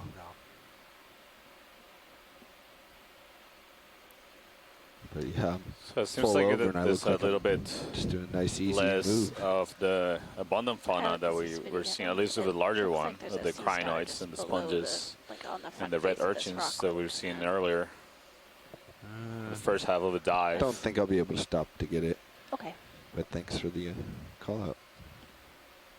Oh, do you see, pilot? Do you see that yellow thing sticking up? Yes. Can we please take a look at that? Yes, we can. So this is one different kind of crinoid. So this is a stock crinoid. So earlier I was remarking that the crinoids, the coelides that we've seen during the dive, are very abundant during the dive. I think. Oh wait, this might be a coral. Let's take a closer look. Video. Before I keep remarking. No, this is a crinoid. Yeah. I think you nailed it, Santiago. It's a crinoid. Yeah, it's a crinoid. So this is a stock crinoid. It belongs to the other large group of crinoids, and these are fascinating creatures. They have a really interesting history because until basically we started doing deep sea work, we only knew these creatures from the fossil record. So we only knew them as fossils. So finding them in the early deep sea expeditions was a complete surprise. This created or led people to generate a hypothesis that perhaps the deep sea was basically a refuge for like prehistoric, a lot of prehistoric creatures. So these groups of organisms, this group of organisms is very, very old in geologic time. Perfect. And in an expedition we had in 2010 in Indonesia, we found a remarkable abundance and diversity of these animals. Let's come wide, please. It's a paper by Verena Tunnicliffe, University of Victoria, and her group, documenting the diversity we saw there. So I'm very curious to see how this diversity compares to what we saw 7 years ago. And let's go in again. Tropical areas of the Pacific. Of course, right now we're a little bit further south and more in the central Pacific. So we're very interested to compare those. So it's not quite full. Go ahead, full. We're running short on time. I think this one is in the family Hyocrinidae. It's got 5 arms on it, as you can see. And we saw something relatively similar to this in the Marianas, where it didn't have any discs up near below the calyx or the crown of it, kind of a smooth texture just like we did maybe a crack back on it. So it'd be pretty interesting. I don't have a picture of that one in the Marianas in front of me, but it's all right, we gotta go. Similar. Wide, please. Yeah, definitely, Chris. Full wide. It's great. I was looking forward to seeing one of these stock crinoids. We hadn't seen earlier in the dive, shallower. Right now at 420 meters, climbing up. Pushing hard up for you, co-pilot. Well, increasingly steeper slope along on the top of a ridge that runs southwest northeast in the southern part of the Tau Island of American Samoa.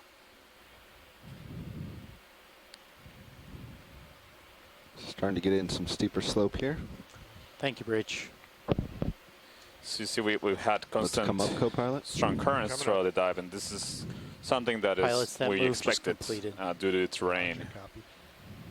So ridges and seamounts, so anything that rises up from the seafloor or relative from the surrounding seafloor creates an increase in the localized velocity of the currents, so they become faster.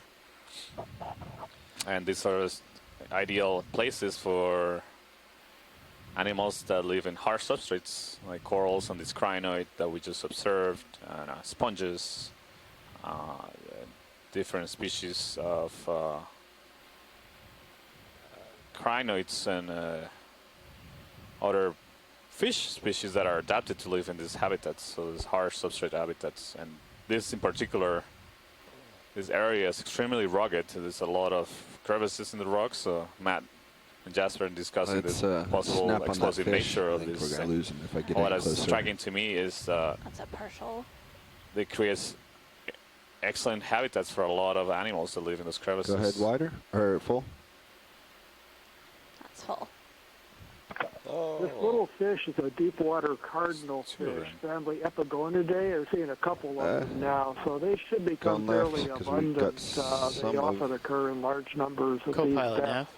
They're similar to the shallow water cardinal fish. Noticed red in color, but for a long the time they were starboard put rail in the cam same seems to be family, but cutting they're in and actually out. not Let's come wide. related. These are little flight forms, so they feed on the plankton Have you heard of that drifting by in the before? water Because I've seen column. it 2 or 3 times in the last couple of minutes. There's cover ledges and crevices so that they can hide if a larger predator comes along. They could be a food for some of the bigger predators. Let's go ahead again, video, please. Okay. And also deep A lot of water current coming over this ridge. Partial. Go ahead, frame it. Thank you, Bruce. And you can clearly see that there's several individuals of this fish species here, and since they seem to be hiding in They do seem to all be the same one, so let's. in the crevices of see the if rock. we can't So find that big one. definitely There we this go. seafloor texture provides very important habitats for a lot of different species. Good places to hide from predators, and it's very important for these communities and the seafloor. Beautiful fish. So again, we can't identify the species. They're in the genus Epigonus. The characters for the species identification are often things that we can't see just in the videos. There are a number of species. All right, let's come wide Every before we few years, make another everyone sick. species is discovered and described. So the family's probably much more diverse in these unexplored areas than we know right now.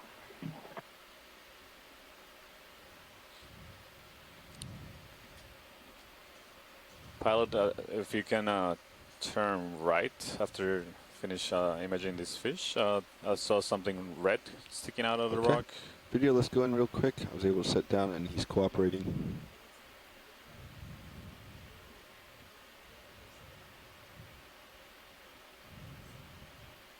There we go, much better. And full if you have it.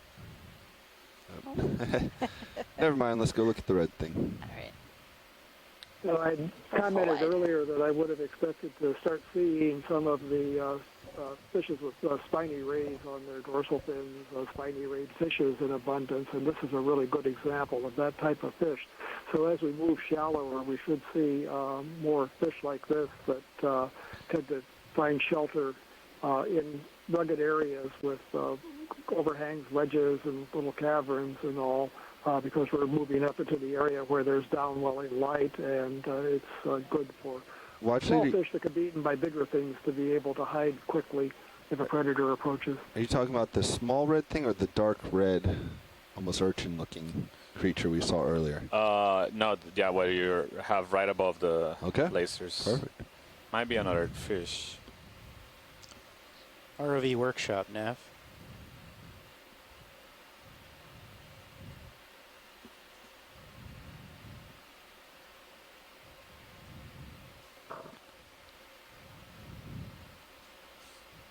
Go ahead, video. We can't see it clearly yet, but I'd be willing to bet that this little reddish fish is another scorpion fish and maybe a different species than what we've seen before. It's hidey, but it's got the scorpion fish sit on the bottom and often sit on vertical walls or high gradient features. This one's hiding, it's shy, it's got its head tucked in the shadows, but it's definitely another species of scorpion fish, and different from what we saw before. You can see that the color pattern is clearly different. Oh, yeah, there it is, just popped back up. Yeah, I mean, it just started going in and out. I saw that earlier. Yeah, so as we you saw it keep earlier? going More frequently now. shallower, we should start seeing let's come exactly that, the transition between the influence of more shallow water And we're full wide. species. That Okay, moving still on. 400 meters, but you know, we're gonna start entering depths later on that are just at the boundary of where you start seeing light. So around, you know, 200 meters, still faint light, and some animals might move. So the ship is stationary right now. I think we're ready for another move now. Okay, so... But also be evolutionary... Seems, I don't see a clear local high in the sonar. Descendants or ancestors of more shallower species. So it looks like from Sirius to the target is 050. Les Watling has joined us here in the UHCCC. I was just talking with him, and we didn't see whether you zoomed any of this material. It looks like carbonate. Is that what you were talking about, Santiago? I was pilot? no. So I guess you're saying I mean, that's definitely possible. Like I was alluding more to the species distribution. So, yeah, so, but I will be curious to see. You're heading at 050. What Matt and Jasper think about the we'll do that. The rock that we're seeing here. Definitely some. Do you see a local high in the sonar? I don't really see anything jumping out. Nope. Okay. So let's just go partial right here. That would be the direct bearing to the summit, because it almost or looks the like old reef waypoint. material to us. So does that it seem looks reasonable? like it looks like a thin blanketing of sediment rather than. So we'll do a 30-meter move cementation at 050. That's probably good. Roger that. Sounds good. Oh, what is that? What just jumped there? Is that a shrimp? It could be. It's very small.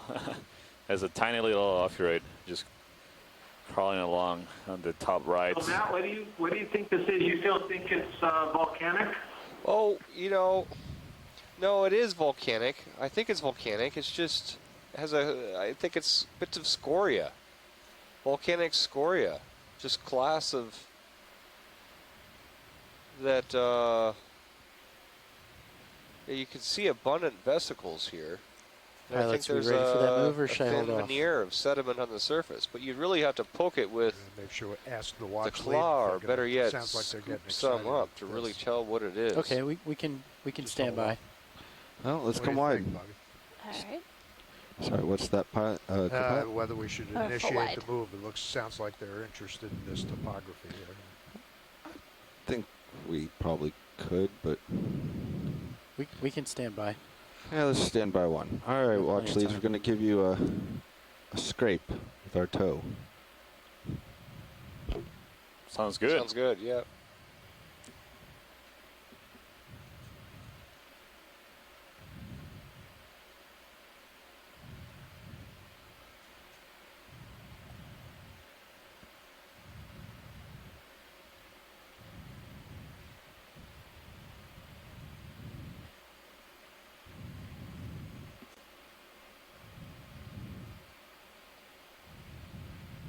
Huh.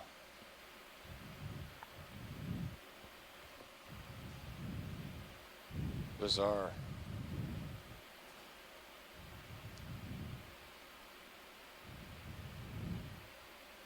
Yeah, I'm having a hard time telling what this is.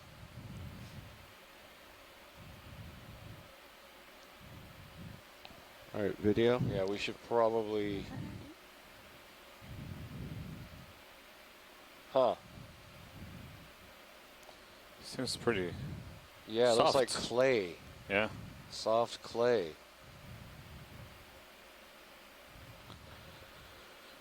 Yeah, that's strange.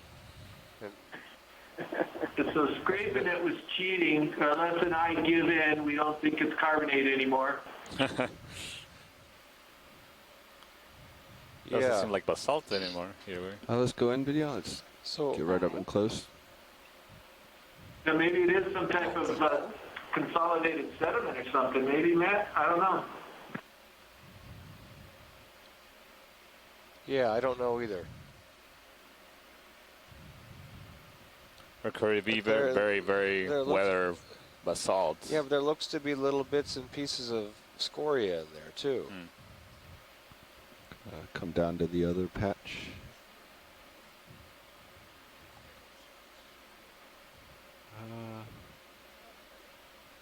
Yeah, there it is. Huh. Yeah, if there's any interest, we might... over on the right there, the screen. You see that? Looks like a chunk of scoria. So it looks to be... We have blocks of... or pebbles of scoria, really, with together with what looks to be like some kind of alteration clay material, and with a sprinkling of lighter colored sediment on top of it. But yeah. So how are we doing on time for this dive? Watch lead. We have 3 hours and 20 minutes remaining on bottom, and we need about 30 minutes to make it to the next waypoint. Oh, sounds like we're doing pretty well then. Yeah, so we're on schedule. That's right. Okay, thank you.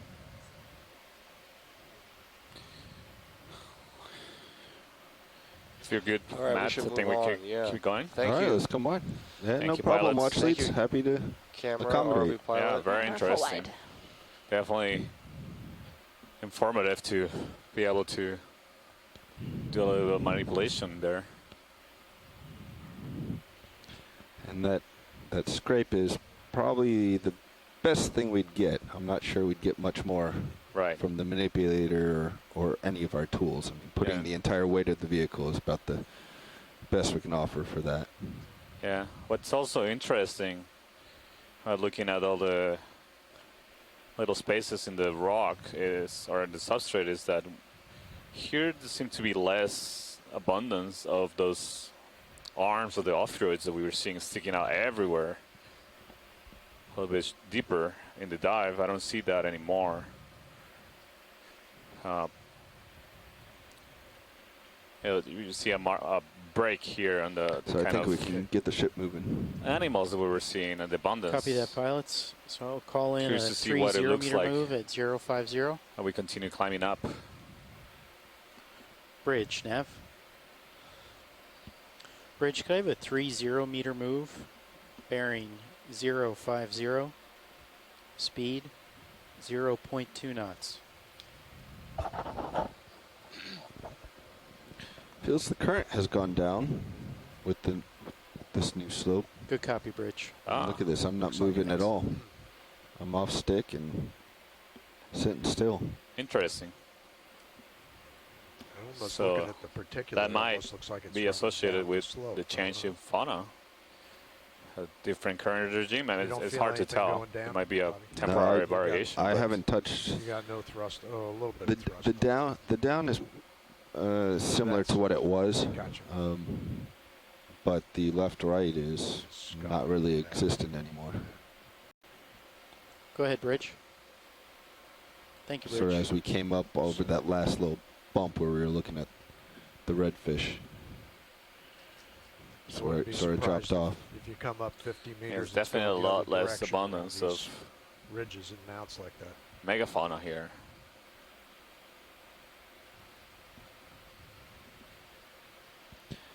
How much longer are Do you you think on? this is an Andy? area that's scoured by rock slides? Say again, pilot? How much that might longer be are one you reason why there's with our not shift that much here? life.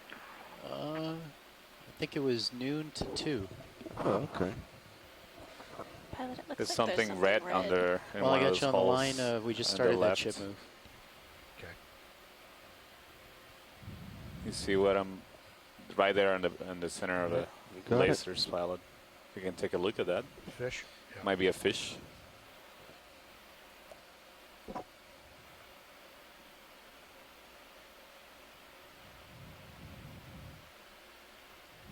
All right, go ahead.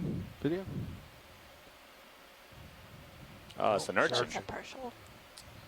It looks like the red purple urchins that we saw earlier, or throughout the dive. We haven't really stopped seeing them.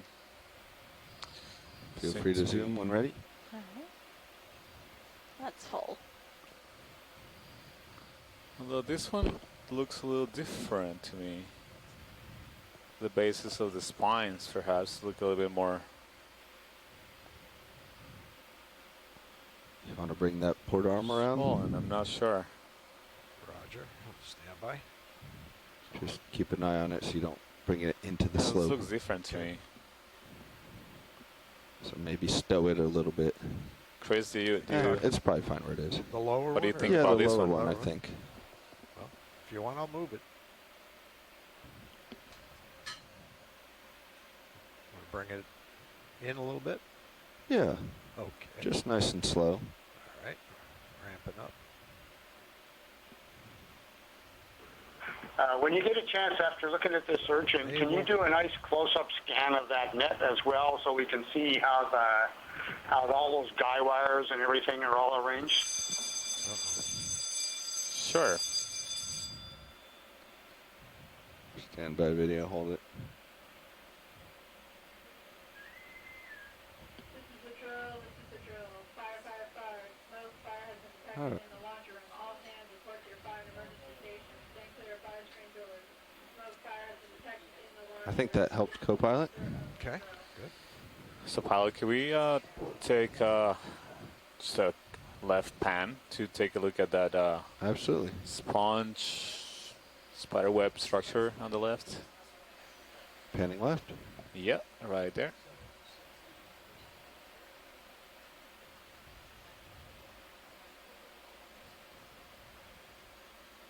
Thank you.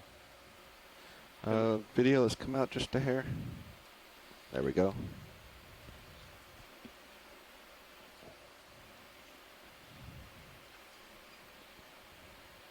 Yeah, we've seen this throughout the dive, different places. I was interpreting it as a dead sponge skeleton.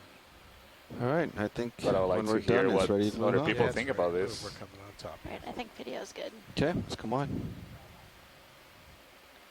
Or full wide. And when you get a chance, co-pilot, if you can move my light back. Yep. Peter Oster in the chat says that mucus structures, maybe remains of egg cocoons of polychaetes. This is the size of that structure was, I think between 30 and 40 centimeters. Thank you very much. Wide. But it looks like there's a fish or something straight ahead. Yep. Feel free to start going in. So Peter, do you think they are big fish, beautiful fish, aggregations of polychaete egg cocoons, or they seem rather large for that? I'm not sure. I'm not familiar with those. Really seeing that. Mind coming up as well, co-pilot? Coming up. This is a beautiful fish. This Move fish into is them. this fish is a boarfish, genus Antigonia. There aren't really shallow water relatives. They look kind of like the shallow water butterfly fish, but they're not related at all. And this is another type of fish that we should start to see more of as we move upward. They're quite common in this submesophotic zone between, say, 200 to 400 meters.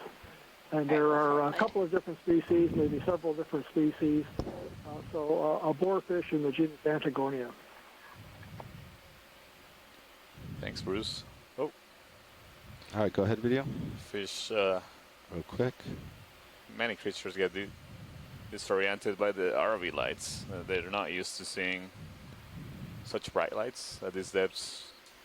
There's no significant light, or the number of photons that reach the depths is extremely low. All right, I gotta let him go. So, looking at the RV lights is like you looking straight at the sun. So, you get disoriented. Back into position, co-pilot. Temporarily. I ran off. That's why you see them sometimes bump into the seafloor or other. So what ability to see do these fish have at this depth? Of course, away from the ROV. Okay, coming up. Well, there's also steeper. animals in the seafloor that produce their own light. That's very common, bioluminescence. They can produce their own light with their own molecular Let's get your camera up too. biology, or they can also form associations with bacteria. So the anglerfish, and the famous one, Finding Nemo and other places, has a light lure. Those lures are actually formed by associations with bacteria. What's this linear feature we're seeing in the geology? What is that? It looks like another crinoid. Stuck crinoid right there. No, just to the left, it's a large, probably several meters long, cutting across the screen. This is something new and different. It's a neat substrate. What is this?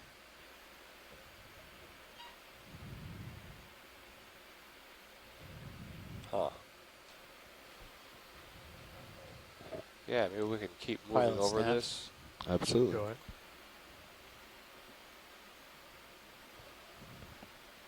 Go ahead. Oh, so the ship's stationary, and looks like you guys are okay. So you want to call in another move? Sounds good. So another move at 050, 30 meters. Sounds good. Copy that. Pilot, can we take a look at those white spots Bridge, on nav. the center of the screen? Bridge, could I have a 30 meter move? Bearing 050. Speed 0.2 knots.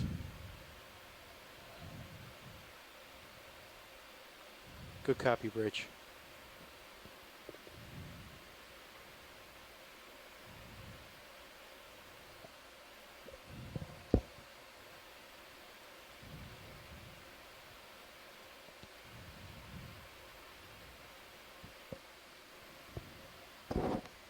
Go ahead, video. All right.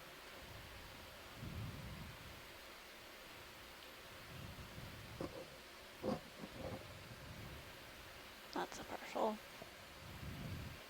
Go ahead. And that's full. So the structure to the right looks like like a dead barnacle. Plates and I'm not sure what the more wider white staining on the rock is. Does it have holes in its in the shell structure there?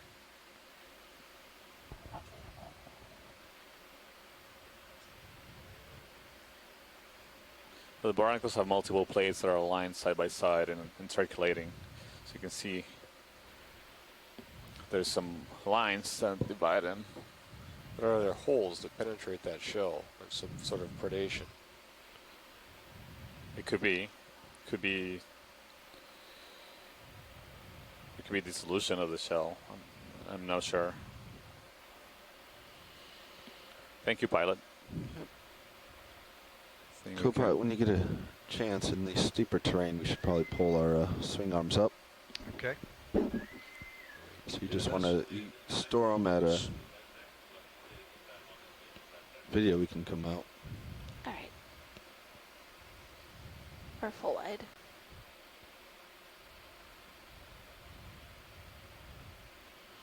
Probably just up 45 degrees. I'm having a hard time understanding what this substrate is. It breaks into large planar a little bit more blocks. That's bizarre. Okay. Do that. For the other side, we'll want to make sure you put it outboard first. Okay. Outboard. Yeah, I think it was. And then stow, right?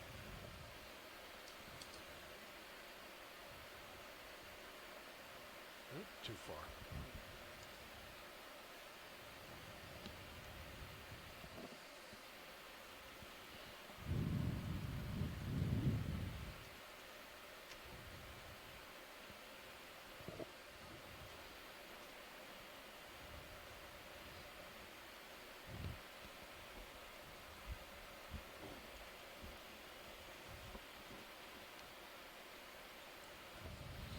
I see some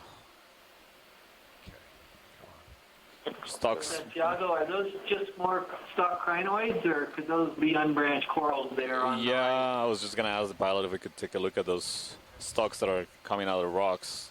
My first guess is gonna be crinoids. Yeah, they are crinoids. There's 3 crinoids. Yeah, okay. Looks like the same ones again too, huh? Yeah, there's actually another one on the bottom right there, so there's 4 here. 4 crinoids. And there seems to be a sea star right there. Pilot, can we take a look at that white? I think it's a sea star. Yes, we can. And I see more crinoids in the distance. I see at least 4 or 5 crinoids in the distance.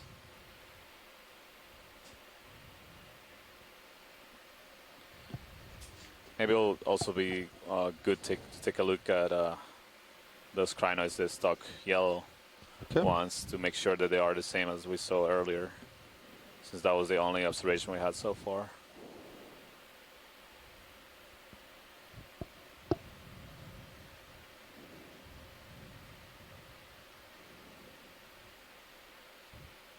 All right, go ahead, video. Let's start to go in.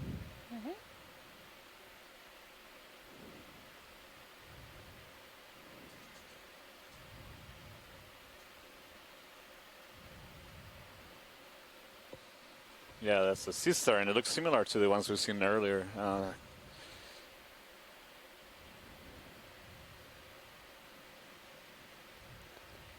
Whenever you want, video.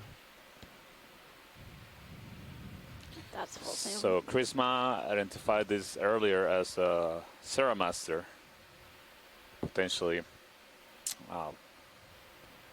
Couldn't get to the species level. Thank you, pilot. Okay. Video, when you're ready, come wide, please. Alright. So we saw this 480 meters initially, so right now we are at a depth of 385 meters.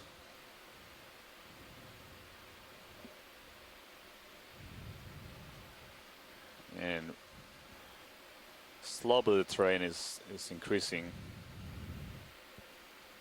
and we transitioned an area where we saw very little fauna, but we're starting to see some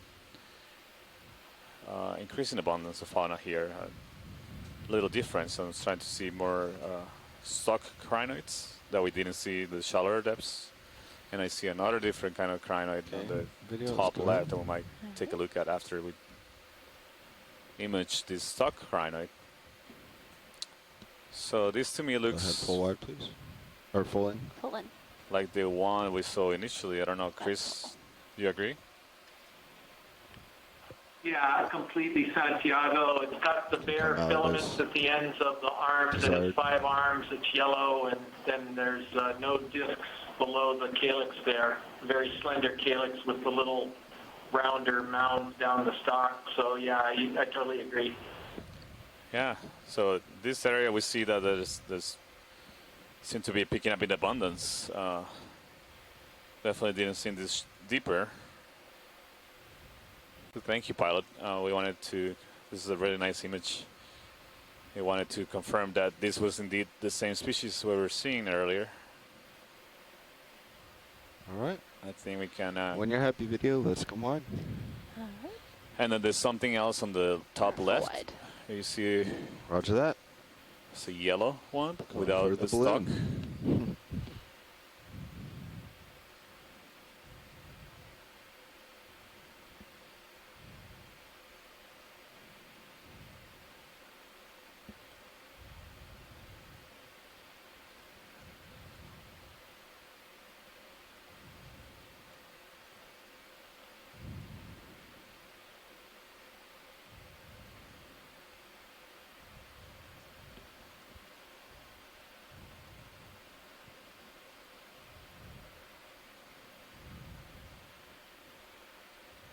Okay, go ahead, video.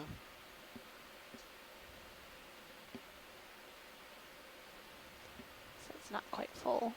So this to me looks like a different kind of crinoid. So it'll be a sixth different kind of comatula crinoid. So different from the stock crinoids.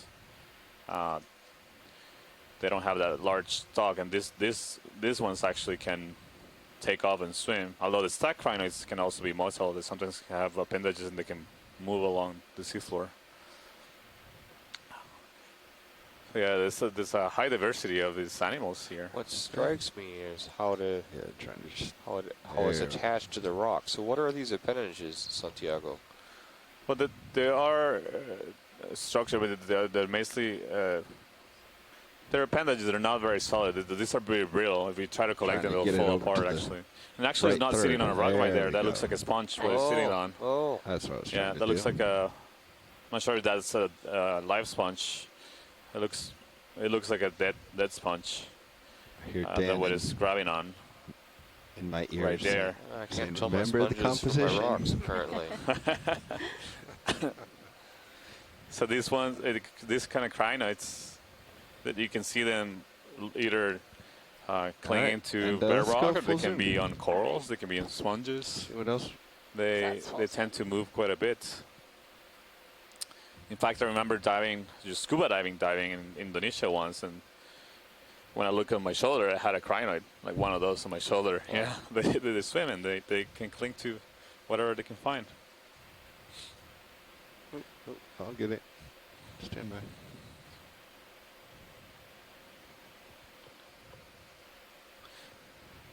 Is that shimmering in the water, pilot? Do you see? It is. It is.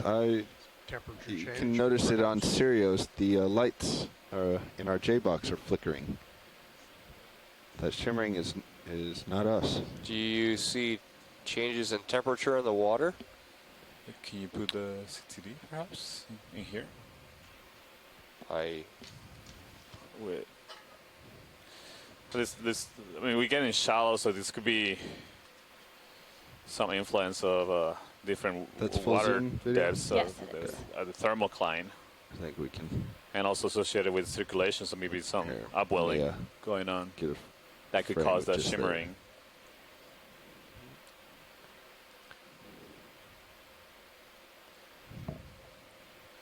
So we see the temperature here is 11 degrees. So in the last 10 meters, we have changed 1 degree Celsius in water. So we definitely seen a significant change in temperature. So some kind of minor hydrothermal venting? No, I doubt it. I think it's more like a thermocline. Thermocline, yes. okay. Yeah. All right. I think we got enough of this. We can come on. All right. We've always held out hope that this Or full wide. island was still volcanically active. There's evidence for eruptions that are as young as keep going to the waypoint. It's still 10 to 20,000 years 30 old meters. based on C14 Sound good? gauges of corals hosted in. Copy that. I'll call it in. Yeah, look at the tough coming through cones there. on the northeast side of the island. Stand by, co-pilot. Could we look? It's just never mind. Sirius is 100 meters away. On that purple thing. I mean, it would be really interesting if it was hydrothermal venting, but I just don't see any other evidence it was seen on the seafloor. This might be something else, actually. I'm not sure if this is urchin. Bridge, can I have a 30 meter Can we zoom in on that red thing, pilot? Yes, you can. 050. Be an Antamastus. 0.2 knots. Yeah.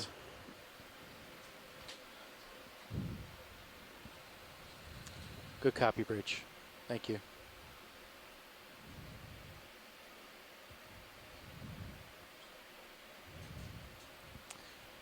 Okay, go yeah, ahead. this looks to me like coral, an oxcoral, an Antamastus. Partial. Very high density of polyps.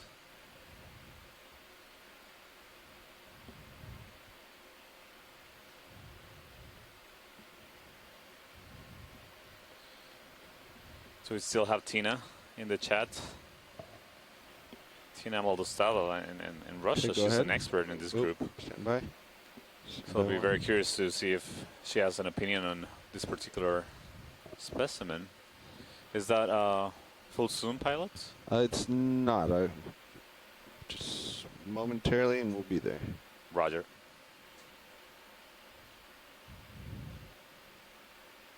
So again, this is one of the few octocorals we've observed during this dive, and So that's full zoom. you can see that clearly the characteristics of the octocorals. So each one of those things that look like flowers are polyps of a coral, and the projections are tentacles.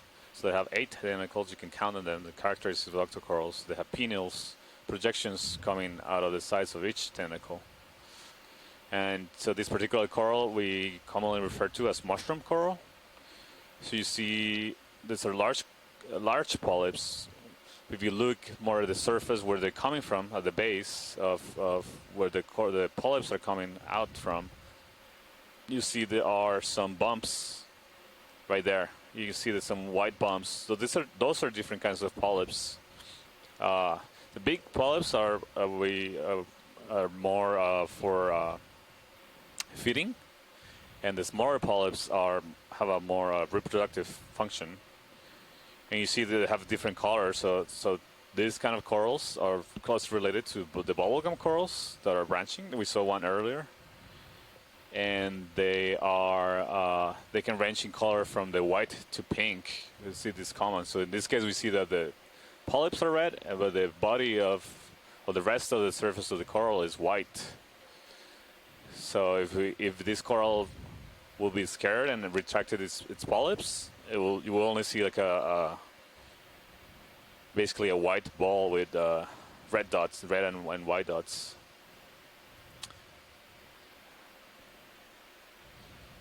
We don't have a good guess of what species this might be. The genus is very likely Antamastus. We've seen this around the world. Let's frame it. A beautiful coral.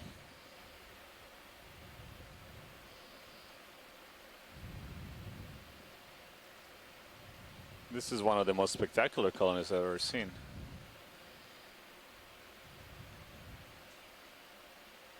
Paolo, do we have the lasers on? We do. We'll get them on as we take off. Is there interest in potentially sampling this coral, or? I will be very interested. I don't know if folks on shore will agree with that will be a good sample for a good candidate for sampling. We should probably stop it. Copy that. Would there be interested in sampling the Bridge, coral Nav. to get the volcanic substrate underneath it as well? If Which possible. Bridge, can we come to an curious easy about stop, this, please? in fact. Thank I mean, you, if Bridge. possible, that will preserve more the morphology of this coral. These corals are not hard; they are spongy. They don't have a consolidated inner skeleton. So it's likely there'll be some damage if you try to grab it with the claw, but I don't know if we'll be able to grab or scoop it out. Yeah. Well, we have a new scooper. Right. This might be a test case for using the scooper. Yeah. So we'd like to hear from other scientists in the shore if they agree with our suggestion that it could be a good, interesting sample. I don't think these corals are very unknown from this area, so this could very well potentially be a new species. Again, I'm not an expert in this group. Tina Waldosova is a good. It's a good. She's an expert in this group. Watch lead pilot. I'm not sure this is a good candidate for the scoop. So how would you get the rock underneath it? Just out of curiosity, it looks like it's solid. Right. I was just wondering if it's as like the one we scraped that seemed a little bit soft. It did seem soft, and just I'm wondering if this is a similar substrate. It very well could be. I don't know if pilots you would be willing to at least give it a tap to the substrate and see how hard it is. Yeah, we can do that. I don't think this is going to be a candidate for the scoop. Okay. I think it would have to be kind of a low pick with the claw. Okay. But we will see what we can do. Roger. Yeah, I've been thinking more about the volcanic substrate that we tapped with the ROV before. Are we full wide? Yes, we are. The more I think about it, the more it looks like altered volcanic tephra deposits that I've observed in various locations of explosive volcanism. So the smaller bits of tephra alter readily to reddish clays, and the larger bits of tephra are better preserved as clasts within the clay. It's really strikingly similar. Of course. That would be consistent with this explosive volcanic origin. A little bit more. Just trying to see what this is attached to. Substrate here. It's a beautiful coral. It is beautiful, yeah. Yeah, we watch these. We might be able to get into the base there, but we'll try. Okay. All right, let's come wide. And pilot, just so you know, you got two samples in the port bio box, and I believe there's rock in the starboard rock box.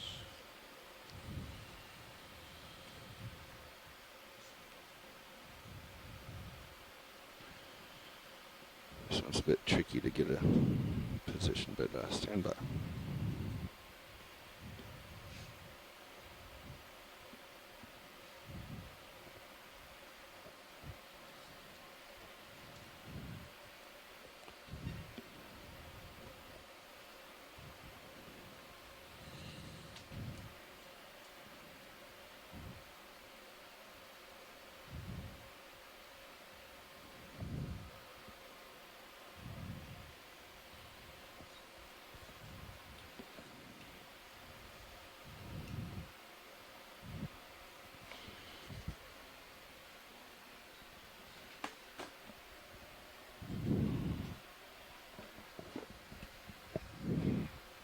Okay. Yeah, you want to ramp up hydraulics for me? Ramp it up. There we go. Take that all the way. Yeah.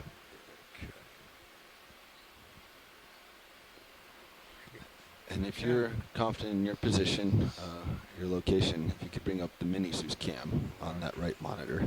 Okay. Right monitor and HD2. All right. Okay. Did you copy before you got samples in the port bio box? Port bio box, okay. All right. You want to bring it over? Pull up the, or bring your camera over. Okay. Please. It can be the left one, yeah. Left one. Take over my mini Zeus and bring it over so I can see the craft, please. Okay. What's the field ID on this? Okay. We call it Anthemastus. Hydraulics It's coming spelled like on. this. Oh, I put it in the chat. Hydraulics are on. Indexing out. Is that a good view for you? You want me to just follow? Or center it up? Just where you are for now. Okay.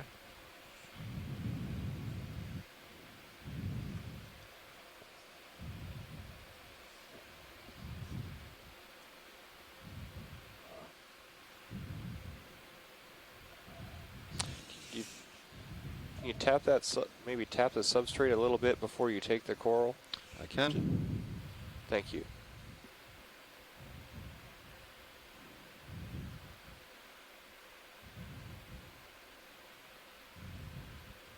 You get a sense for how consolidated it is? It's tough. I mean, Interesting. My jaws aren't doing anything to it. Interesting. Might get friable right on the edge. All right. There, but So I think the best thing will be to try to grab it as you were planning to do. So this coral is as I said, it doesn't have a inner consolidated skeleton. So just tell me how far to go. It can get crushed easy, so you want to try to be delicate if you can. Right there? As delicate as you can. Yeah. We will try. And with this size, we're going to get nothing but the sample. Should it? Yeah. Are we going to find that it pops off with enough of a tug? Or are we going to have to cut it? No, yeah, it should pop off Okay. easily. I don't think there's the need for the coral cutters at all. Could you come a little bit more wide, please? Right there.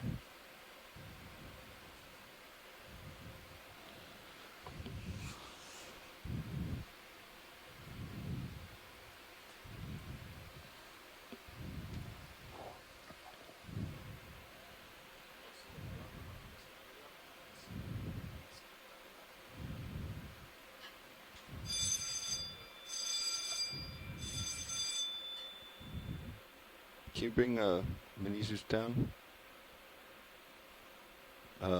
Center up more on the sample, please. Okay.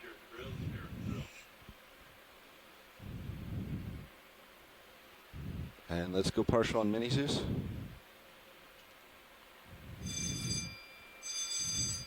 Okay. Center it up, please, co-pilot.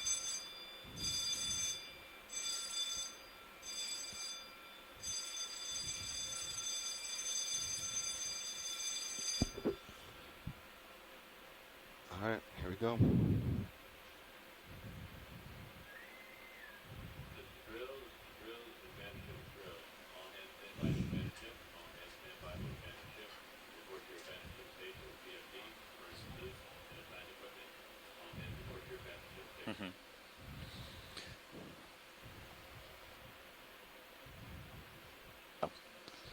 Yeah. So for those unsure, you see hearing alarms in the background. That's the ship is conducting a drill, abandoned ship drill. So it's just training that happens regularly on board ships to make sure that everybody's fully aware of what they have to do in case there's a real emergency. So now we're setting out to sample this mushroom coral, Anthemastus.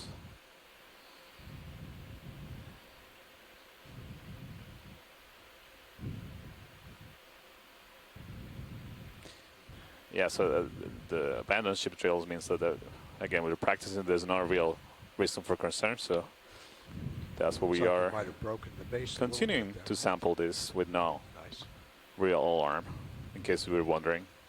So you see now that the ROV arm has touched the coral. All the polyps have retracted. Serious HC2, please. So now it looks like a mushroom, or like another one of those. Basically a mushroom. Some people call them mushroom corals. I can. Right. All right, and I think That's I might what be able to the get the rock appearance this comes time. from. Cool. So this is normally what we see in a specimen when we see it in a museum in a jar. We don't see the tentacles extended that we saw spectacularly, so we lose all that. But with getting these observations, we get a much better idea what the animals look like really in the natural habitat. That was the mini Zeus. All right. Yeah. Right there? That's it. Okay. So, Watchley, you noticed that as I went to get it, the rock came up. So we're sort of changing the strategy a little bit to see if I can't get the rock, That the sounds, substrate. Sounds very good. Thank you, pilots.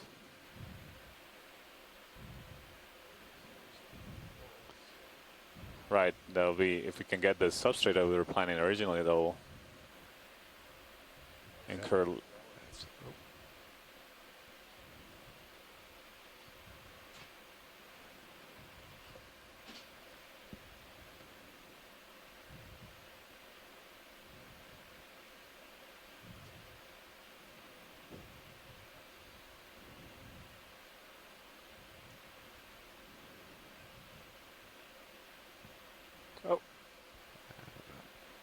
Yeah, she's free. Free, but I'm You trying can not to clearly crush. see why it's called a mushroom coral. People call it mushroom coral. It looks just like a mushroom. Okay.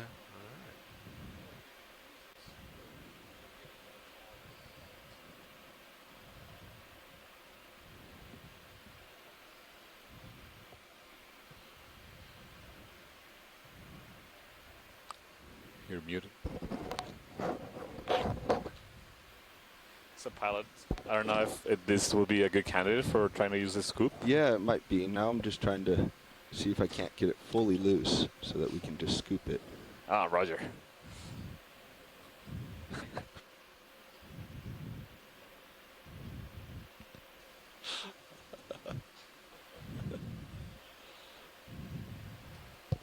That was my idea.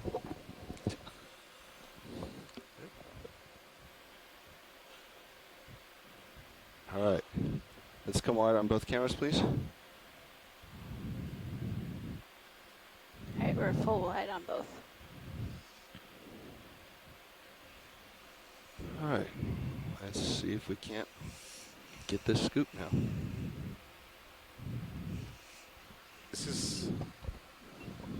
We're going to try to use a new tool that is available in the ROV, brand new. So it will be That's on the right side there. first use of it. So it's a scoop that the ROV team has built, designed and built to exactly for this purpose, to try to collect samples that may be delicate. Yeah, let's bring up our swing arm. Sorry, Watchley, it's going to take a little bit longer. As you mentioned, it's a brand new tool, so we need to get some lighting on it. We are a little less experienced with it than some of our other tools, so it's going to just take a few minutes longer. Okay, so we want to come in maybe on. Try to be as quickly as possible. Roger. Yeah, probably on the upper swing arm. Okay. Stow.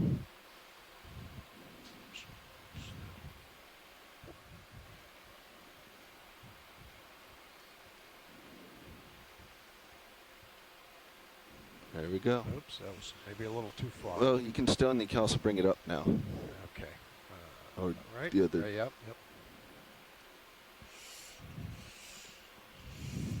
There we go. Perfect. There you go. All right, let's come right on Mini Zeus.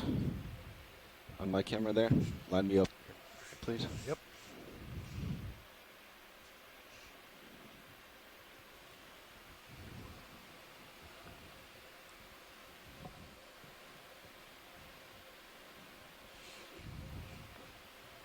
Is that where you want it? Yeah, that's okay. I think that's perfect. All right.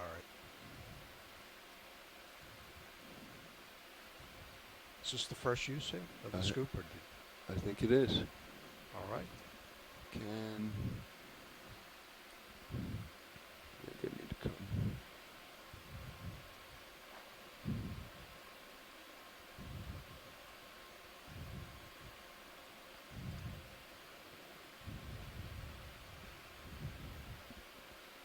Nice.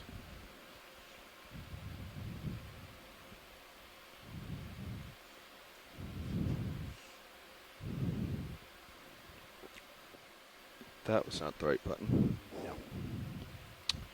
I would need to pick that up again. Let's see. Can you reach it from where you are?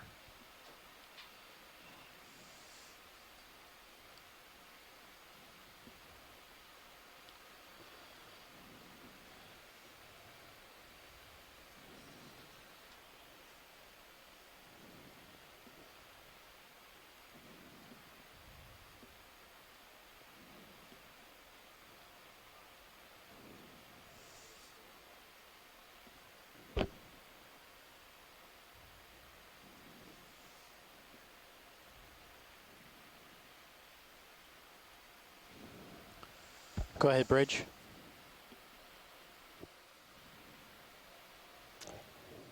Negative.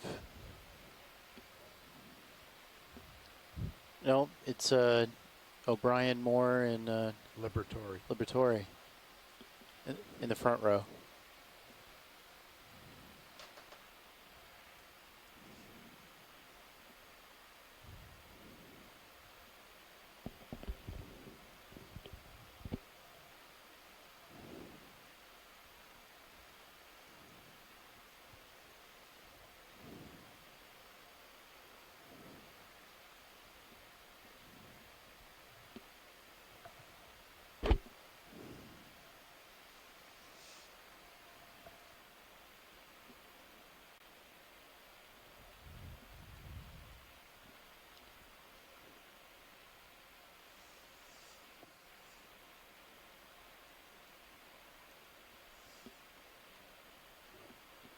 Bringing the arm out.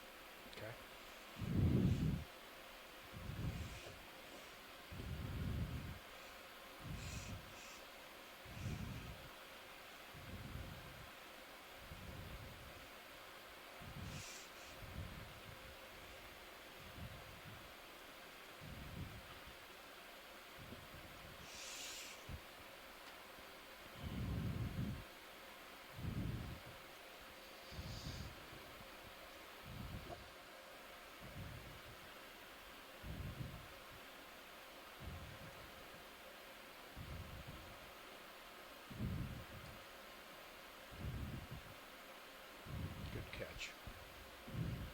Nice. All right, let's not do that again. No, and you're in a pretty good position there, too, to collect that. Yeah, this might actually work out better anyway. Yep.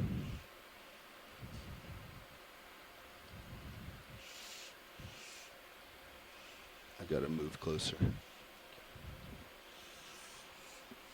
I'm at the extent of my arm. Okay, coming up.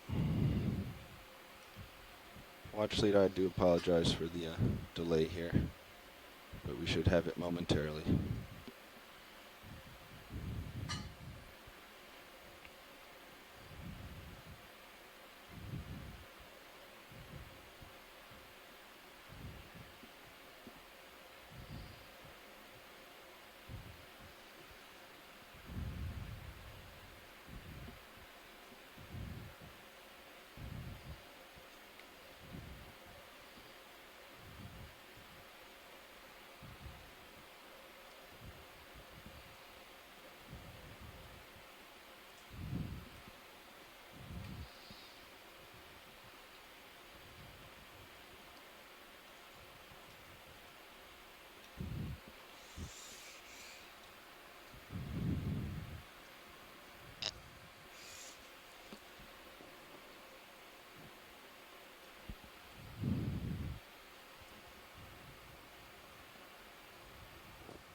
Okay, bringing it back down.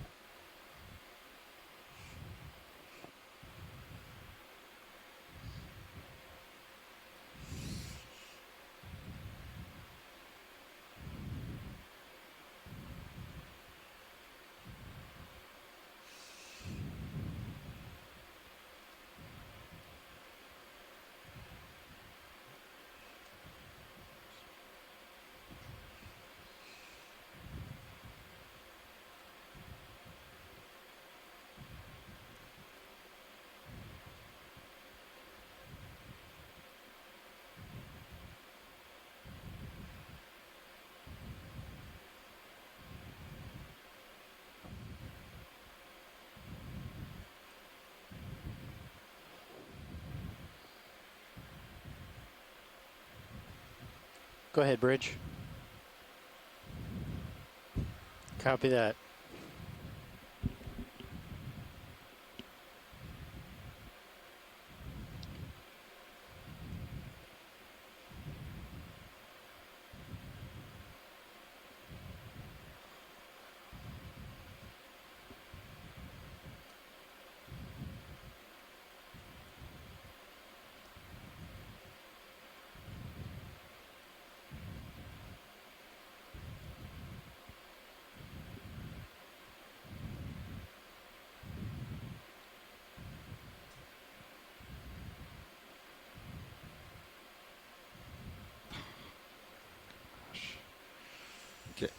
reposition. If it so stays that there, it's now. still rolling. There you go. Catch it from the downhill side.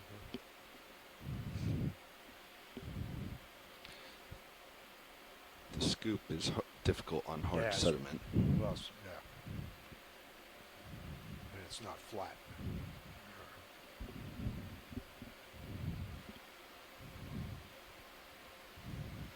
We've got plenty of time, though. Okay.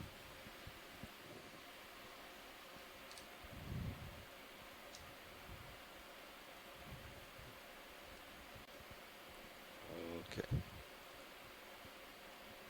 So here's where suction would have been really nice.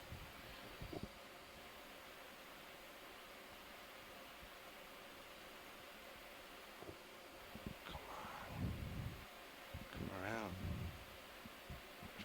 What am I up against?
That's it. Catch it in the middle. I was trying to. It's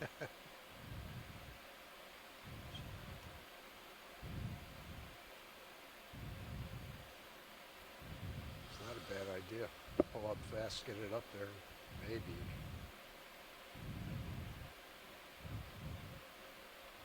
Yeah. There you go. All right, where do you want to put it, Bobby?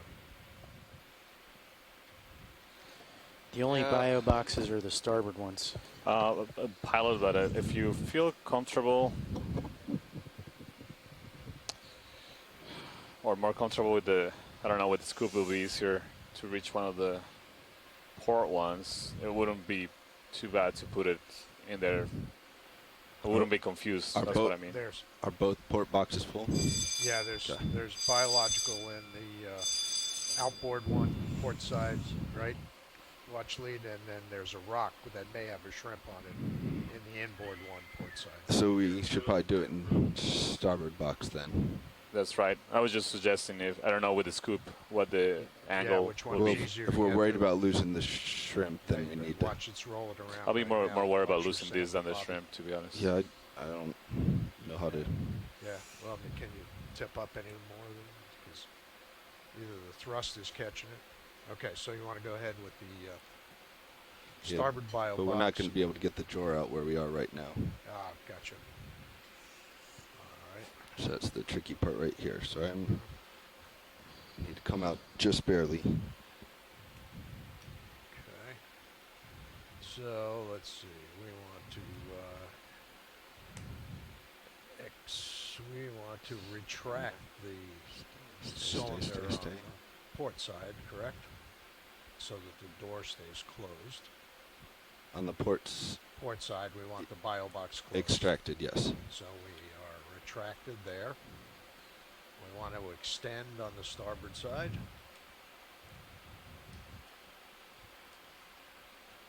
We're extended there. Okay. Let me know when you're ready for the drawer. You stand by. Okay, Roger, standing by. I'm just trying to counter my movement. Yep. I think that current has come back up.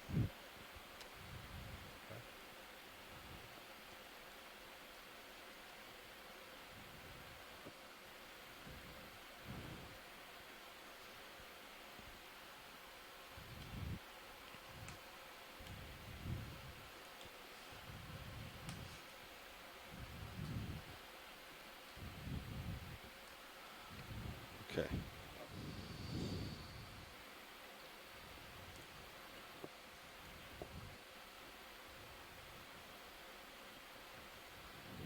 Yeah, let's get the drawer open. Start getting it open. Roger that.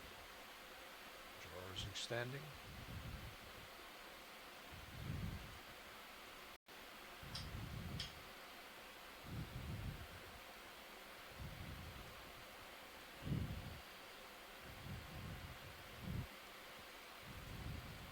Okay, it's out all the way.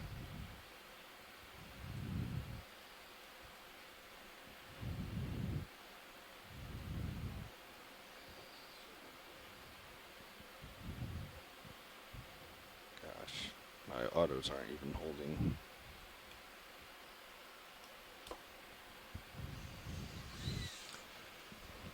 Okay.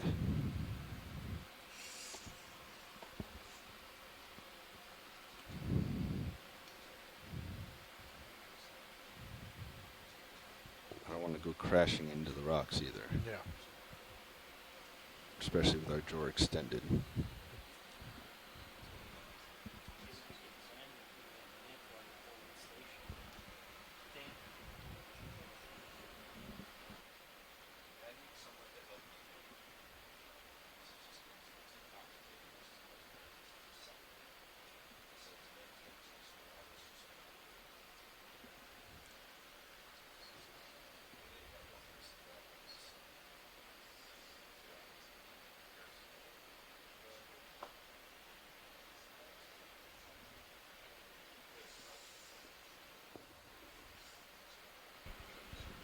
All right, here we go. Okay. And Andy, keep an eye on Sirius there. I'm Will do. drifting towards it. All right, here we go. Coming to starboard.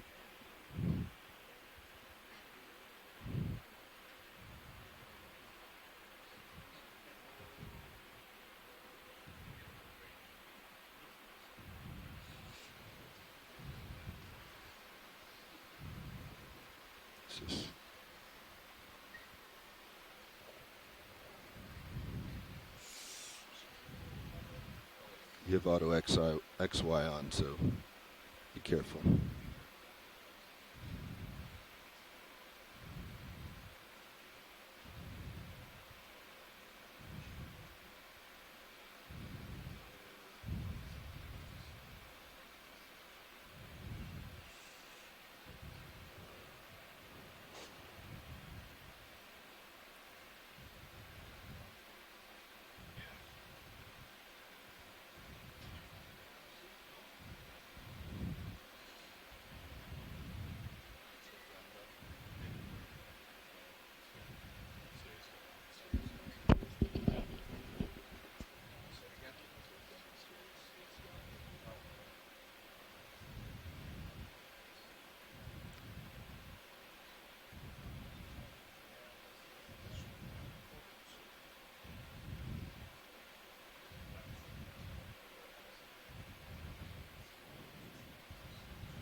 What's holding it in there now?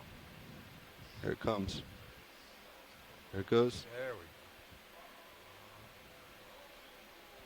I don't want to close that drawer yet until we dry. It's right on that edge. Maybe you swing the other way.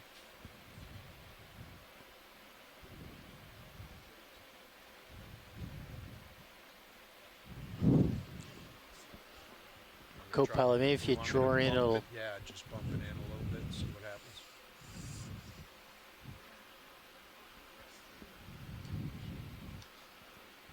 I'm afraid we're going to crush that right in there. Oop. There it goes. Okay. Now she's in. All right. Let's get that closed. Yeah, watch the scoop. Yeah, great job. That was a really tough one. Nicely done. Okay, Huh. Good job, Bobby.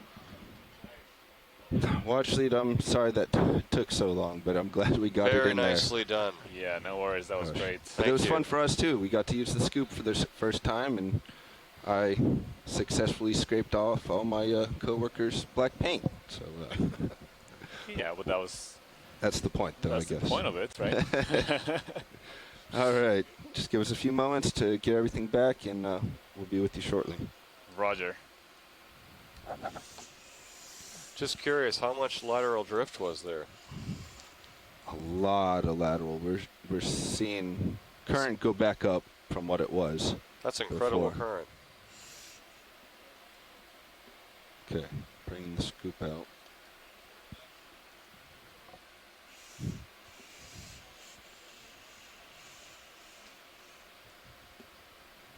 All right. Can you, while you're doing that, probably maybe if you don't want to do that now, it's okay, but just poke that substrate with the... We weren't getting anything earlier, watch lead. Okay. I don't know if you could see it back there, but the scoop was flexing when we were contacting. Yeah, That's what made it so difficult to scoop. It's pretty tough stuff down there.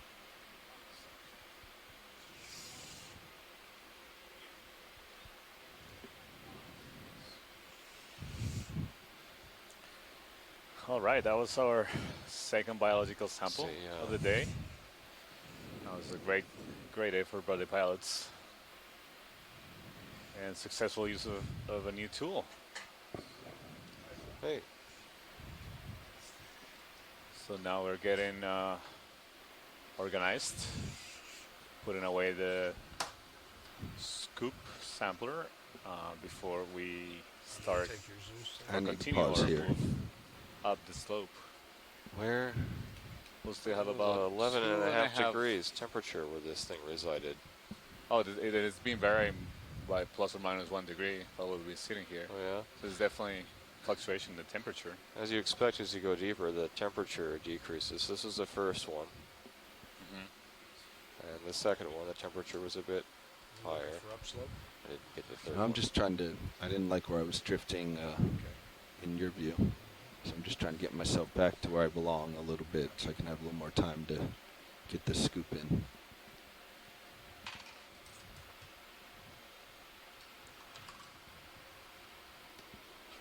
All right, here we go. Yeah, so as we were sitting there, we It's saw not going to help us. temperature fluctuation. of Co-pilot, you might want to haul in a little bit. He's starting to drift up.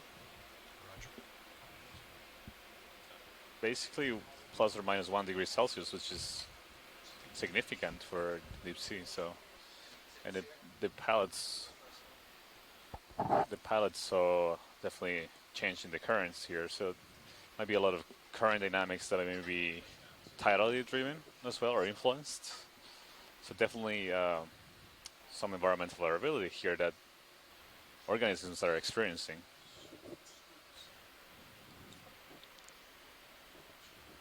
Very valuable sample.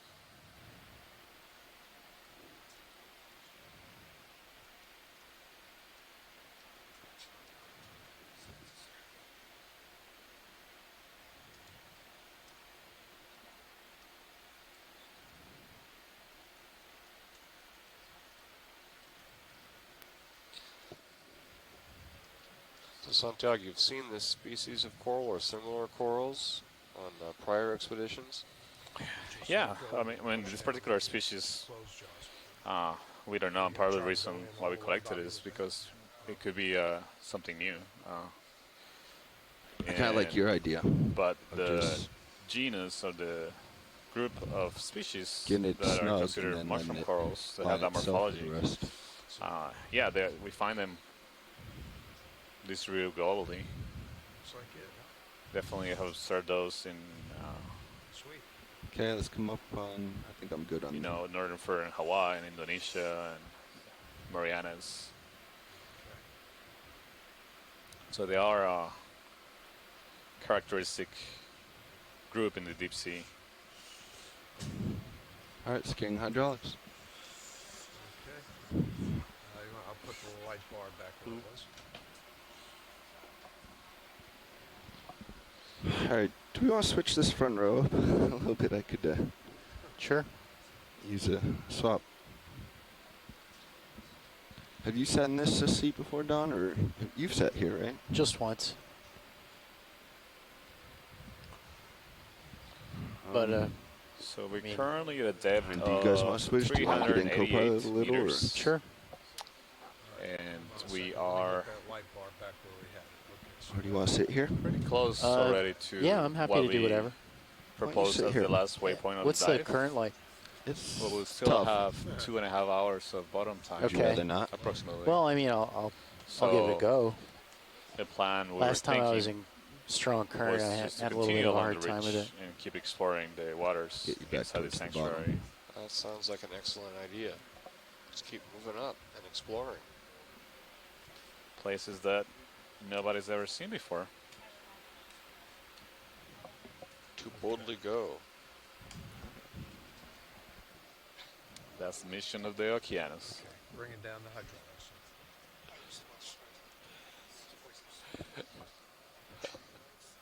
Yeah, I used to watch Star Trek too.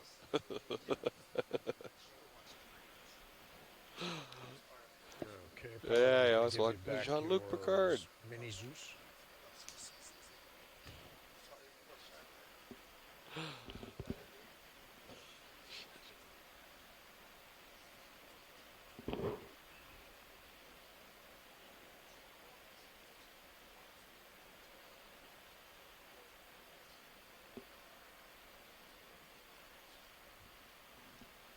Okay, go ahead and switch back to monitor.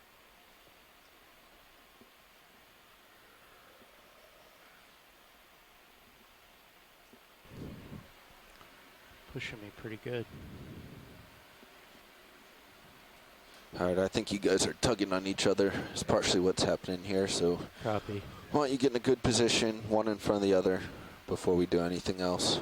Okay, so I'm down. Deltas now. are high, Yep, coming down. so you can come down on the, yep. I am on the way down. Okay, and I'm going to push along 030 uphill. There, okay.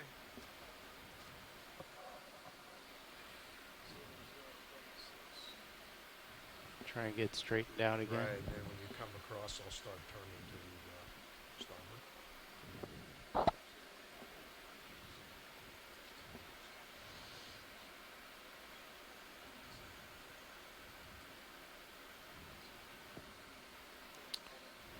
Pilot, do we have time to take a look at this anemone on the bottom right? Or I think it's an anemone. But we'll have Sure. All right, I'm going to try and sit down next to it then.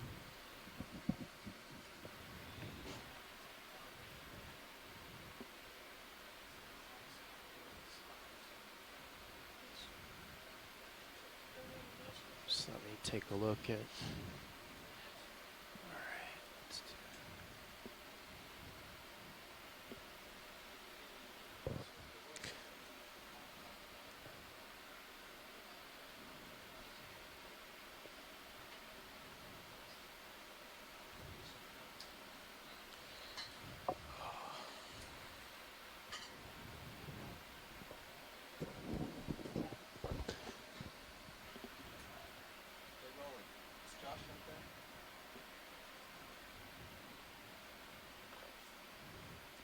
So the reason why we were mentioning the temperature fluctuations that we're seeing at that point were surprising or remarkable is that usually okay, video. I want to try and set you up temperature for. has a steady decrease with depth. So the shallower waters in most world's oceans are warmer at the surface. And as you go deep, they get colder. In fact, when you get below 1,000 meters in most places in the world, in the ocean, you get start getting temperatures that are near freezing.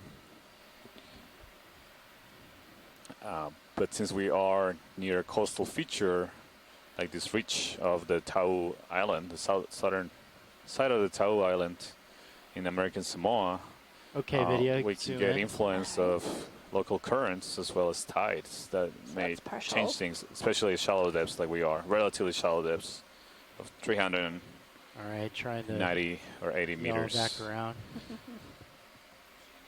So this This looks to me like a coral morpharian, so it's not an anemone, and not necessarily we consider strictly as a coral, but okay. You can think of it as an wide intermediate, video. but in fact it's a different Or branch full in the wide. trio life. Thank you. Can't hold that. No.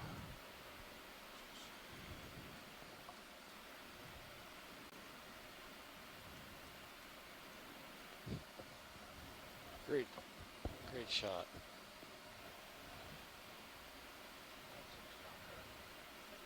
Yeah, it pushes you around. Alright, I'll try coming back in. Maybe if I can come at it this angle a little bit. Got any pointers now? Yeah. Looks like you.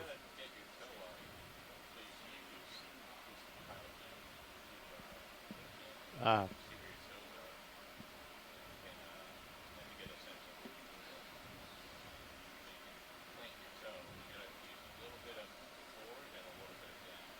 Okay.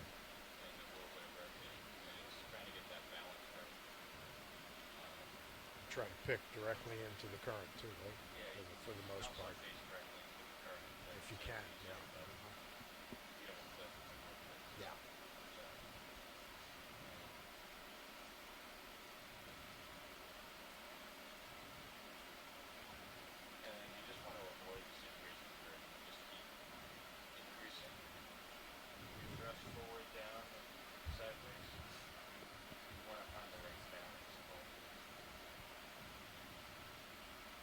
Okay, I think I can do it. There's a...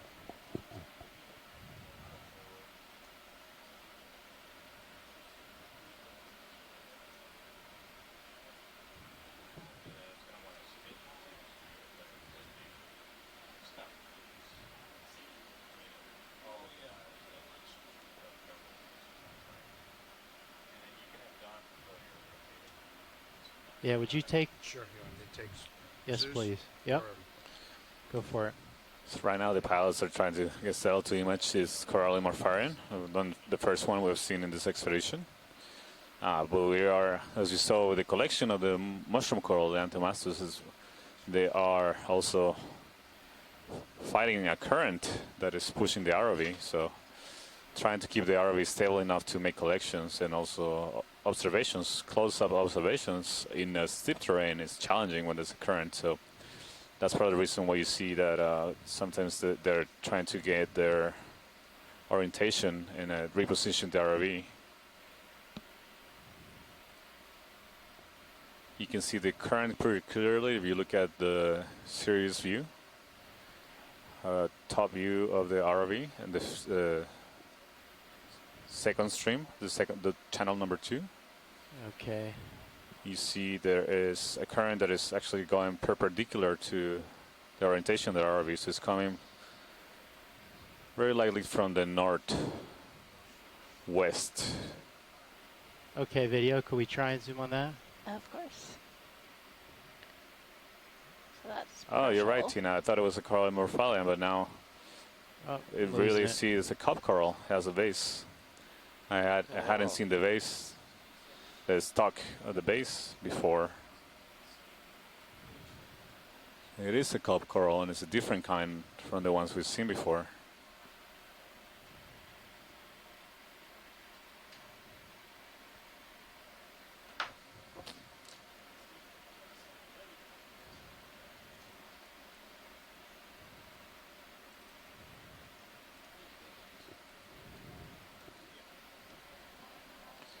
This is a much larger ones than the ones we saw at deeper depths. Looks like you got it now. Zoom in. We're Video. getting ready to take a closer look at it. That's not quite full. So you see this has a quite different shape of the cup. So the skeleton, the white part at the bottom, that's the skeleton. That's the cup of the coral. The single single polyp with many tentacles, and it has a V shape. that shape is helpful to identify the coral. But again, the characters that are mostly used to identify these corals are the septa, so which are the places where each one of those tentacles that we sit on in the skeleton. We taxonomists that are specialized in this group of corals look at the patterns of the septa. Right now we can't really see them because all the tentacles are extended. So I think it's pretty hard to make a species identification from the specimen, but nonetheless it's a valuable observation. It's a beautiful coral that we're seeing. Okay, full wide. Is that sufficient, watch lead? Yeah, that's good. Thank you. Okay.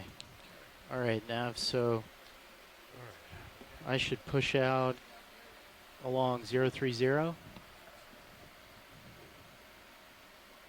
us back on heading. Yeah, I need to swing around when you do. I'm going to give you. You want your Zeus back? Oh yes, please.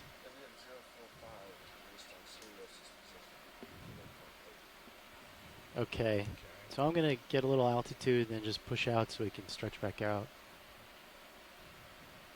We've got plenty of separation.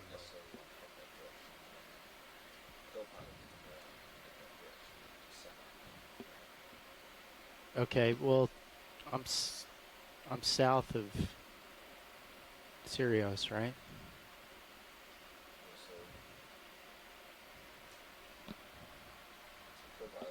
Yeah, I am coming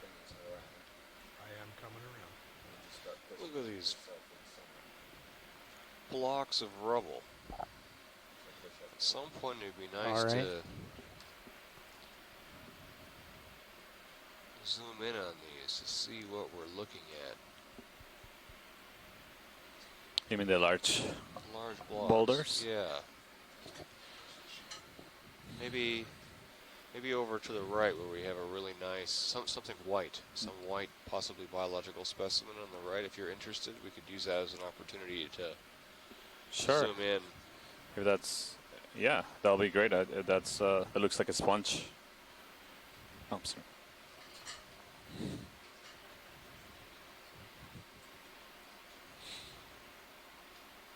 Copilot, would you grab Zeus again? Yep, roger that. So we continue to see the yellow stock crinoids, likely identified as the family Video, you want to zoom in? Hyocrinidae. And this looks like a glass sponge. I don't know, we still have Chris Kell in the line. They might be able to tell us what this sponge. So sorry, Les and I were a little preoccupied there trying to figure out Chrysogorgids here. I obviously take advantage of having Les sit next to me. This could be that Aloplax again, just sort of a side view of that glass sponge we imaged a couple times. Watch lead, we're this current's kind of pushing us a little bit, and we'd like to center up under the ship again if that's possible. Roger, yeah, I think you need to position the RV better. Please go ahead. Should just take a moment. There's something on the right. You see that white line? Yeah, what's this white material underneath? We see something here. Oh. I don't know if pilot, if you see that on the far right, there's a like wide stripe. Far left? You mean? Sorry, far left, far left. I think that might I don't know what that is, but it looks interesting. Yeah, he should be. Yeah.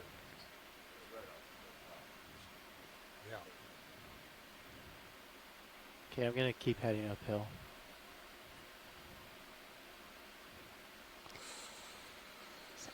Pilot or co-pilot, I think Zeus might be pointed up just a little bit. What's that in?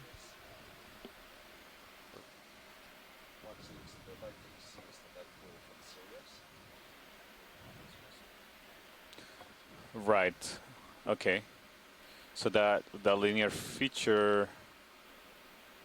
So you're suggesting that's a real feature, or is just the lighting? It seems to me like it's a linear feature. Yeah.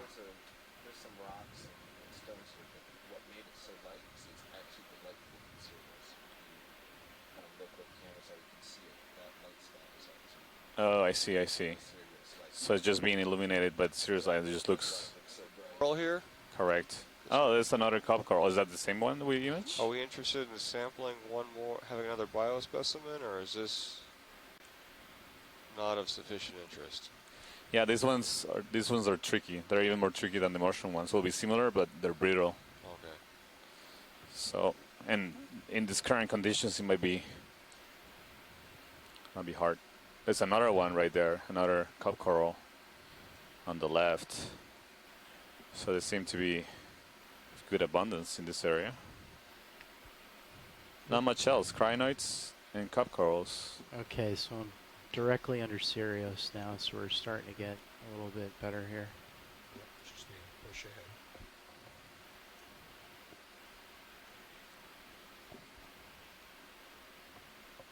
So now, should I start cheating over east?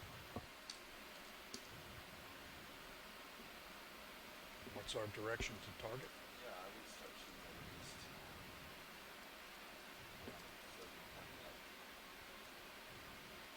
Oh, there we go. That looks like a siphonophore drifting by. What was the direction to the target? We see 0 we see another of those yellow crinoids, and on the How left about that now? looks like another Antemastus, like the one we just collected, passing by. What is this yellow striped? Yeah, I got you. I think that's the yellow crinoid that we imaged earlier. This is another one. So Test, I see test. at 1, 2, least one. There's another Antemastus, Gonna mushroom bite it. coral, 1, 2, 3. Test. Wow. In the field of view, 4 perhaps. Similar to what we collected, the same? Yeah. The pilot, can we take a look at the pink ones? I think it's the same what we just In the lower collected. right?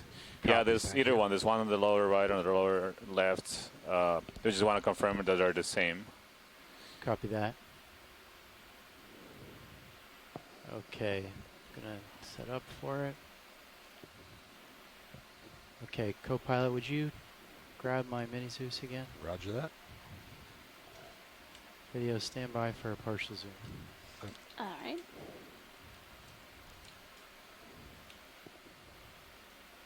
Mini Zeus or Zeus? Mini, Zeus, sorry. Zeus, okay, Thanks, yeah, co-pilot. right. Oh, and there's also Looks like there's a flip up a of a rock up. sorry, go ahead. Okay, video, go There's ahead, a little get as tight fish as you moving can. around in the upper left center of the field, underneath the logo, out of the field I now. can go tighter than that too. Yeah, we'll try to image that after Bruce. So this coral looks the polyp disposition looks very similar to one we collected, but you can see the base and the rest of the body of the coral, except for the large polyps. It looks pink rather than white. Again, the coloration in these corals is not necessarily good indicative of different species. There's variation all the way from white to red. So we could very well be seeing just a color variation of the same species that we just collected. So it was a very good collection because it's a representative sample of the communities at this depth. Thank you, pilot. That's a good image. Copy that. I think there's a couple other things we want to look at while we are here. So if you zoom out, we saw there was it seemed like Full a wide video. hermit crab on the left that was crawling along the seafloor. It might have moved out of the field of view, and there was a fish further along. I don't know. It might be now to the left. Okay, I'll swing to the left. Or Is that the, Roger that, the little pink guy? 025. About halfway up the view? It was white. Maybe if you can do a partial zoom, then we can see it. There's We're several of those mushroom corals that we just collected. Nav, currently the ship is Oh, I see not the underway, white is that thing correct? right in the center, in a crack. Stationary. I think Roger that's that, the thank hermit crab that is moving along on the top of the screen. Say again, watch lead? You see a white thing moving on the top center? Yep. All right, I'll head over for it. I think that's the hermit crab that we wanted to aim. And it's also on the left. There's so many things here. I don't know if you can, right here on the left, the bottom left corner, there seems to be a different kind of coral that, or at least that we hadn't seen at this depth. I don't know if you can take a look at that before you zoom in the hermit crab. Sure.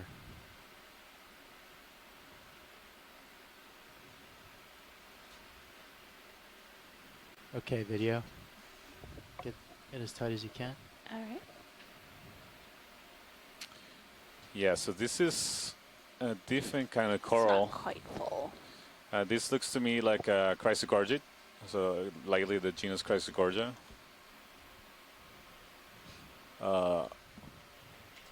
Should put my, there you go. Thank you. Oops, sorry. Yeah, if you can come back and get a view of the bottom of that pull back a little bit, video. Chrysogorgia, that would be good. There you go. Thank you. All right, now you can come in. Yeah, working on it, Les. I would definitely want to image this well. So yeah, this looks like a Chrysogorgia, another one of those golden corals, so similar to the one we saw I lost my shallower. All right, Try it again. Yep. Let me just grab a toe. Yeah. Is that an octopus up there? I think it is. Sorry, deeper, yeah. Yep. Okay, let's try again. Right. You want me to come in? There, we got an octopus up there. Oh, where? Oh, that's not a hermit crab. It's an octopus, actually, that's coming. Octopus. Center screen. On the right. Yep. To the right? Yep. Yeah, you see it there? Oh. He's moving down. Right there. Yep. From the distance, it looked like a hermit crab, but it's an octopus. It's in the crack. All right, I'm going to try and... He's in that crack right there.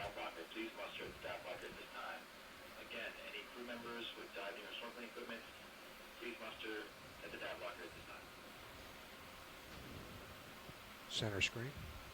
So I think at the pilot we're interested in imaging a little bit better the coral also and the octopus. I know it's a little tricky to settle here, but okay. But coral's not on the move though. Okay.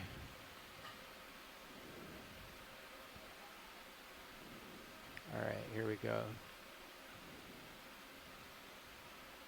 Okay, zoom in video. That's a partial. Wow. Nice. Yep, so there's the octopus. Is that on max zoom? I can take some more zoom whenever. Go ahead, video. That's full. Thank you, that's spectacular. Very nice. What a beautiful animal. Look at that. And it's not very big. It's beautiful. You can see the chromatophores. So you see that it's actually translucent. A lot of it.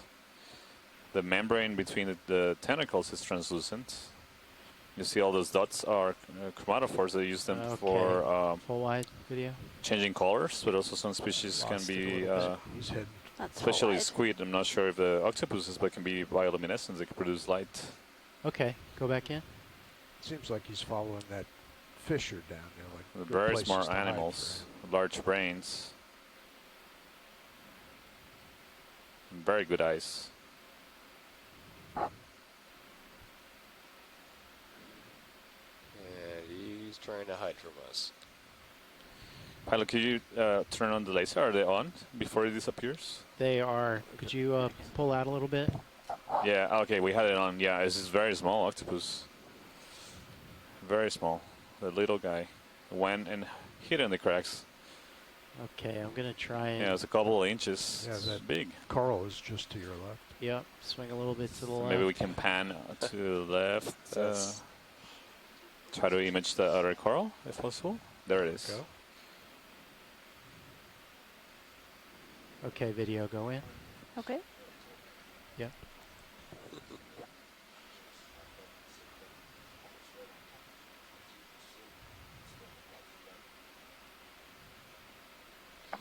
By the way, Chris, we think that your negative thinking is working rather well. I'll try that if I can't. Yeah, I think let's see if we can hold this long enough. And that there's been no mechanical problems, and we're seeing weird things, right? Okay. All right, I'm going to come up and I'm try and thinking negative reposition to about get a that. better look. So, Okay, full So wide. Santiago, did you expect to see this level of diversity on Tau? Co-pilot, Yeah, would you tilt it down? definitely. I mean, based on observations we had, and also in other tropical areas in the Pacific. And some, I'm thinking of Indonesia, close to the equator, and also in the Mariana further north. We've seen quite a bit of diversity. I mean, in fact, to the west of us, in the coral triangles of Indonesia, Philippines, area of Papua New Guinea is the area of highest biodiversity in the world in marine ecosystems. We know this from shallow water, and we have some evidence of that's likely the case also from deep water. So yes. Okay, you can see both of them. Yep. I've got full stick forward. Wow. Oh, I was stuck. Again, this is not a very big coral either. You can see with the lasers is less than 10 centimeters diameter, so it's probably just a couple of inches wide. It's quite small. The colony of this chrysogorgic coral. So this is another example or representative of the octocorals. Just like the mushroom coral we sample, it's also an octocoral. So if a little bit farther out, if you zoom in close enough and focus on the polyps, you can count the 8 polyps. But this one has a different kind of a skeleton or structure than the mushroom coral. This one has consolidated skeleton. So it's a solid skeleton that has a high okay, you can go in video. Okay. high percentage of it is made of a protein. That's full zoom. Nice. You can see the tentacles. You can actually see the claw of a crab there is translucent.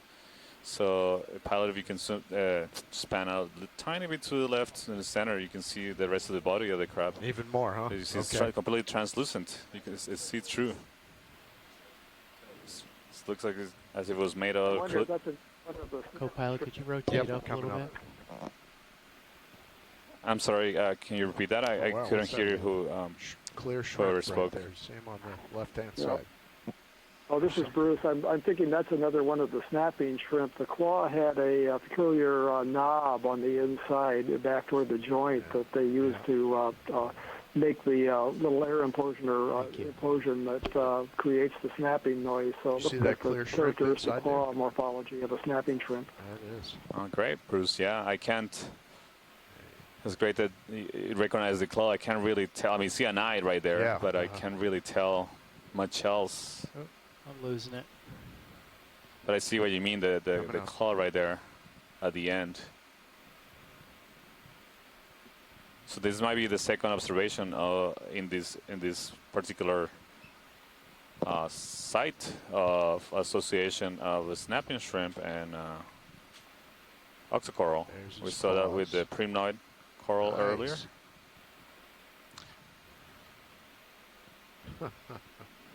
You see there's a claw sticking out. Originally, although that claw to me also seems like it could be from a Galathea spot lobster as well.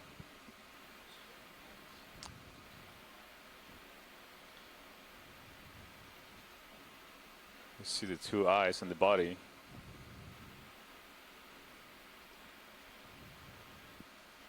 What do you think, Bruce? To me, it looks more like a squat lobster.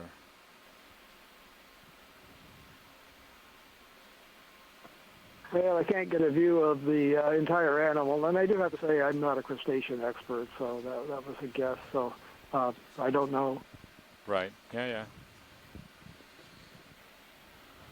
So this is a nice specimen of important representative of deep sea fauna, deep sea coral fauna. This is great images, pilots. I think we can continue. Say again, actually? I said this is great imaging. I think we can continue looking around in this area. Seems like there's a good number of things we want to image here. Copy that. Thank you. Full wide video? All right. Okay. Great work, Andy.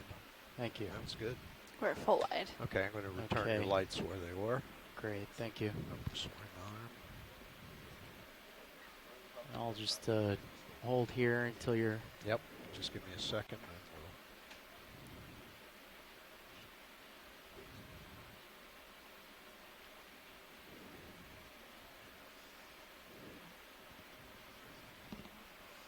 Are you... Okay. So, there we go.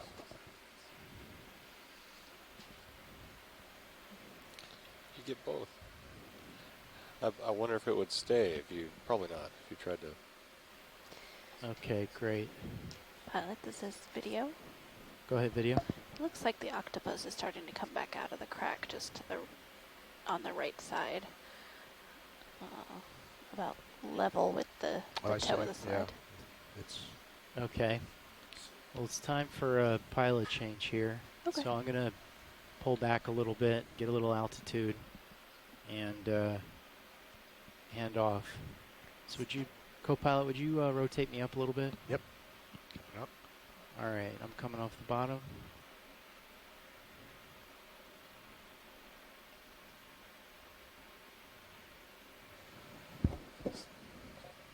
Okay. So yeah, we see here more of the mushroom corals. Yeah, that's great. Thank you, co-pilot. Some more of the yellow crinoids that we saw earlier.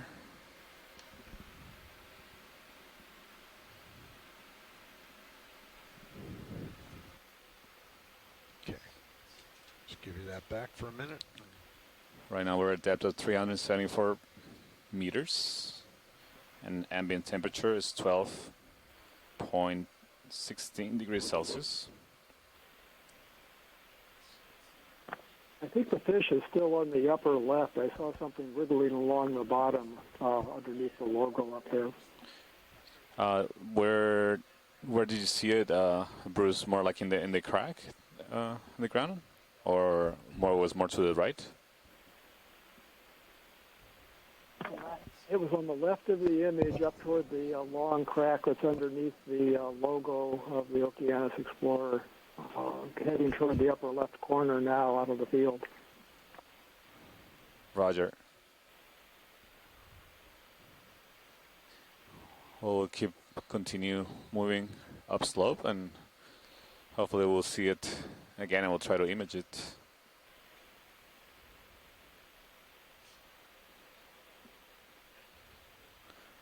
Right now we're having a pilot change here.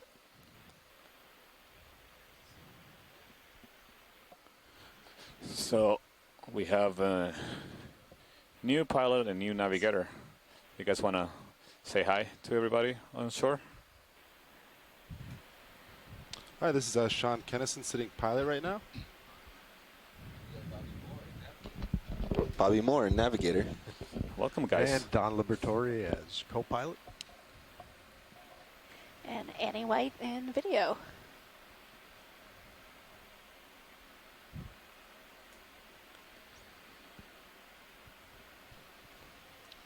And we're your pilot crew sitting in the front row. And we come from GFOE, the Global Foundation for Ocean Exploration. Yes, and we're very excited to be here. Just give me a moment to get a feel. We'll be on our way.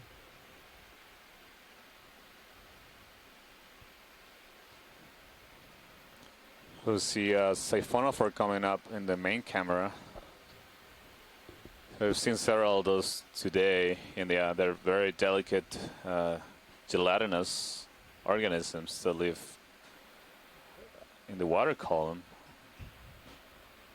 They're close related to, or under the same group, they're cnidarians, just like corals and anemones and jellyfishes.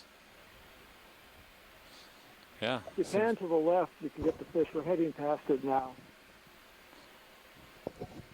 Yeah, I haven't seen it, Bruce. Pilot, if you wanna, can keep an eye. Went past it.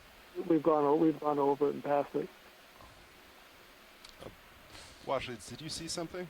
Yeah, they're asking for a fish. I just didn't see it. I wonder if you saw it. I did not. If you see anything, just shout out, and I'll do my best to get it. Roger, yeah.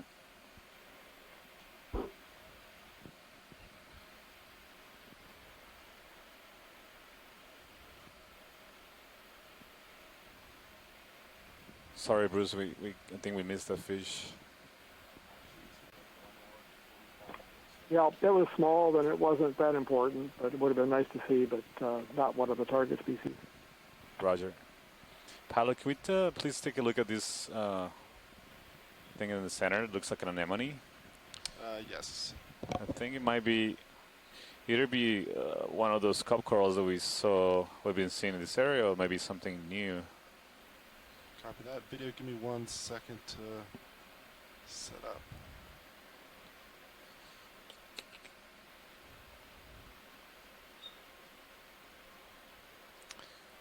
And after we imaged these, I don't know if you saw, there were some things on the right top corner, just a little bit further upslope.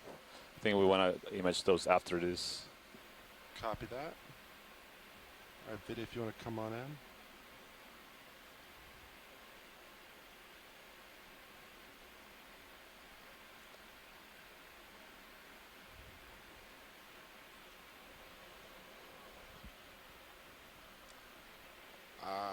Yes.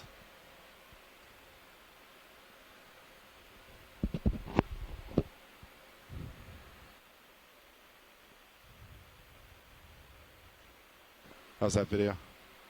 That's a lot better, thank Better? you. Great. Yeah, if you want to come in, I'll try to keep it steady.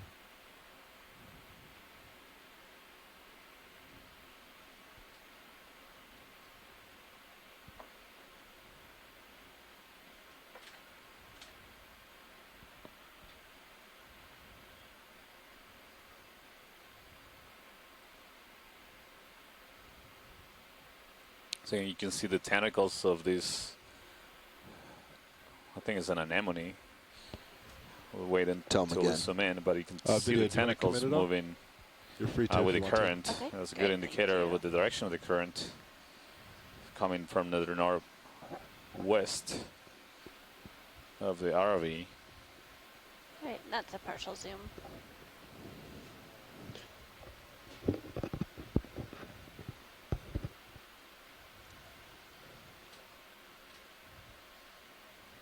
All right, video. If you want to come in a little more.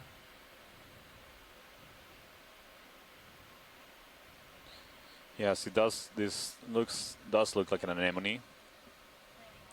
We haven't seen any anemones until now in the dive. You see the central part that's where the mouth is. It's really bright yellow color. It's amazing. So again, anemones usually tend to eat animals that come and get in contact with the tentacles, and they inject them with the harpoons that they have in their tentacles, so the cnidocysts. They inject venom, and then they move their prey to the mouth and into their gastric cavity to digest it.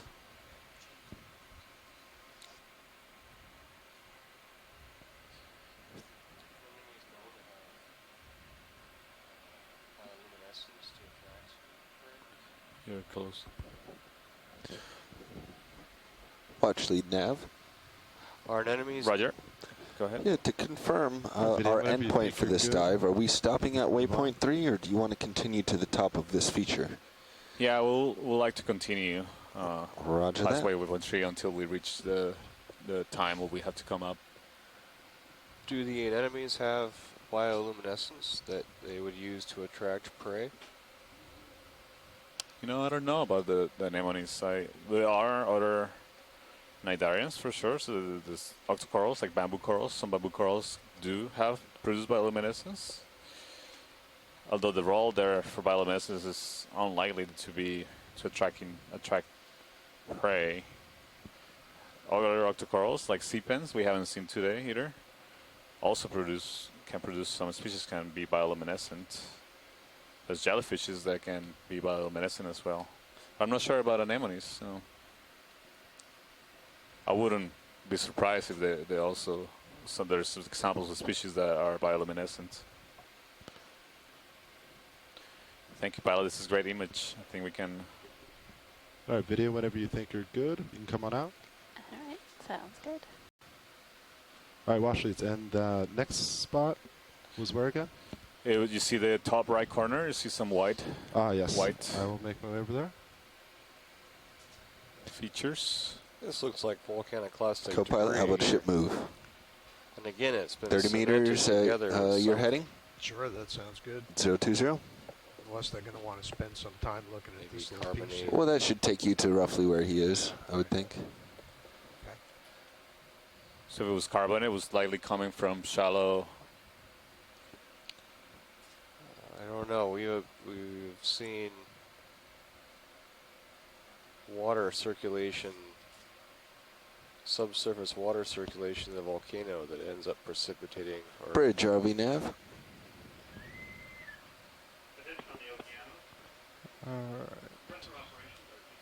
Yes, a ship move, please. So this right above the lasers looks like an anemone, but I think we're interested in the one on the left. 30, actually, bearing 020 at 210. That looks very similar to the anemone we just imaged.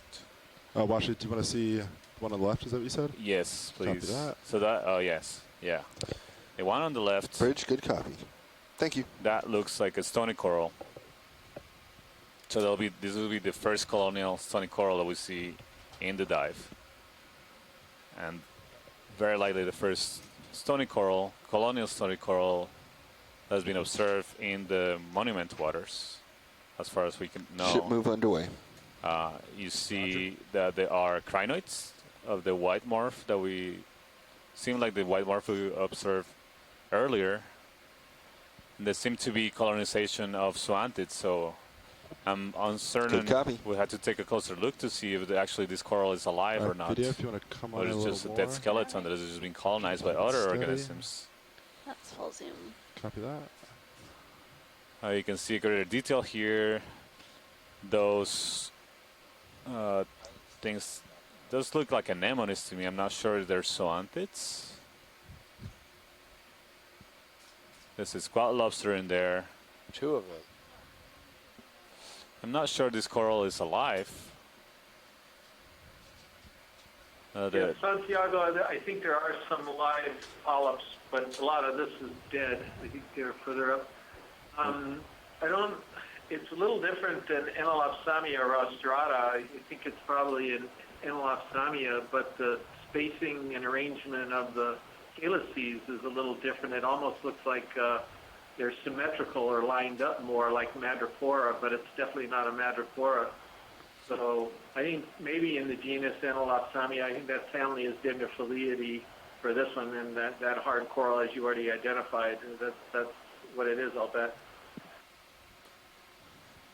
Yeah, thank you, Chris. Yeah, I was debating whether exactly what you were saying. I was debating whether Madrepora or Enelopsamia. Where do you think you see live polyps,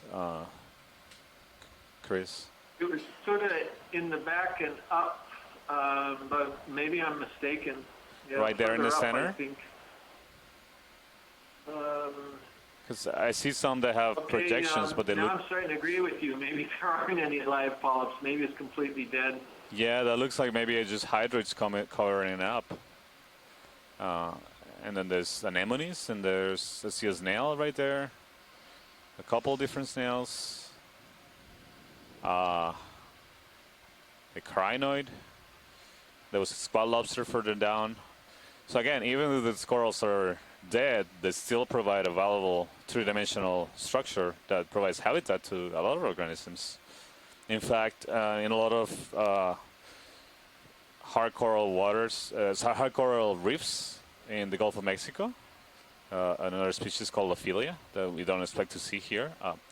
We, in general, tend to find a higher diversity of species in dead coral than in living coral. That's because the structure of the coral provides, or the structure the coral creates provides habitats for a lot of different species that use it. So Santiago, I think those yellow polyps there, that's live. It looks like it has 2 polyps that are still alive on it. That was over to the left. Yeah, there they are. I think that could be live polyps. I might be mistaken. What you mean on the top or to the bottom, to the top center or the bottom left? There, along one of those bottom branches, there's 2 yellow things. I think that's actually live polyps, particularly the one on the left. Yeah, I see what you mean. So, Paula, do you see in the top left corner, or right now in the left center, there's a yellow.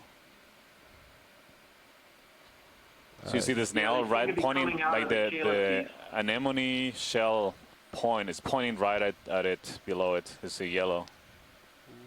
Sorry, I'm losing it a little, wash leads. I'll come back to it. There are varieties of Anelopsomia that have the yellow tissue like that too. Yeah, that's a good. I think that's a good clue. Yeah, I agree, Chris. It's only 1 or 2 polyps that are alive. Not clear why. It's not clear why it would be all dying. Yeah. It seems like it's being colonized heavily by other things. Yeah, Nav, does it look like we're getting a little close to this wall here on that heading, huh? Very good observation to All right, make. wash leads. Do you want more visuals on this, or? I think we're good. Thank you. That's just the slope you're seeing, right? Yeah, it's the slope, Characterization but of we this are definitely coral getting colony. closer on the sonar. Oh yeah, you're starting to move. If we continue along, we might see Sorry, some I living misunderstood. He should start coming up. Correct. And head in that direction as well, so I can come up. We're at a depth of 375 meters. The temperature is 12.25 degrees Celsius. I think I saw some more to the right. That maybe some corals. Pilot, did you copy co-pilot? He wants you to. Oh, sorry, co-pilot. He wants you to move towards his light pool. Yeah. Copy so that. Just as you're doing, kind of, it's going to be up and left to you. Copy that. Did you know you have auto head in? Thank you.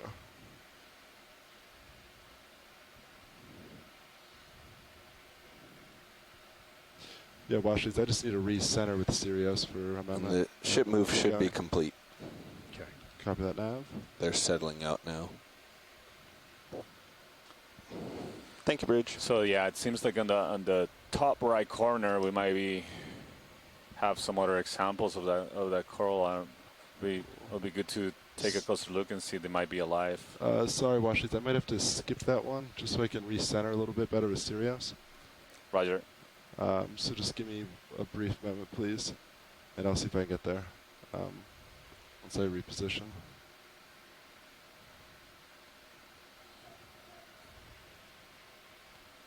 There you are.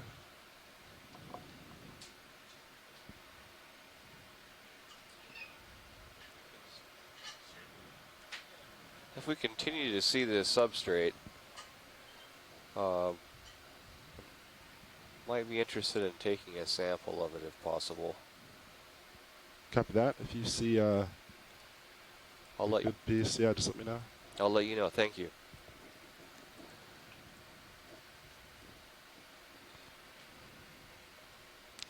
You're full up? Yeah, the current's very strong right now.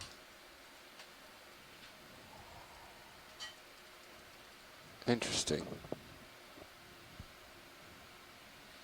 Oh, so I see one. You see the one right on the top left? It looks like a big yellow. What are we? Top left? Right now it's in the top center. Top center? Can I change your screen, please? That is very likely to be alive. Copy that. I'll colony. go towards it. Oh. Is that yellow? Mm-hmm. And we keep observing more abundance of those crinoids, stock crinoids that we've been seeing at the last couple hours, and the mushroom corals, including the one we collected. And we're starting to see these colonial stony corals.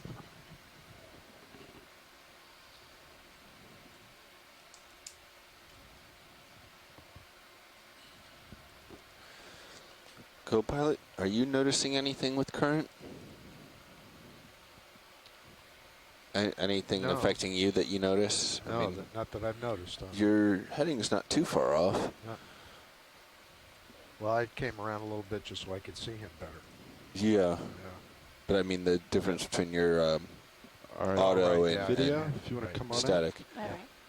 because he is, for that little move, he was up full on thrusters and that full last lateral. move was pretty tough to. So if this gets much worse, we're out of luck. This one looks like most of it, or at least a it's got to be larger right fraction down of it the is hill on him, close alive. to the bottom.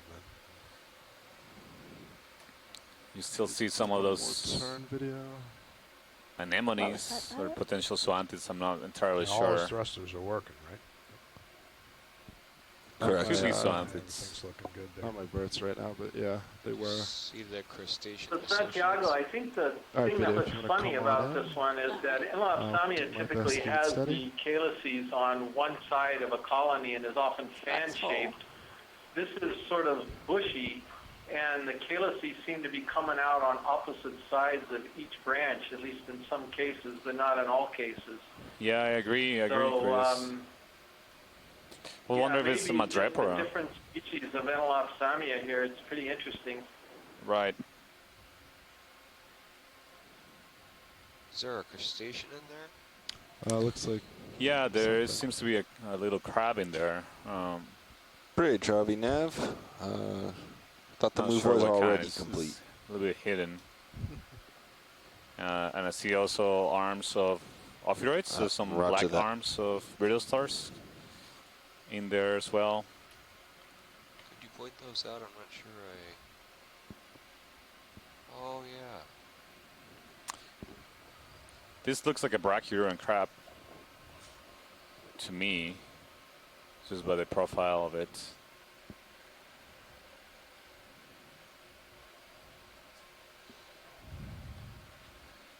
This is great. Thank you, pilots. Copy that. All right, video, whenever you're good, we can move on. All right. I think it's very good to get these close-up images. And I see here more anthemasma, the mushroom corals. To the right, there's Chrysogorgia. Do you want another, anything in this area, Washleads? Anything else? Yeah, I'm curious about the things that we're seeing to the right. So that looks like another stony coral, like the ones we observed, but it looks like it has mostly dead parts. And you can see, actually, if you can zoom in, do you see those pieces? They look like they're broken branches from it. And I just want to make sure that they are. That's what we're seeing. Okay. Scatter on the seafloor. There you go.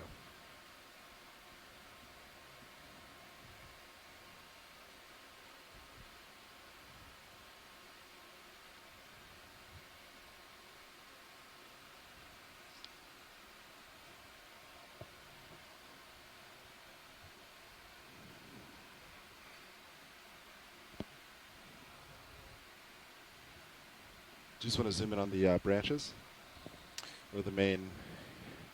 Oh, I guess it's clear from here that there are actually branches. I just wasn't sure. So it seems that it's been broken off. Several of the branches have been broken off, and they're all scattered. Yeah, that's fine. I don't think we need to zoom in. Copy that. I think we can continue. Oh, there's another one of those anemones with the yellow center that we saw earlier. See if you can't come back into co-pilot. Can you fight the current to get that way? Elopsamia. Yeah, I can. Just typing a little. Again, most of these colonies only have small patches of living tissue. All right, yeah, co-pilot. I'm going to try to lateral back to the rest seems to be covered with... That's about as fast as I can go, though. What about turning your head and kind of splitting what the look like difference? zoanthids and a lot of other associated organisms. Sort of uphill, but so we're seeing a definite increase in corals here as we approach the top of this. So even more. Pinnacle of this promontory along the ridge. More mushroom corals. Fish on the upper right. Sorry, go ahead. Was a fish in a little crevice on the upper right, but again, I think we've gone past it.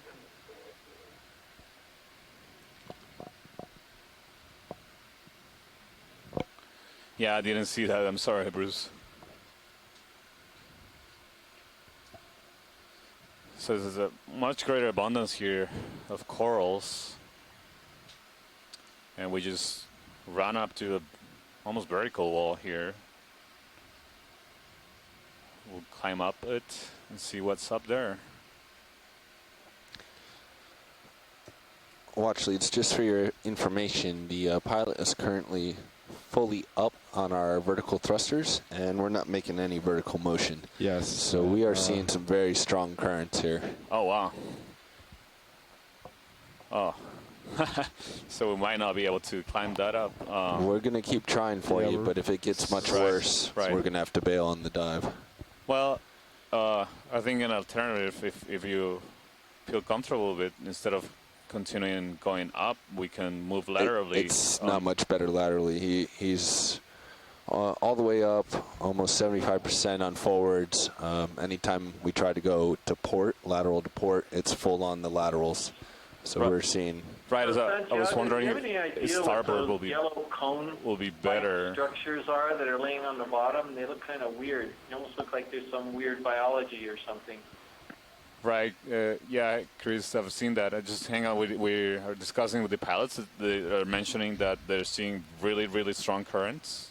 So they say that there are full thrust, vertical thrust. Watch your toes, you can't keep really seem to be making much progress going up because it's a very strong current. Go ahead. Coming from the northwest. So it seems like it might be, well, we're making waves, but we'll see a little bit hard to You got it. Copy that, workshop. make it to the top of that pinnacle on the ridge. Did you copy The that current too, seems to Dan? be extremely strong. Some big fish up ahead. Yeah. I see the fish Yeah, I wash got it. its I can see now that Trying to get there the ROV slowly. is struggling to fight against the current. Yeah. I think we have this. Did you look at these fish? If you're comfortable, pilots, to take a look at the fish, just, I know you're fighting the current. Yeah, so copy whatever. that. I'm getting there slowly, but yeah, I'm making my way there. And there's also some brown things, like one on the left, that we've been seeing that are not, we're not exactly sure what that is.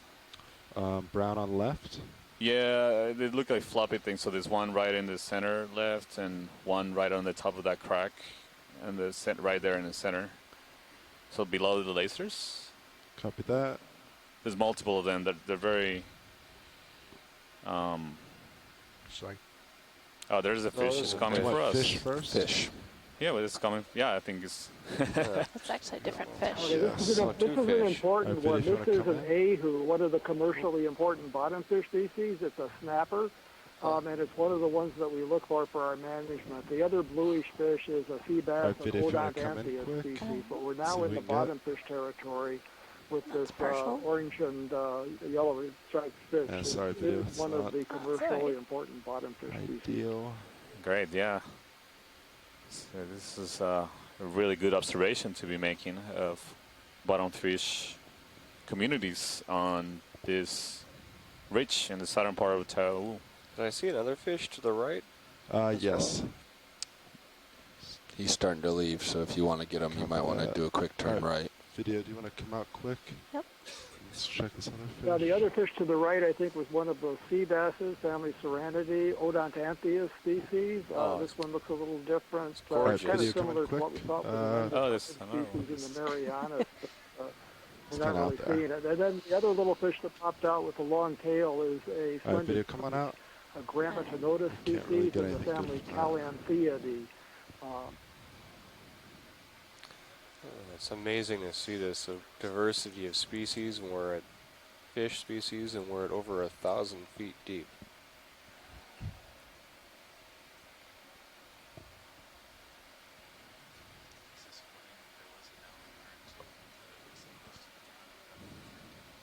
Oh, we can do it.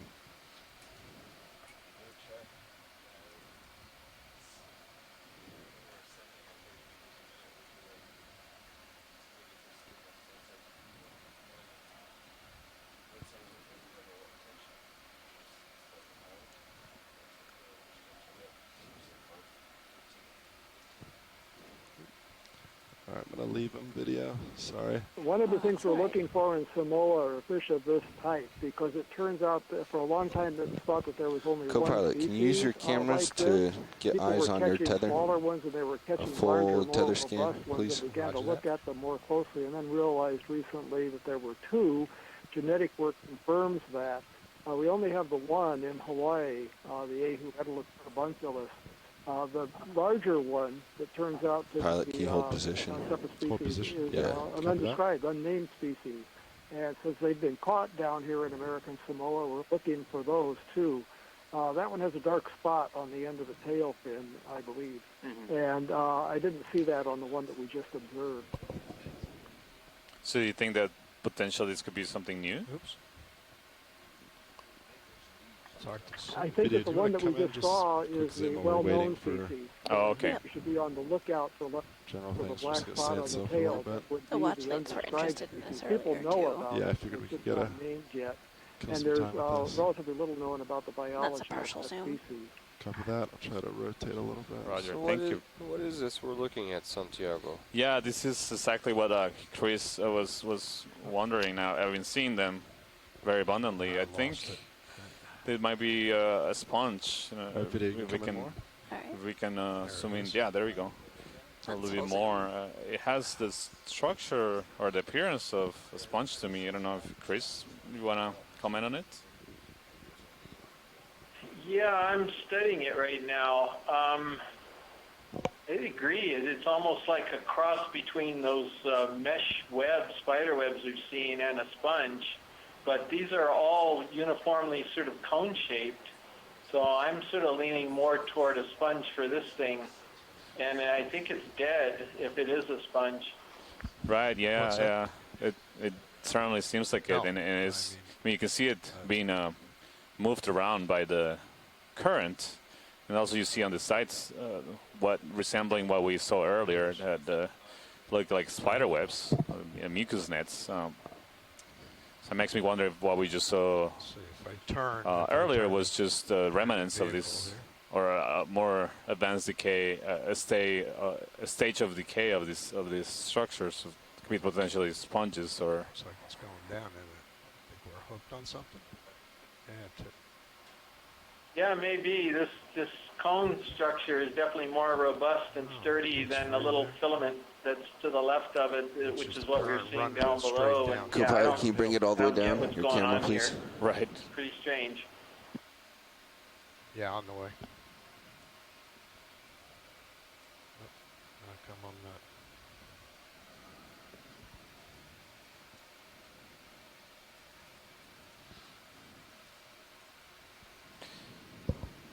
So, pilot, what? How are you guys doing with the current situation? Yes, we're just doing a little checking with That's all our tether in Syria. So we're just standing still for just a moment. Roger. So we're standing by until the pilots are assessing the situation of the current.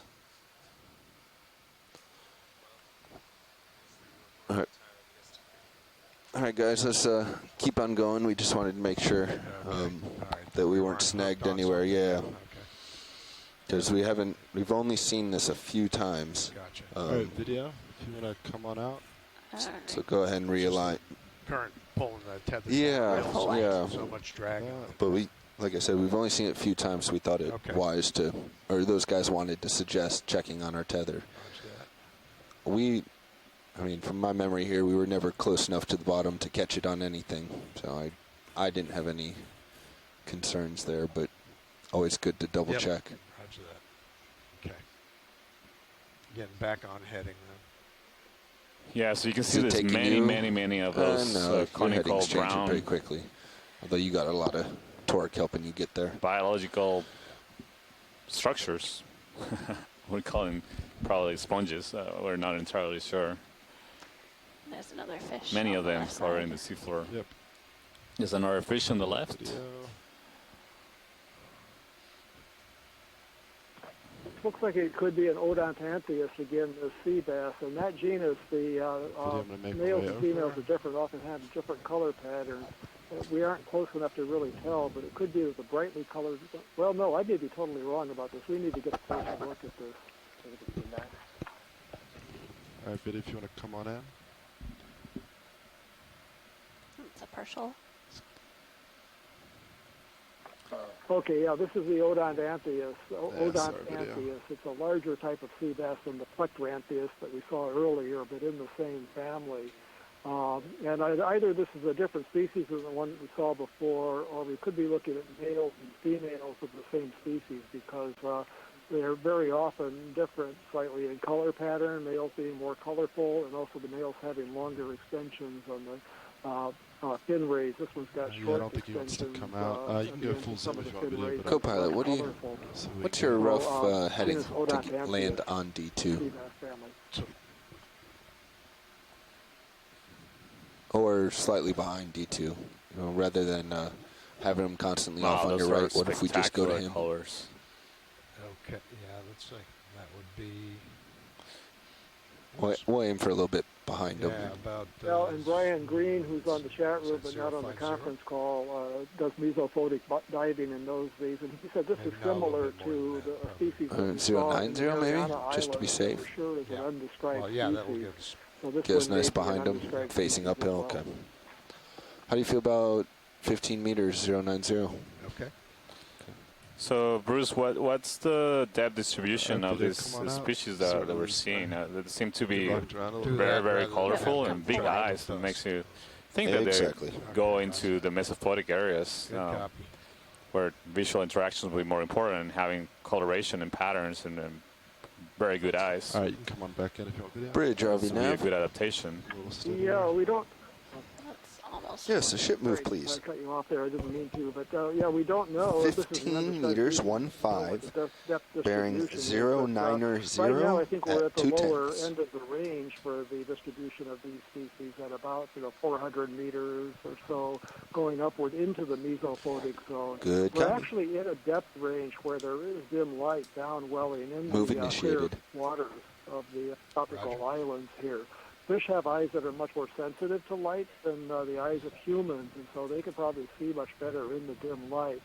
The bright color patterns that we're beginning to see at this depth are a little bit of a quandary, but it may not be the colors per se that are important for these. It may be the patterns that they have, and they have those. It doesn't really matter what the colors are. One thing we've noticed with the gold-banded snapper, one of the commercially important Video, are you happy species, with that? when we do submersible dives and turn off the lights, this bright yellow color that we see on those and on this fish look intensely black. And so those yellowish markings will show up as black bars and stripes. And so what the fish are seeing is very different from what we're seeing with the bright lights of the ROV right now. Okay, so there's utility for the fish to have these color patterns. The colors themselves, again, maybe You don't have any more room to go that way. Other things that ship in are motion? Yes, we're bringing the ship to you, but right. So you need to stop something that lateraling we to your can right if you can. say to people in the audience is that sunlight as it penetrates in the water, in the seawater, it starts dropping colors, and one of the first colors that gets absorbed by water is red color. So likely that color really it's as Bruce was pointing out, that color is really not being seen by the organisms at this depth. Really, everything at this depth is probably just different tones of different shades of blue or dark. Video come partial? Gray. We have another fish in the center. That's a different one, zooming in. Okay, this is another one of these smaller sea bass. It's a different species than we saw before, but this is a different species in the genus Plectrantheus. And again, there are dozens of species in this genus, and we have to do a lot of homework to try to figure out what we're looking at here. But this is a species that we haven't seen before on this stuff. Not saying that it's a new species. We don't know that, but it's another You can come on in full field video.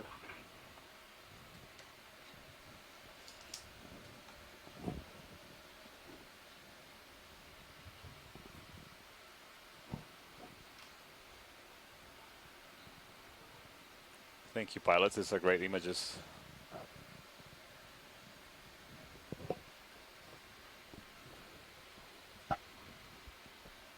What's the ship move look like now? Is it still in motion or? It's still in motion, but we're coming directly towards you. It shouldn't affect you at all. Oh yeah, I was just. Yeah, these are fantastic images. All right, video. Whenever you're good, I think we can move on. All right. This one's similar to. So we want to keep trying to head upslope as best we figured can. out what that one is yet. Copy But that. it may be the same as And one rifle in the wide. Marianas, but look like there's some subtle differences in the color pattern. So pilots, what do you guys feel about continuing moving shallower? As of right now, I think we're still okay.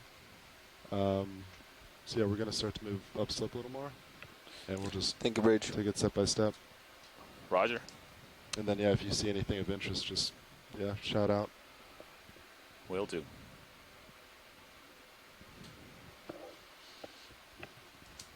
So right now we're entering through the more flatter top of this area on the ridge that we're climbing up. We're very close to waypoint 3 now. And I see some more anemones coming up. They do seem like the anemones we image a few meters deeper.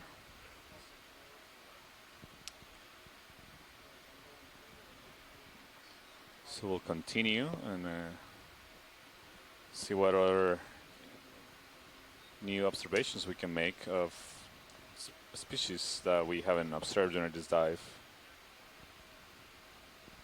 So here we see a decrease. Oh, there's a fish coming.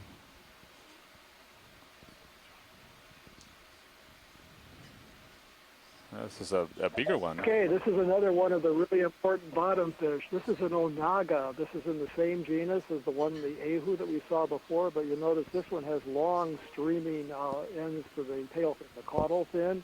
All right, this is one of the most valuable fish in the fishery. And there's a second one off in the distance too, so now we're in the depth for these. The onaga, and they're just beautiful fish. Those lobes on the caudal fin are red when you bring up to the surface, but they look black in the ambient light at these depths. Extremely graceful, fast-swimming, powerful fish.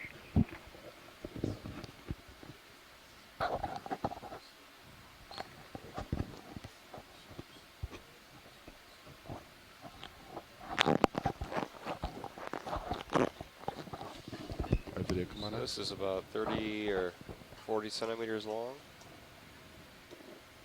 Yeah, if you've got $40 burning a hole in your pocket, you can get a really nice fillet at Alan Wong's restaurant in Honolulu of this fish. That video, come on in more.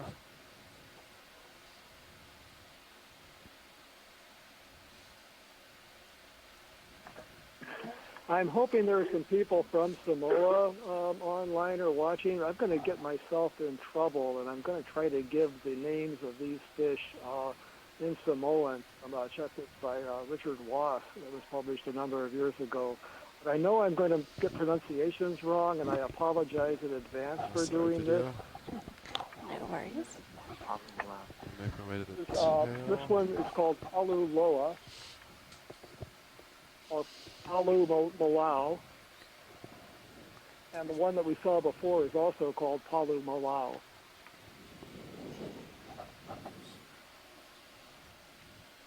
Ah, beautiful fish. Come on off the partial video. Can we get a whole body shot of this with the lasers? I can't remember, and if not, maybe, yeah, just as we, that's good. Okay, I can see him now.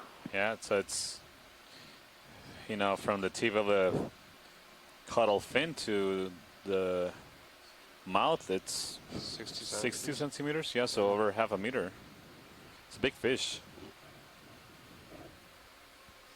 Yeah, and you're very fortunate because this is the most cooperative one of these that we've seen. They're usually swimming around fairly fast or cruising by and not giving you a chance to look at them. They're such graceful fish, but they also usually keep on the move.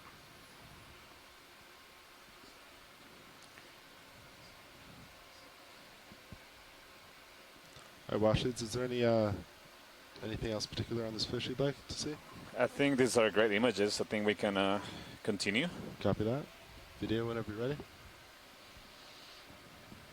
All right, we're forward.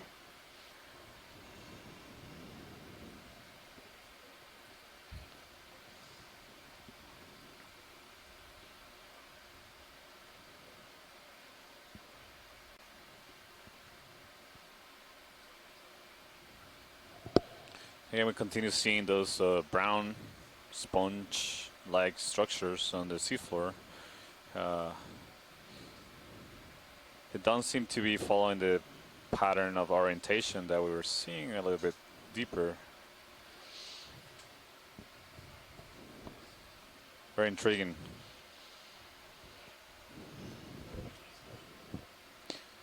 So as a reminder, the lasers, the two dots that you see in the screen, the lasers that are mounted below the main camera of the ROV, and the distance between them is 10 centimeters. So about 3 inches. On the right side. The separation. We use them as scale to precisely to estimate the size of things, the things we observe. Wash leads, any interest in the Sea Star coming up to center? Yes, please. Good eye. Hadn't seen that. Oh, that was Video's eyes, not mine, but I'm sure she appreciates it. Good eyes, Video.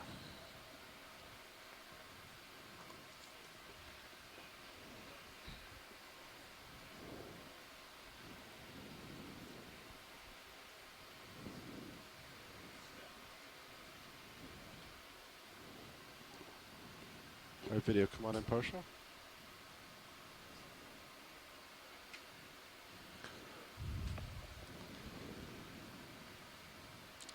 Yeah, we haven't seen this one yet in this dive. Again, it's not surprising we're getting shallower depths and definitely increasing temperature here. So we're at around 12.7 degrees Celsius. So we've been crossing a significant thermocline here, and temperature is an important factor that restricts the distributions of organisms in the seafloor or in general in the ocean.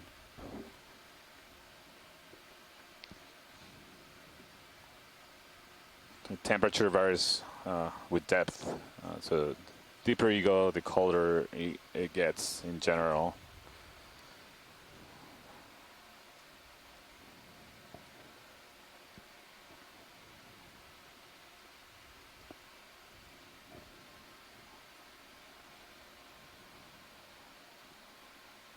That pattern is true, perhaps, except for the Arctic.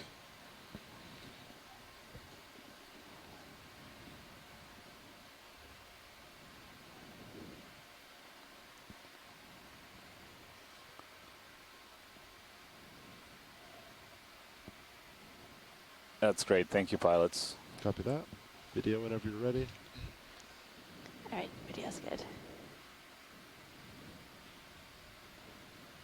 And we're full wide. Thank you.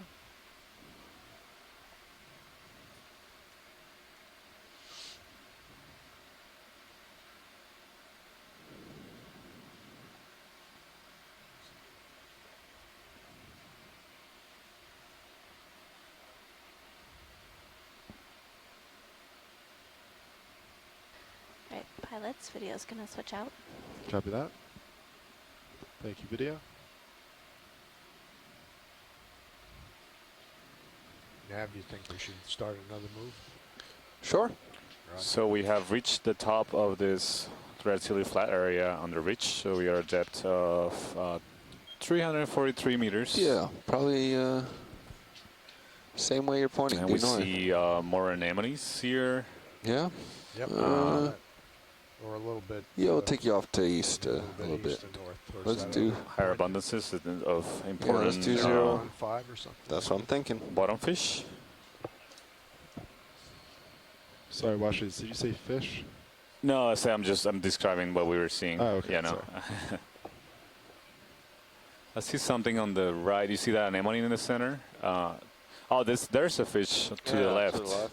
To the top left. Bridge, there's a rock under the rock. Yes, right a ship move, please. Overhang. 30 meters, There's bearing a fish in there. 015, 0.2 knots. Right on the lasers.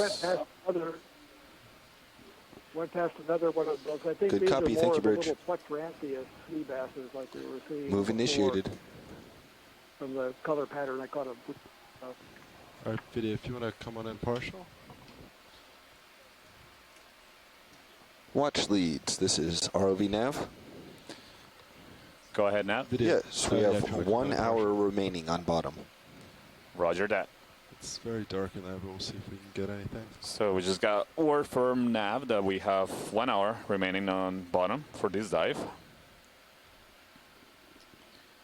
So I think the plan, if everybody agrees, is to continue moving along the top of the ridge, making observations of the bottom communities that we observe. I think it would be important to summit this crest if we can. Copy that, watch leads. What's the distance to the? We're making a steep climb. We got to be able to summit up here soon. All right, video. I don't think he wants to come out. If you want to come back out.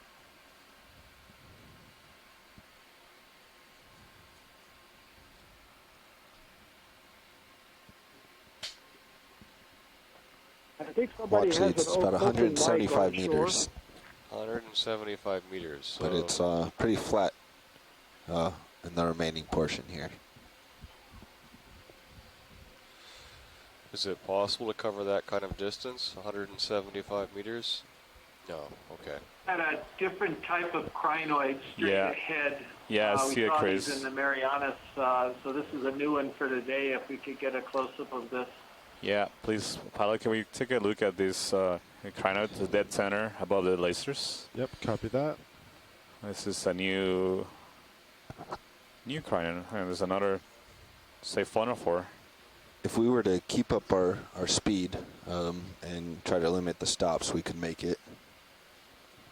It takes 28 minutes to move 175 meters at 0.2 of a knot. We'll see how far we can go. I think we're making a good pace of observations. And yeah, I think we can certainly get close at our current rate. What is this? It's like this is another crinoid, another of those looks like a sunflower of the ocean. All right, video, if you want to That's the next one. This looks like a Van Gogh sunflower in front of me here. This is spectacular. Yeah, so this is another one of those stock crinoids. Wow. This is a good example of the ones I was mentioning, that even though they are they are the stock kind, you see the legs that are grabbing onto the seafloor right there. Later, after you get some good images of this, we can pan down to see the attachment of this animal. Copy that. They can actually detach and relocate to other places. Yeah, they're incredible animals. And then again, we learn about these animals first from the fossil record before we ever saw them living in the ocean, in the deep ocean. All right, video, do you have any more zoom? There we go, we can zoom on the bottom.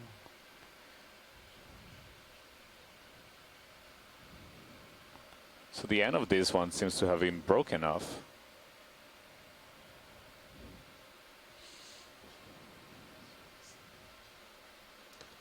Pilot, co-pilot, how are you guys doing?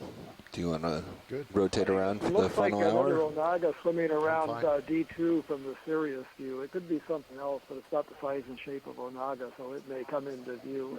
It's not in front of the D2 now, though. Roger. Yeah, so this will make it like, All right, video, I think the good zoom on the top part then. 9 or 10 different morphospecies of crinoids we've seen today, combining both the stock crinoids and the comatulid crinoids, the ones that don't have the stock. This is a pretty spectacular one.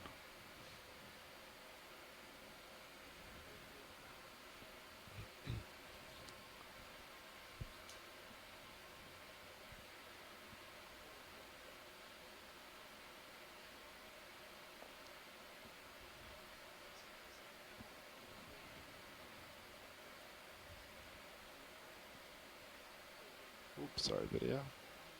It's my fault. If you want to come partial video, try to recenter.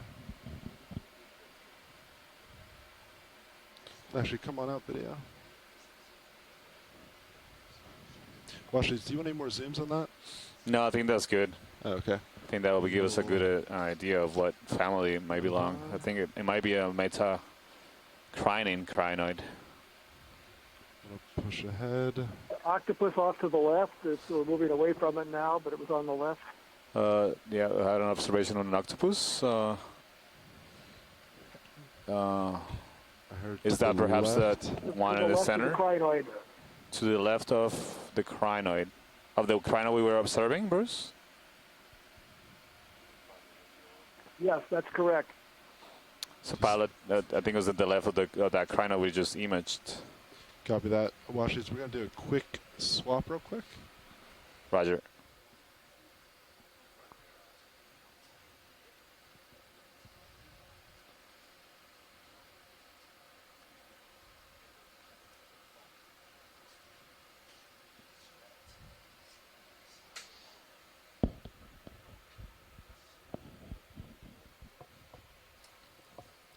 Oh, there's another fish there. Hey, Nav, the bridge was talking to you during that swap. Yeah, that's the Onaga that I mentioned before. Oh. All right, watch lead. Octopus dead center. Yes, like that. Oh, we see it. Oh, yeah, there it is, Go right ahead. in the center. Oh. Ship move complete, probably. I think this.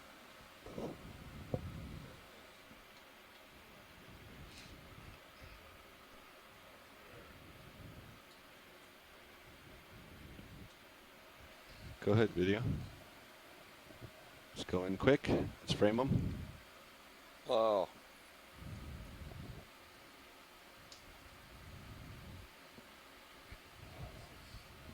This one looks very similar to the one we observed earlier.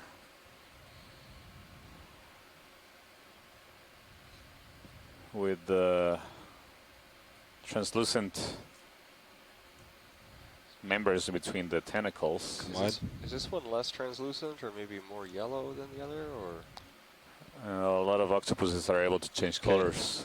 To, right, yeah, right. yeah. I'll try to keep you steady. Hold there.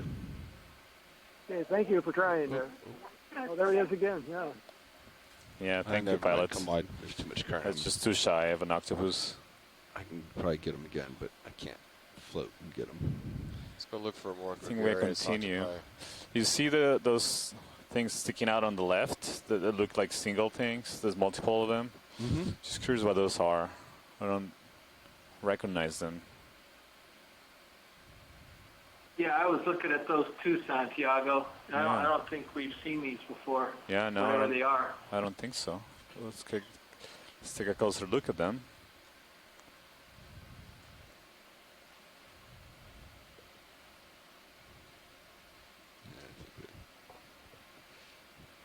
These stalks kind of right here.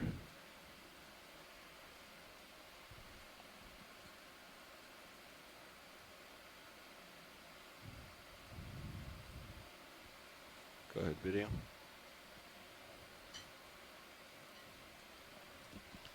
Go ahead, video. Go for some. Yep.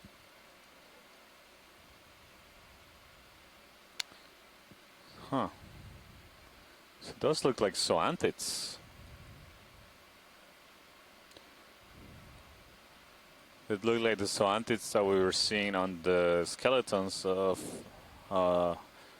the stony coral, the colonial stony coral we've been calling in Alapsamia. But I'm not sure what they are. They usually don't have their own skeleton. They are likely growing on something else. Maybe all these little structures that are sticking out. I'm not sure what those are. Can we get in focus this bushy thing in front, right in front of this? Yeah. Those may be just dead skeletons of other corals that have been colonized. I'm not exactly sure. They look like it. You see there is like look like a dead skeleton, perhaps of a black coral even. It looks black.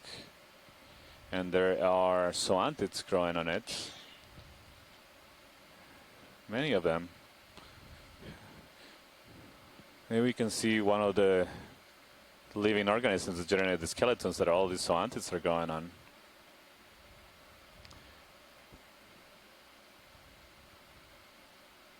You see this more? That looks like a dead coral skeleton of the stony coral, likely the same type that we saw shallower, the Analopsamia-like coral, scleractinian coral.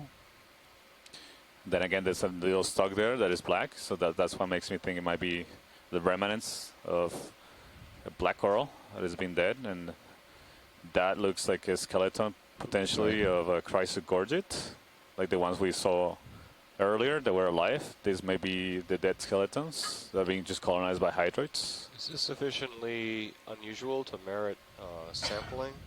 We are coming towards the end of this dive.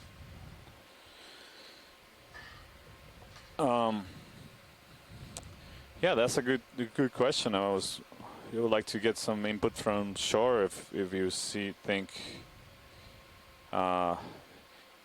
maybe sampling some of the stony coral, the Analopsamia kind coral. I think we've seen some more of those. If we zoom out, there might be some that look a little bit in better shape.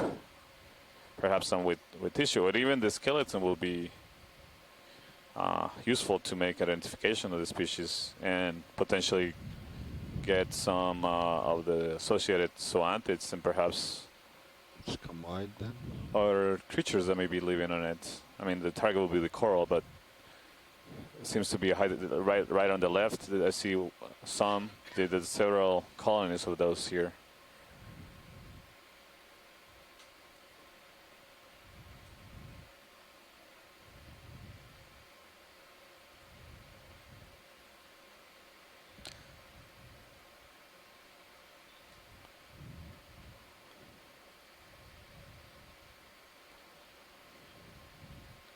Can we take a look at this colony right here, pilot? The one. Roger that. So this seems like it has the combination of living tissue, the yellow parts, and then the dead tissue that is white, and you see colonization by zoanthids.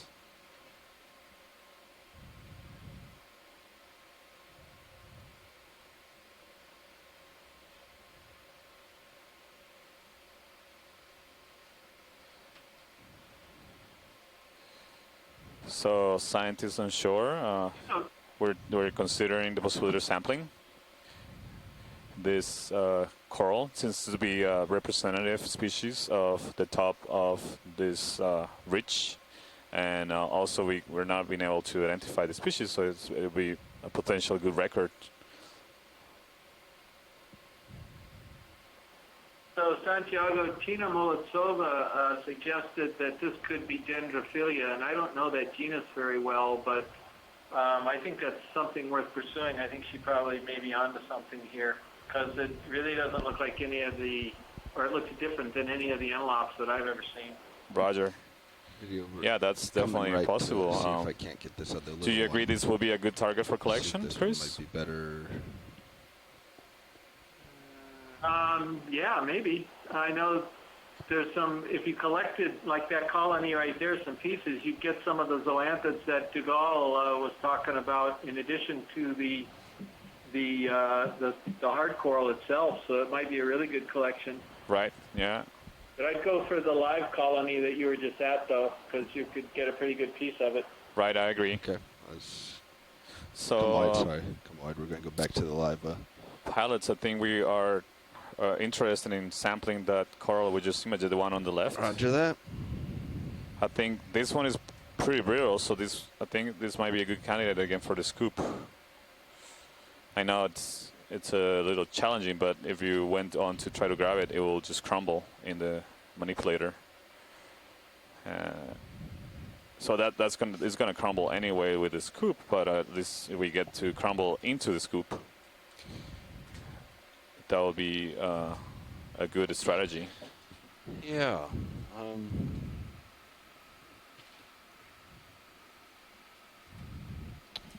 Yeah, pilot. So the open bin is starboard inner. Can we hit that with the scoop? I'm not sure. I'm not sure that one's accessible to the scoop. I'm not sure about the angles. It might be if you pick it up in the right manner. Pick the handle up from the side instead Yeah, of like a right angle. Like a dustbin. Yeah, I can't get around to that side. I'm gonna have to come back.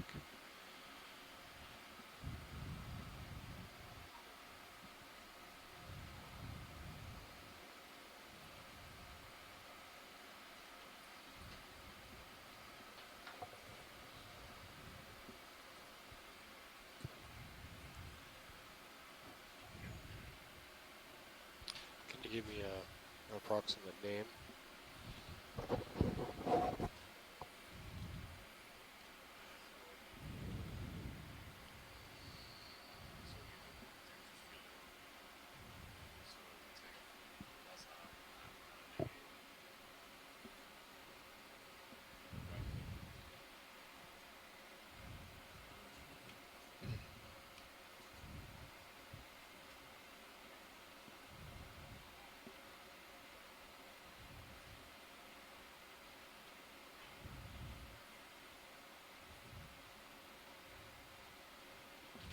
Double check that.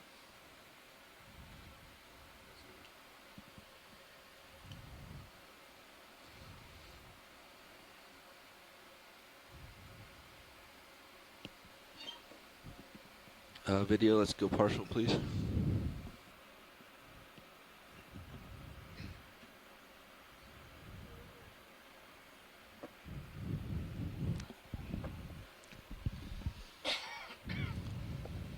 Yeah, I mean, if you scoop like that, should just flow right in. Yeah, I think that's hopefully your it best bet. floats right in, and I have to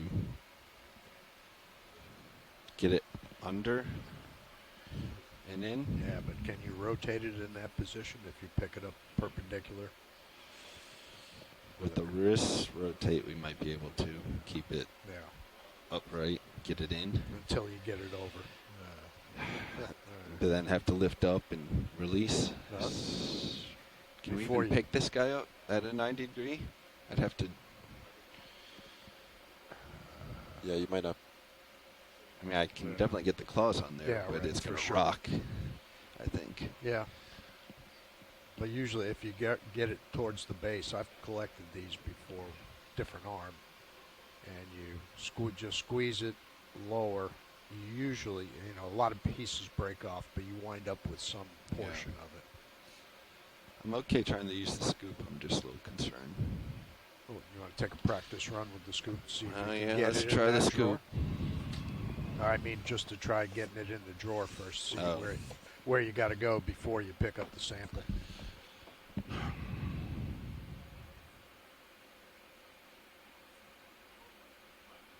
Whatever. And yeah, probably just keep an eye on that lat. Oh goodness, I shouldn't be sitting that. Thanks.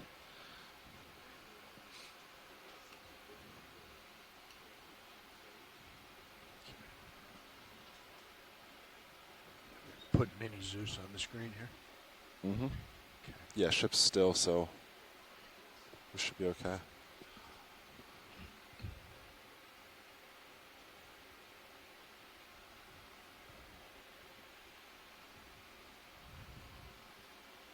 So we're getting settled here to collect this coral, stony coral, that we identified likely as dendrophilia or nalopsamia. There's some debate, but one of the coral experts on shore identified it as likely dendrophilia, so we're gonna go with that. This is we've observed this coral with some abundance on the upper portion of the reach we've been exploring. So it's a prime candidate for collection, given that it's representative of the community, and it is also potentially it might be a new species. We won't know that until we collect it, but certainly it's nothing that any of us scientists that are participating from shore and on the boat, we don't identify it as something that we know of. So it could very well be a new species.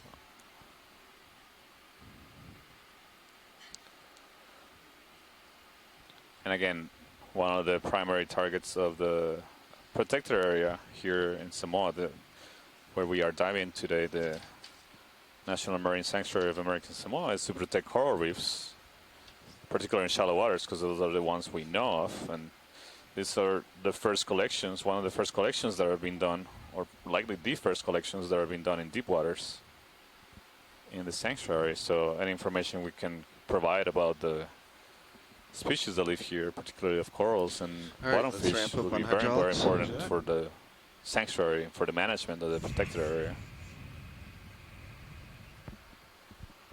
Okay, you're up. Okay, here we go. Hydraulics coming on. Go ahead and bring up Mini Zeus as you're ready. Oh, you already have it? Perfect. You can come around a little bit. Yeah, go ahead. Take your camera. Let's kind of split the two.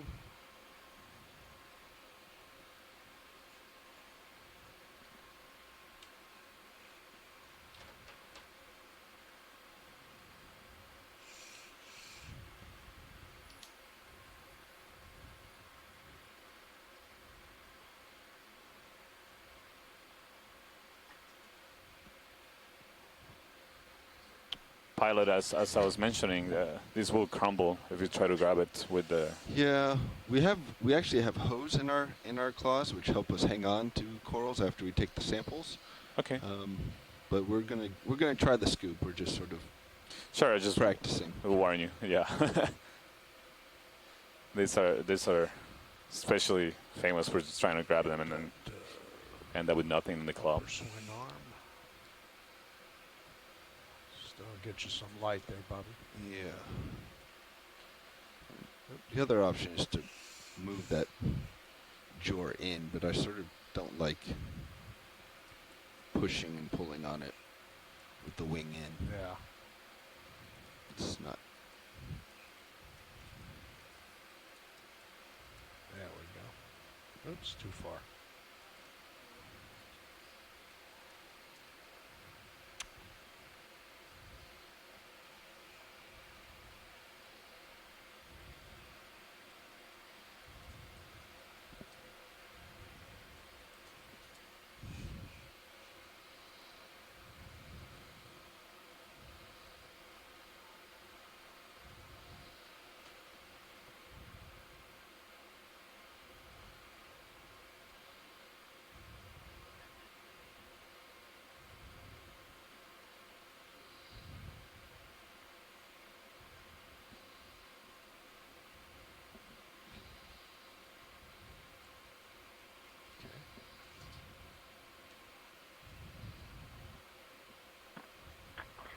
So if somebody has an open mic or an open cell phone, we can hear TV or movie playing. And remember that everything that comes across on this conference call is being recorded on the video for the whole world to hear.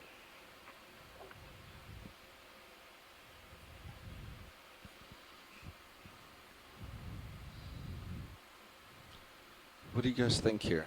Scooping from the side, there's a lot of. Can you push the light out again? I feel like our light's Roger that. Coming back around. Do you want to try to see how it'll up or something? Okay. When you twist around, do you want to see what it'll? How's that? There we go. That's beautiful. Okay. I sort of had to come in this way last time, and it worked all right. I think we'll do okay. You don't go like that? This stuff I think is a little bit heavier than the last guy picked up. Oh, for sure. Yeah. Yeah, that's probably your best bet then. I may have gotten too close, actually. If you get it at the base, you may have too much there. You have to crush it a little. Any thoughts, guys? Come from around the outside and scoop in. Maybe just like a side scoop? To me, it's always better coming from the downslope and going up. Let Yeah, it fall I'm into not sure I'm in the right position. Looks like you may need to reposition to do that, but something will fall in if you come from the side for sure. Let's Those just try branches- repositioning.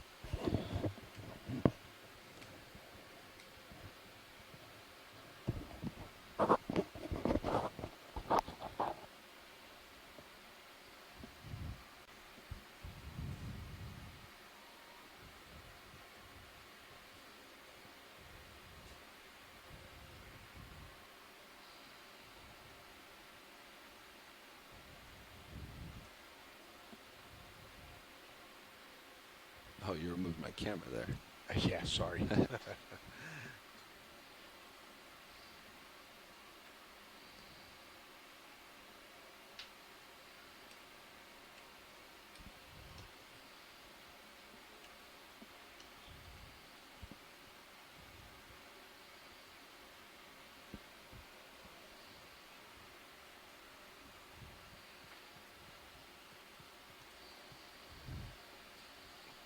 This current is making it difficult.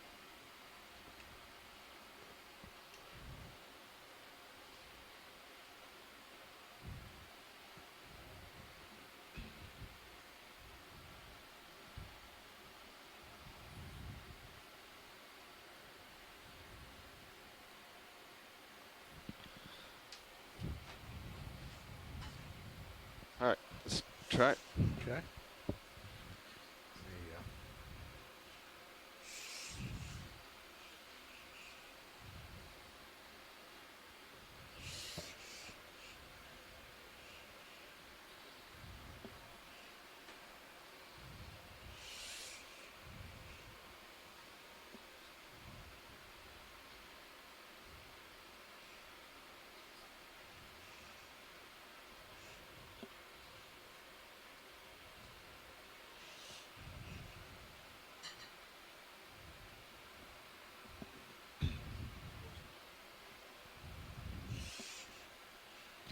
Video, let's go partial.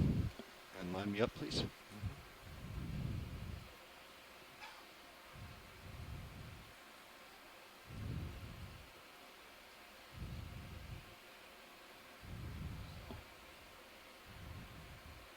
Let's come out a little bit more, please.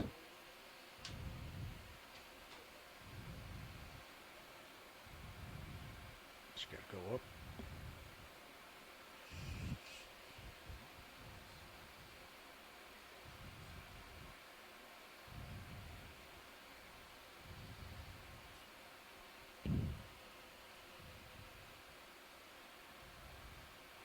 Good chunk.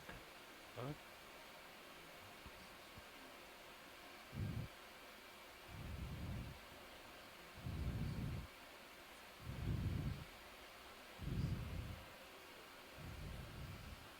Sweet.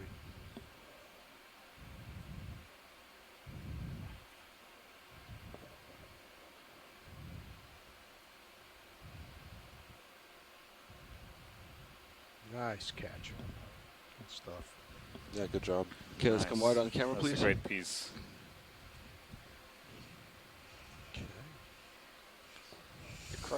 The crinoid seems to have stuck around. So far. Okay, Can I'm you going tell out me with up, please, on meters? Oh yeah, let's. Going out with the drawer. Ready? Are we going to be able to get out? Let's looks like our it. left. Watch our left corner. All right. I think you should be okay. Yeah. All Just right. keep an eye on that left All corner. right, let me make sure the pin's retracted. Extended on the starboard. There we go. And drawer coming out.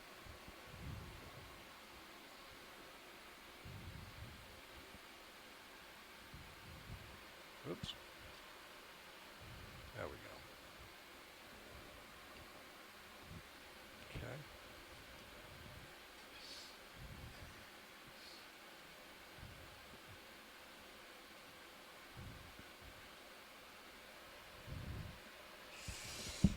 Is that all the way? Yeah. Okay. Yeah, that's it.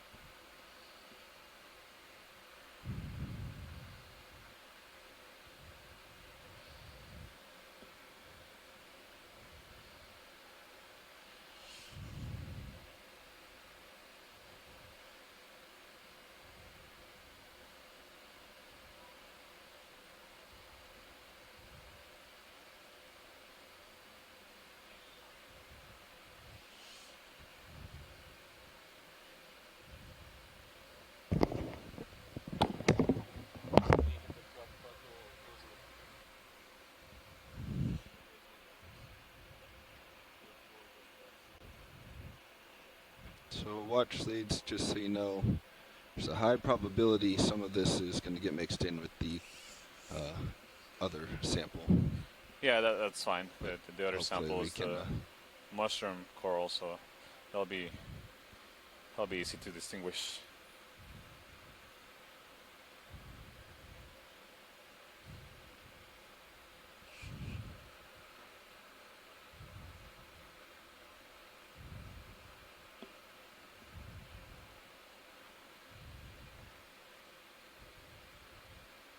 Nice. Ah, very nice. Sweet.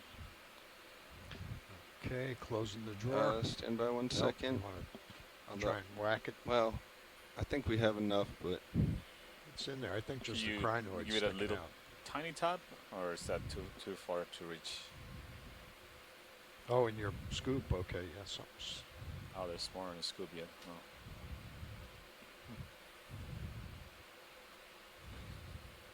Yeah, so turn it upside down. All right. Okay. This little piece going in the. Let's see if we can get it outboard before that crinoid tries to get out. Okay.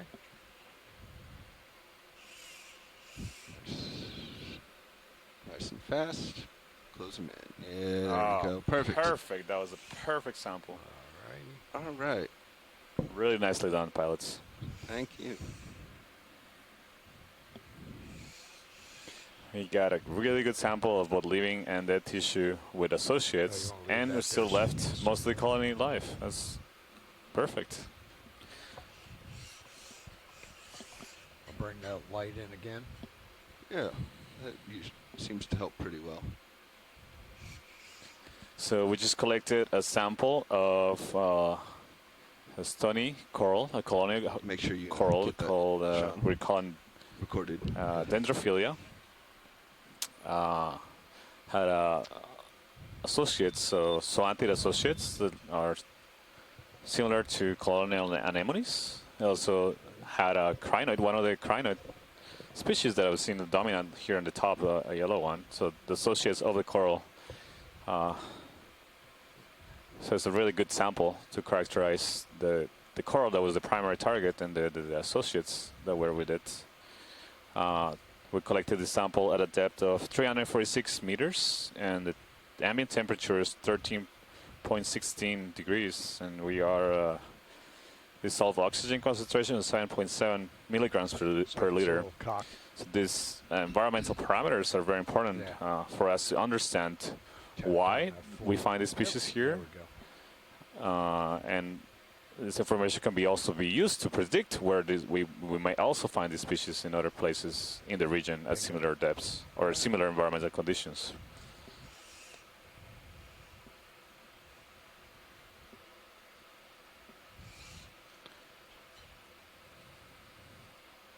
We still have around about 40 minutes left on bottom. So we still have time to continue on our track to explore this relatively flat terrace on the ridge, on the top of the ridge, and continue characterizing the communities that are living here and the geology.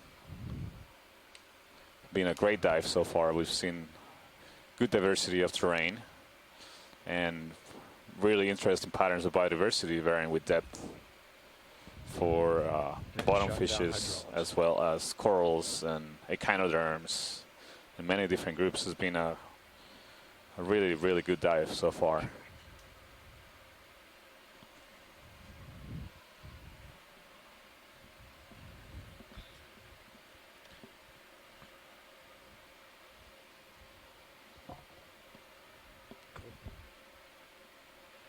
Seems so you want to push out, just go up slope? Yeah. Whatever it is. It seems our slope we have. Seems our current has once again kind of diminished a little bit. It's still present, but not nearly what Sean was facing. Yes, about 25 minutes before off bottom. 25? Yes. Well, actually, it's about 25 minutes before we have to start to get off bottom. All right. Roger. So an outdated estimated time on bottom is 25 minutes. 25 minutes.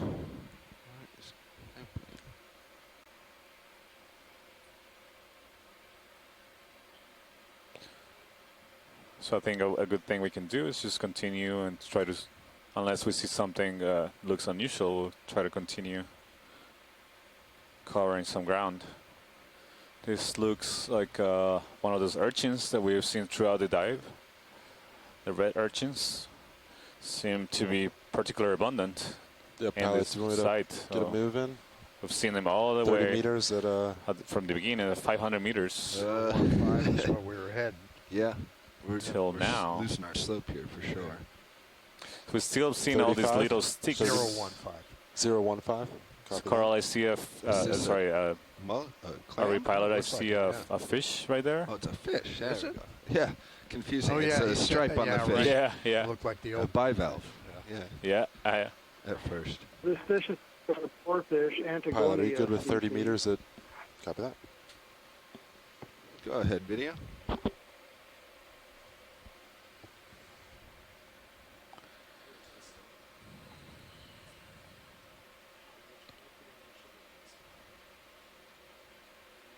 Bringing it down.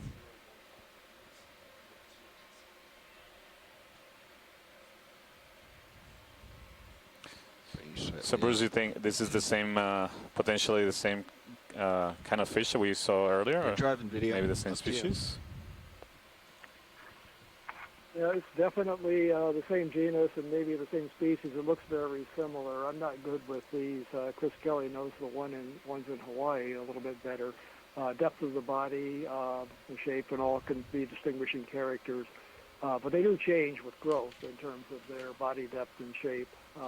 But yeah, this is called a boarfish, Antigonia. In Hawaii, they call them senbei fish after a rice cracker. Sometimes the bottom fishermen will catch them on very small hooks.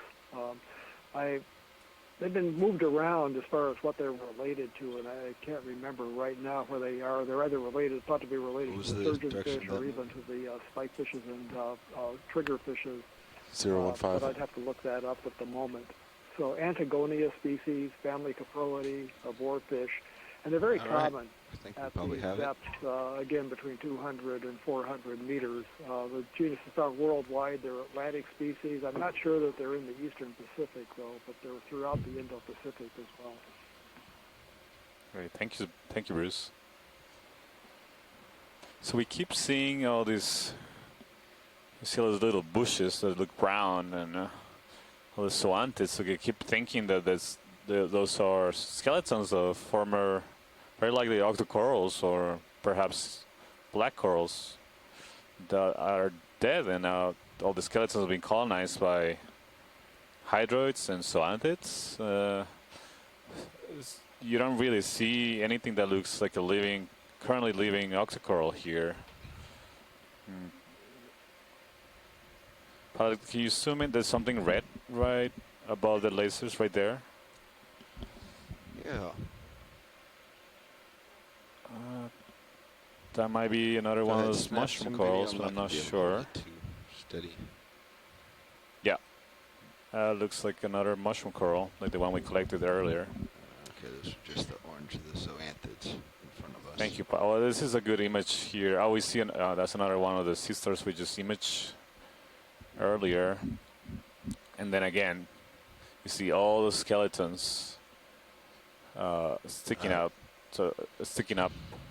Let's come There's a lot of zoanthids and a lot of what look like potentially hydroids colonizing them. So one thing that's pretty amazing is this is an incredible dense community of these hydroids coupled with these zoanthids or parazoanthids, whatever they are.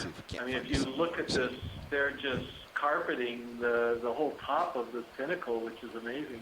I agree, Chris. Yeah, and it's striking. Imagine, we're just trying to picture what it would have looked like when the animals that made the skeletons were alive, and also what made them. There's another scorpion fish in the bottom of the screen under a rock. Can't tell what it was. It might have been the large head scorpion fish Pontinus, but I didn't get a good look at it. We can go Tyler, back. did you Watch hear it. that? Yeah, we can go back. Take a look at, try to get a look at the fish. That was. It's my mistake up here. I thought it was something we'd seen there already. to the left too. There it is. Sorry, I think somebody was trying to speak, but we can only hear noise here. Can you repeat what you just said?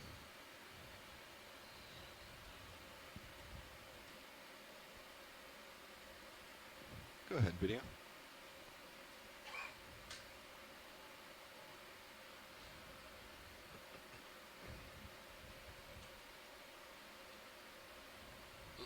This is a scorpion fish. It's a little shaped head. I think this is what they call the large head scorpion fish. It's in the genus Pontinus.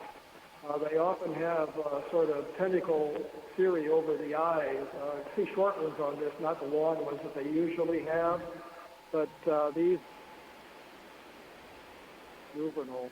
Having said all of that, I'll take any corrections or updates that Chris has with his thoughts because he's seen a lot of these too. You can go in if you want. But they're large enough to sometimes be caught by hook and line for people fishing for bottom fish. The larger adults are. So a scorpion fish and maybe a large head scorpion fish in the genus Pontinus.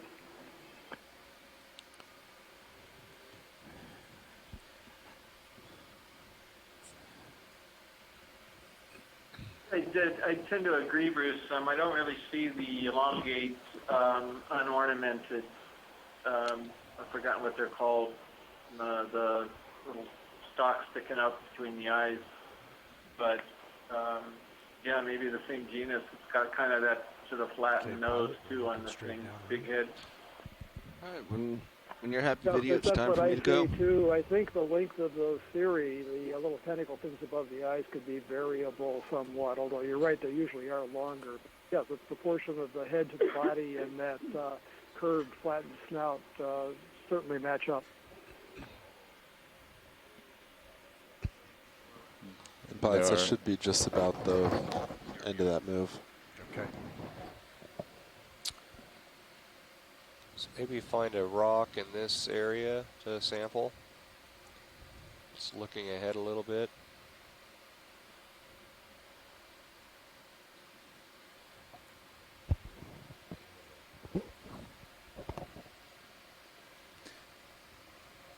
So we're looking for something like a piece of loose rock here, Matt? Yeah.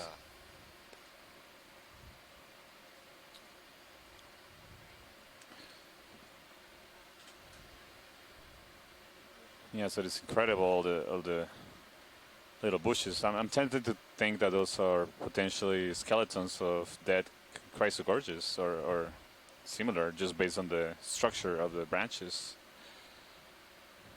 I'm not sure if that's the right depth for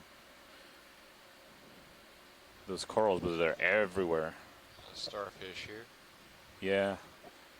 Can we take a look at that starfish pilot, just quickly? The one we just passed by? Yeah, that one. Go ahead, video. Keep an eye out for see if any good rocks. Let's go. Go ahead, Right video. there, is there a... Can we zoom in on that a little bit?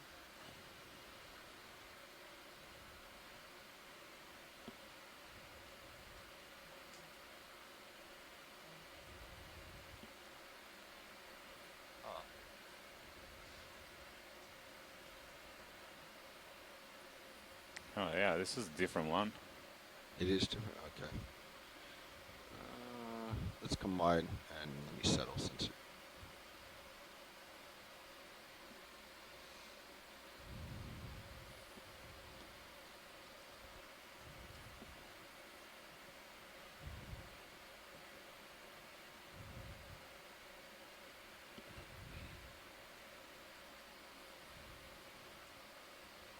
All right, go ahead, video.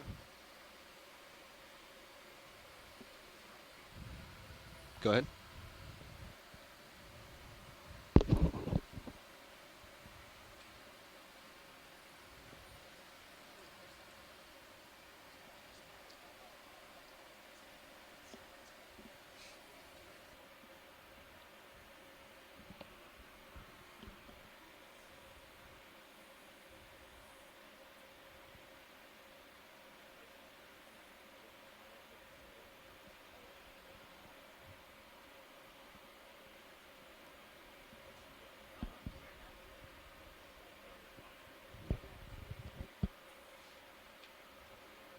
Look at those hexagons.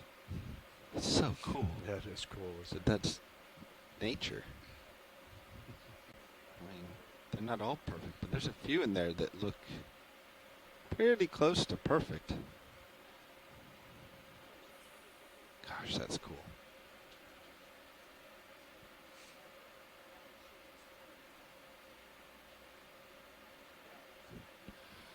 All right, video, if you think we have it. I'm not hearing anything from shore or back row. Nor do I see any rocks in our area.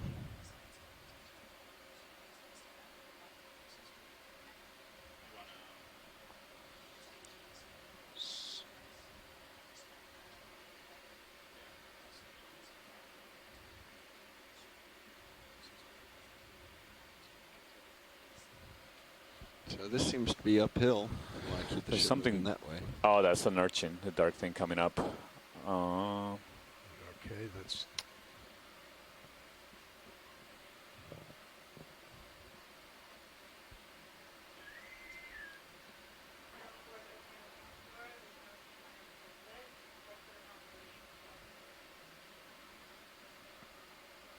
So it looks more like the. Maybe this rock in front of us, this boulder. If there's anything loose on there that might break off.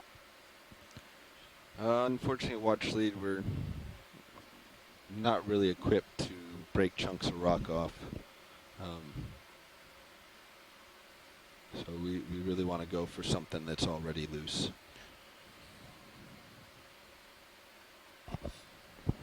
You think this is loose? Maybe can you zoom in on the rock that's loose at the base of the boulder in the center bottom screen? Center of the bottom screen.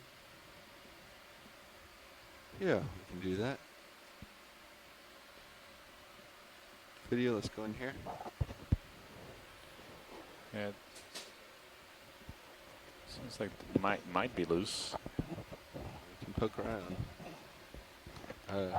I'd probably come out a little farther. Yeah, I think Matt was thinking of this one on the right, on the bottom right corner. Well, we'll poke it. Yeah. What do you guys think? Is that going to be good size? Come wide, please, video.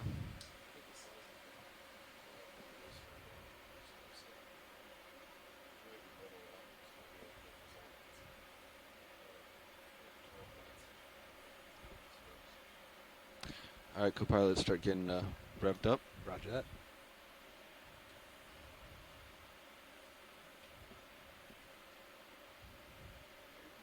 Okay, hydraulics up to speed. Or even this one right in front of us as well, right? If you pan down slightly. Right there, yeah. We'll poke both. We'll Okay. see what we can do. Okay, thank you.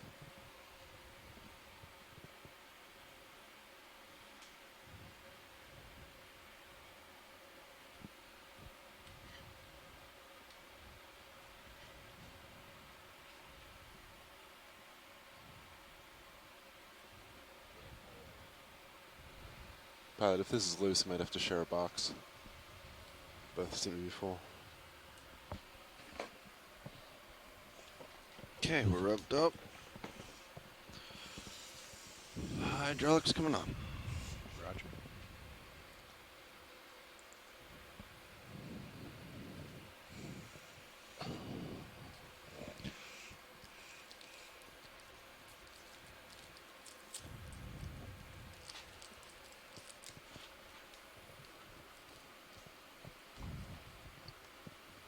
Come on out, Cam.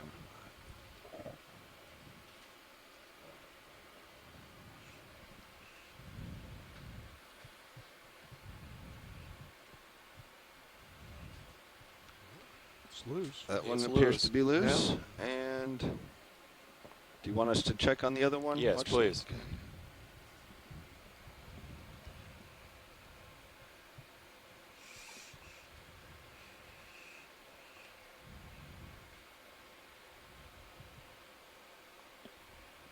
This does not appear to be loose. Looks like the other one will be a better candidate. Yeah. Yeah, this is not loose, so Let's it's go with either number the one. flat one or yeah, or the flat one. All right, we'll pick that one up for you. And Pilot, I think there was one in the rock box. Starboard rock box. Rock, yeah. Yes, there's a rock in the starboard. Is there one in the lit covered box? I believe the port side is open. Okay, so we'll need to open that. Open that first. Yeah. Here, let me. There we go. You want me to bring it in, or no, got leave it it from there. there? Okay.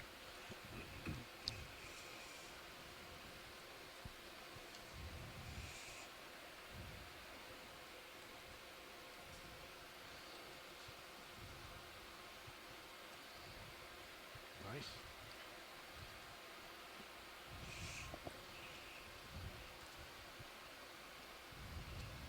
Yeah.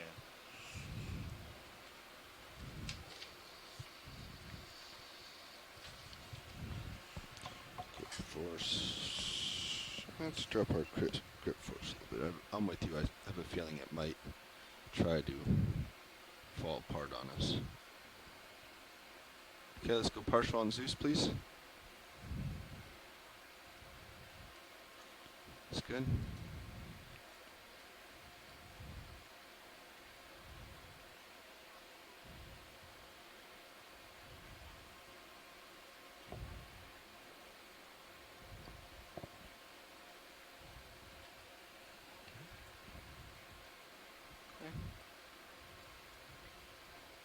Come wide. Let's get that rock. Excellent. Probably don't even need to swing it in. I can probably just.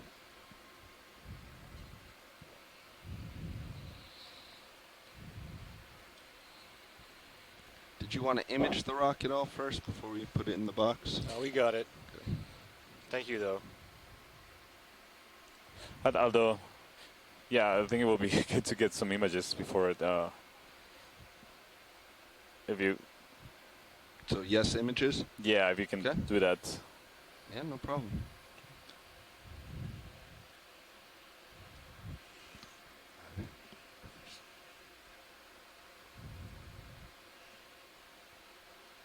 It's just so we get an idea of what other things might be attached to it. Of course, yeah, that's the standard procedure. In my rush, I sort of skipped that step. Yeah, thank you. Good. Go ahead, video.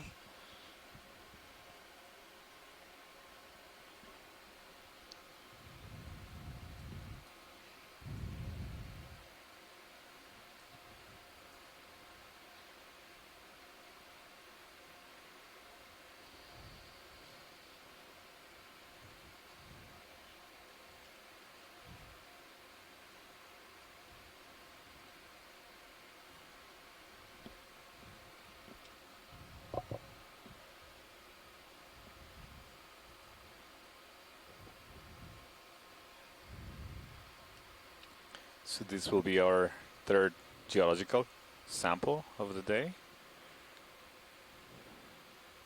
Do you want to see anything closer, watch lead? Yeah, I think this is good. Thank you. Just wanted to see, so it seems like it's gonna have some of that dead little bushy. Is this a snail right here? Can we try full zoom? Oh yeah, that's right. Or a little. Oh, it's a little hermit crab. He's out of here. Wow, good eye. Tiny little hermit crab. See his eyes. Yeah. Incredible camera optics. It's like having a microscope. All right.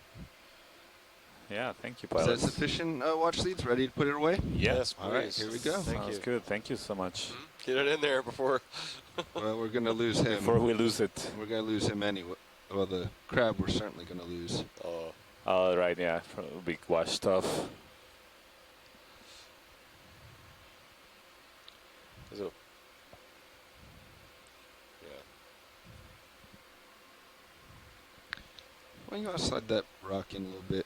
The box? Yeah. Bring it in. Or yes, Port the way. rock box. Inboard coming in.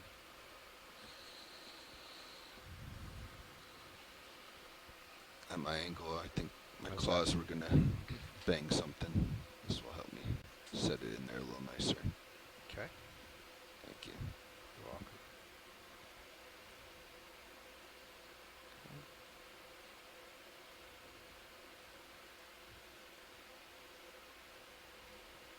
Perfect.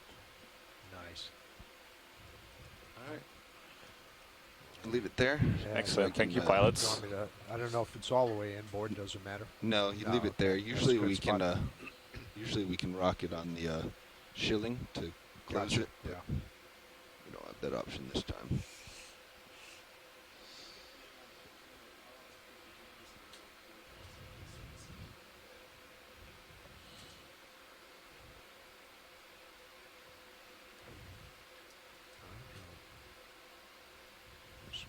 All right, go ahead, put it outboard. Going outboard.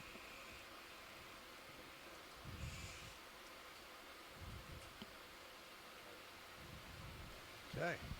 All right, pilots, you have about 4 minutes before we need to be off bottom. So take your last views and then might want to start to set up. Nak, could you say that again about the how much time we have left on bottom? Yes, just a couple minutes. So any last views you want, that's all we'll have time for. If we can just take a look around and see if we see anything else that we want to make image.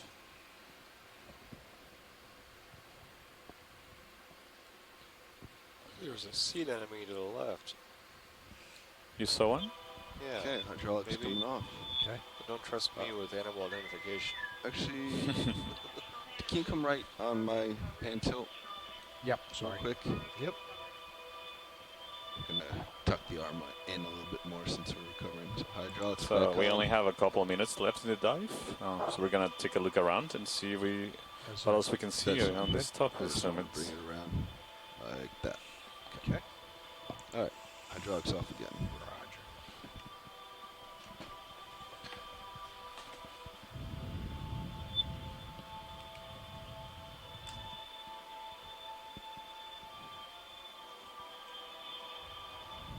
Yeah. That was a good spot there, watch lead. Got it in the nick of time. Superb. Thank you. See? Down to the left there. Mm-hmm. Did you want to see something over there? Down to the left, maybe, if there's any interest in is that a seen enemy, or is this... Yeah, that looks probably... Maybe we can take a quick look to make sure it's the same one we saw image earlier.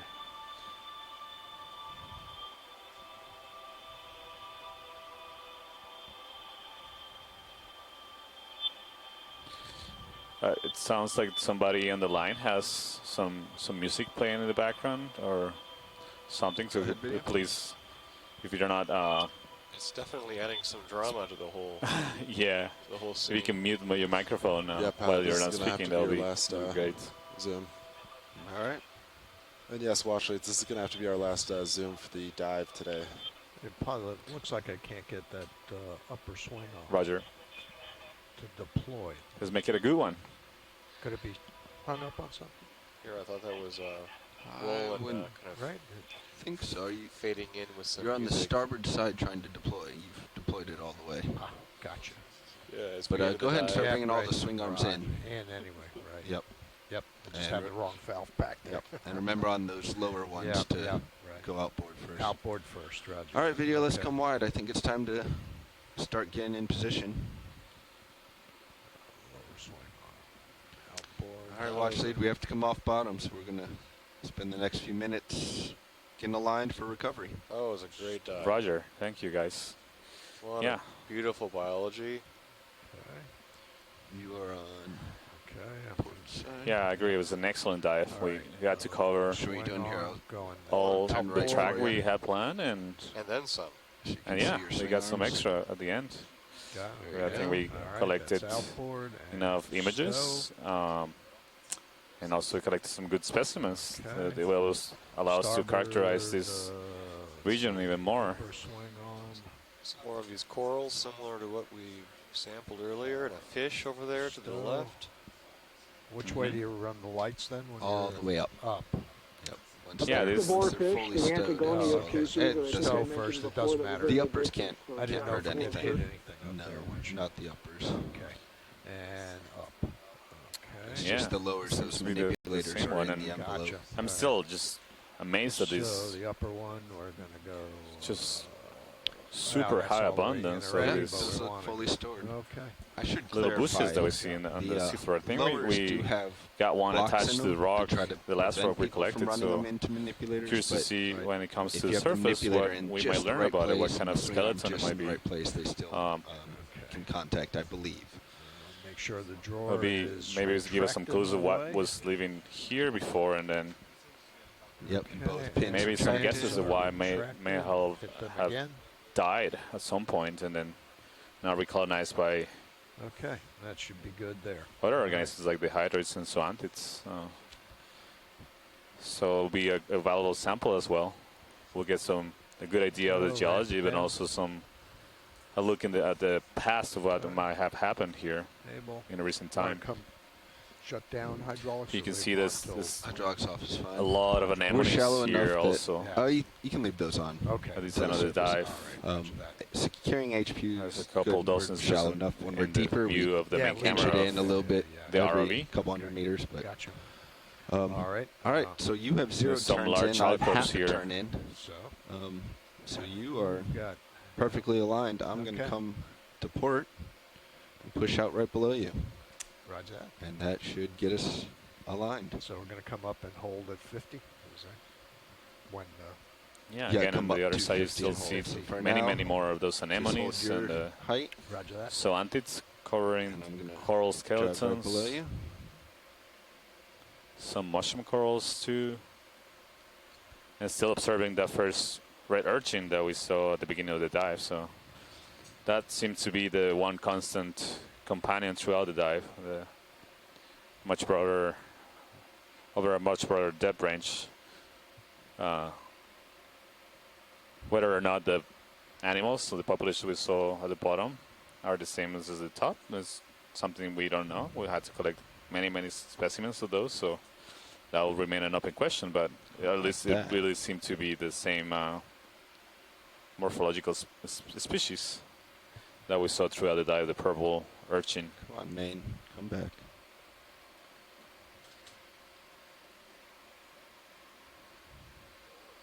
Okay. I think that was just a Bender error timeout. So it is puzzling that you don't see. I mean, you see this is a prime habitat for live crab, sea fans, socks of corals, and more special feeders. And as soon as I get out of your fish, particularly octo corals, we rarely see until we are tail to any tail. of this of them alive here, and with some other than a few Antomastus or Parantomastus colonies. That's it. That's very intriguing. So we are off bottom now, and we are starting our ascent. So the last depth on bottom was around 348 meters. As soon as we start coming up, and we're gonna come off auto heading. commence our ascent. Yeah. Yeah, roger that. So thank you all for joining us during the dive. It was a really fun dive. We accomplished our goals of characterizing the bottom communities in the sanctuary, the National Marine Sanctuary of American Samoa. Collected great imagery and good samples. And thank you all for joining us. Tomorrow we'll have another exciting dive. Will be a deeper dive on the slopes of Rose Atoll. And we are going to have a science planning meeting in a few minutes to discuss the plans for tomorrow's dive. So if you're on the line, please remain, and we'll have a short discussion about tomorrow's dive and ultimate details. Nav has dive super loud and clear. Loud and clear, Nav. Pilot dive super. Comms check. So I like to There we go. Sorry, what?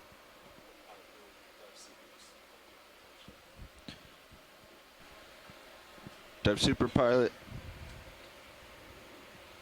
I got you loud and clear, pilot. I now have you loud and clear as well. Thank you all the scientists too in the chat for joining us today and providing useful input. And also in the chat, and also in the new platform we have to annotate the dives, the Seascribe platform. Dive super. Comms check. Yeah, thank you all for your time and sharing your knowledge with us today. A really great dive. Deck, dive, And super, thanks calm. to all the We're tail to pilots tail. Everything looks good. I think we're that ready to. operate the vehicle throughout the day, and I think we're ready the to get video team coming and to the the top, crew get of the the ship ship underway. for making this dive a success. When you start coming up, Roger that. So we just we'll have got to off figure the out what bottom, my speed is it'll be a first. short ascent, but if you want to start, we can prepare for a recovery. Right. Set of rotation is now midship. You want a half knot through water on the ADCP. Please. And port prop, port rudder disengaged. Perfect, thank you. All right, no problem. Yeah. Okay, what kind of speed you want? I'm not sure what speed I'm going to be able to get, so we might have to.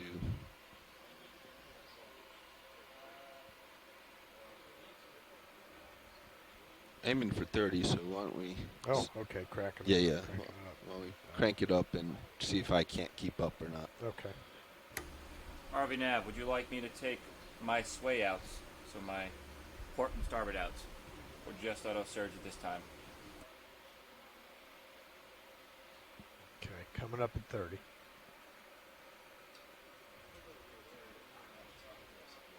Yeah, we usually do save that to just before we do the recovery, I believe, but I just wanted to double check. Auto sway, I think, can come out now.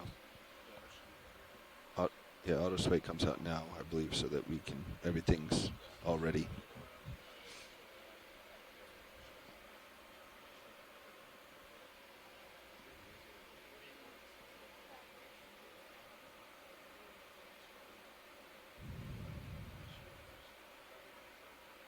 And if I remember right, I should trust the payout meter on the depth, right? Or, Yeah. So as far as we can tell, the speed and payout are working again. Good. 290, 291. Yeah, seems reasonable. Good.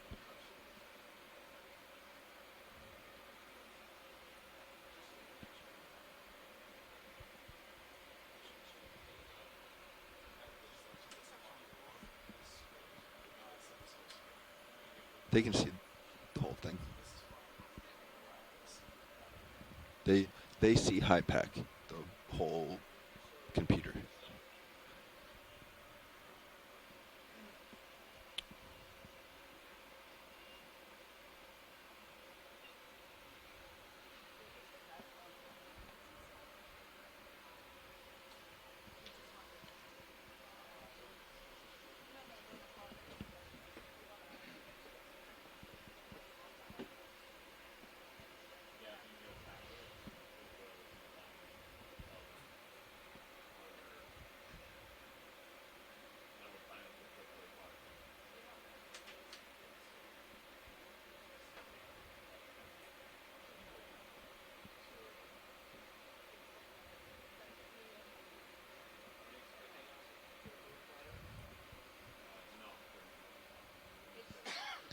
So you're getting ahead of me a little bit.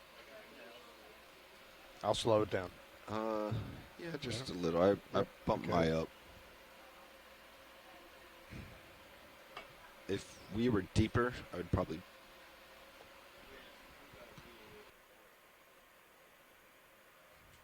If we were deeper, I'd probably lose some ballast. Mm-hmm. But since we're pretty shallow it's not today, worth it in this step, right? Exactly. If we were like tomorrow's dive when we're down at 2.5, it makes sense to lighten ourselves. Yeah.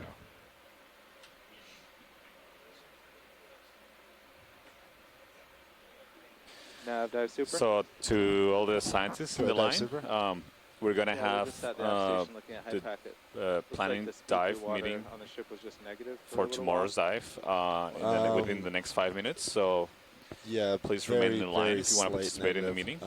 We see and positive we now, look forward to chatting with you soon. Yeah, we see that picking up. Again, it will be within the next 5 minutes. I know everybody's had a long day for most people that are in a different time zone as us. It's probably late for most of you, so we try to do this efficiently. Within the next 5 minutes, we'll be beginning the dive planning meeting. Thank you.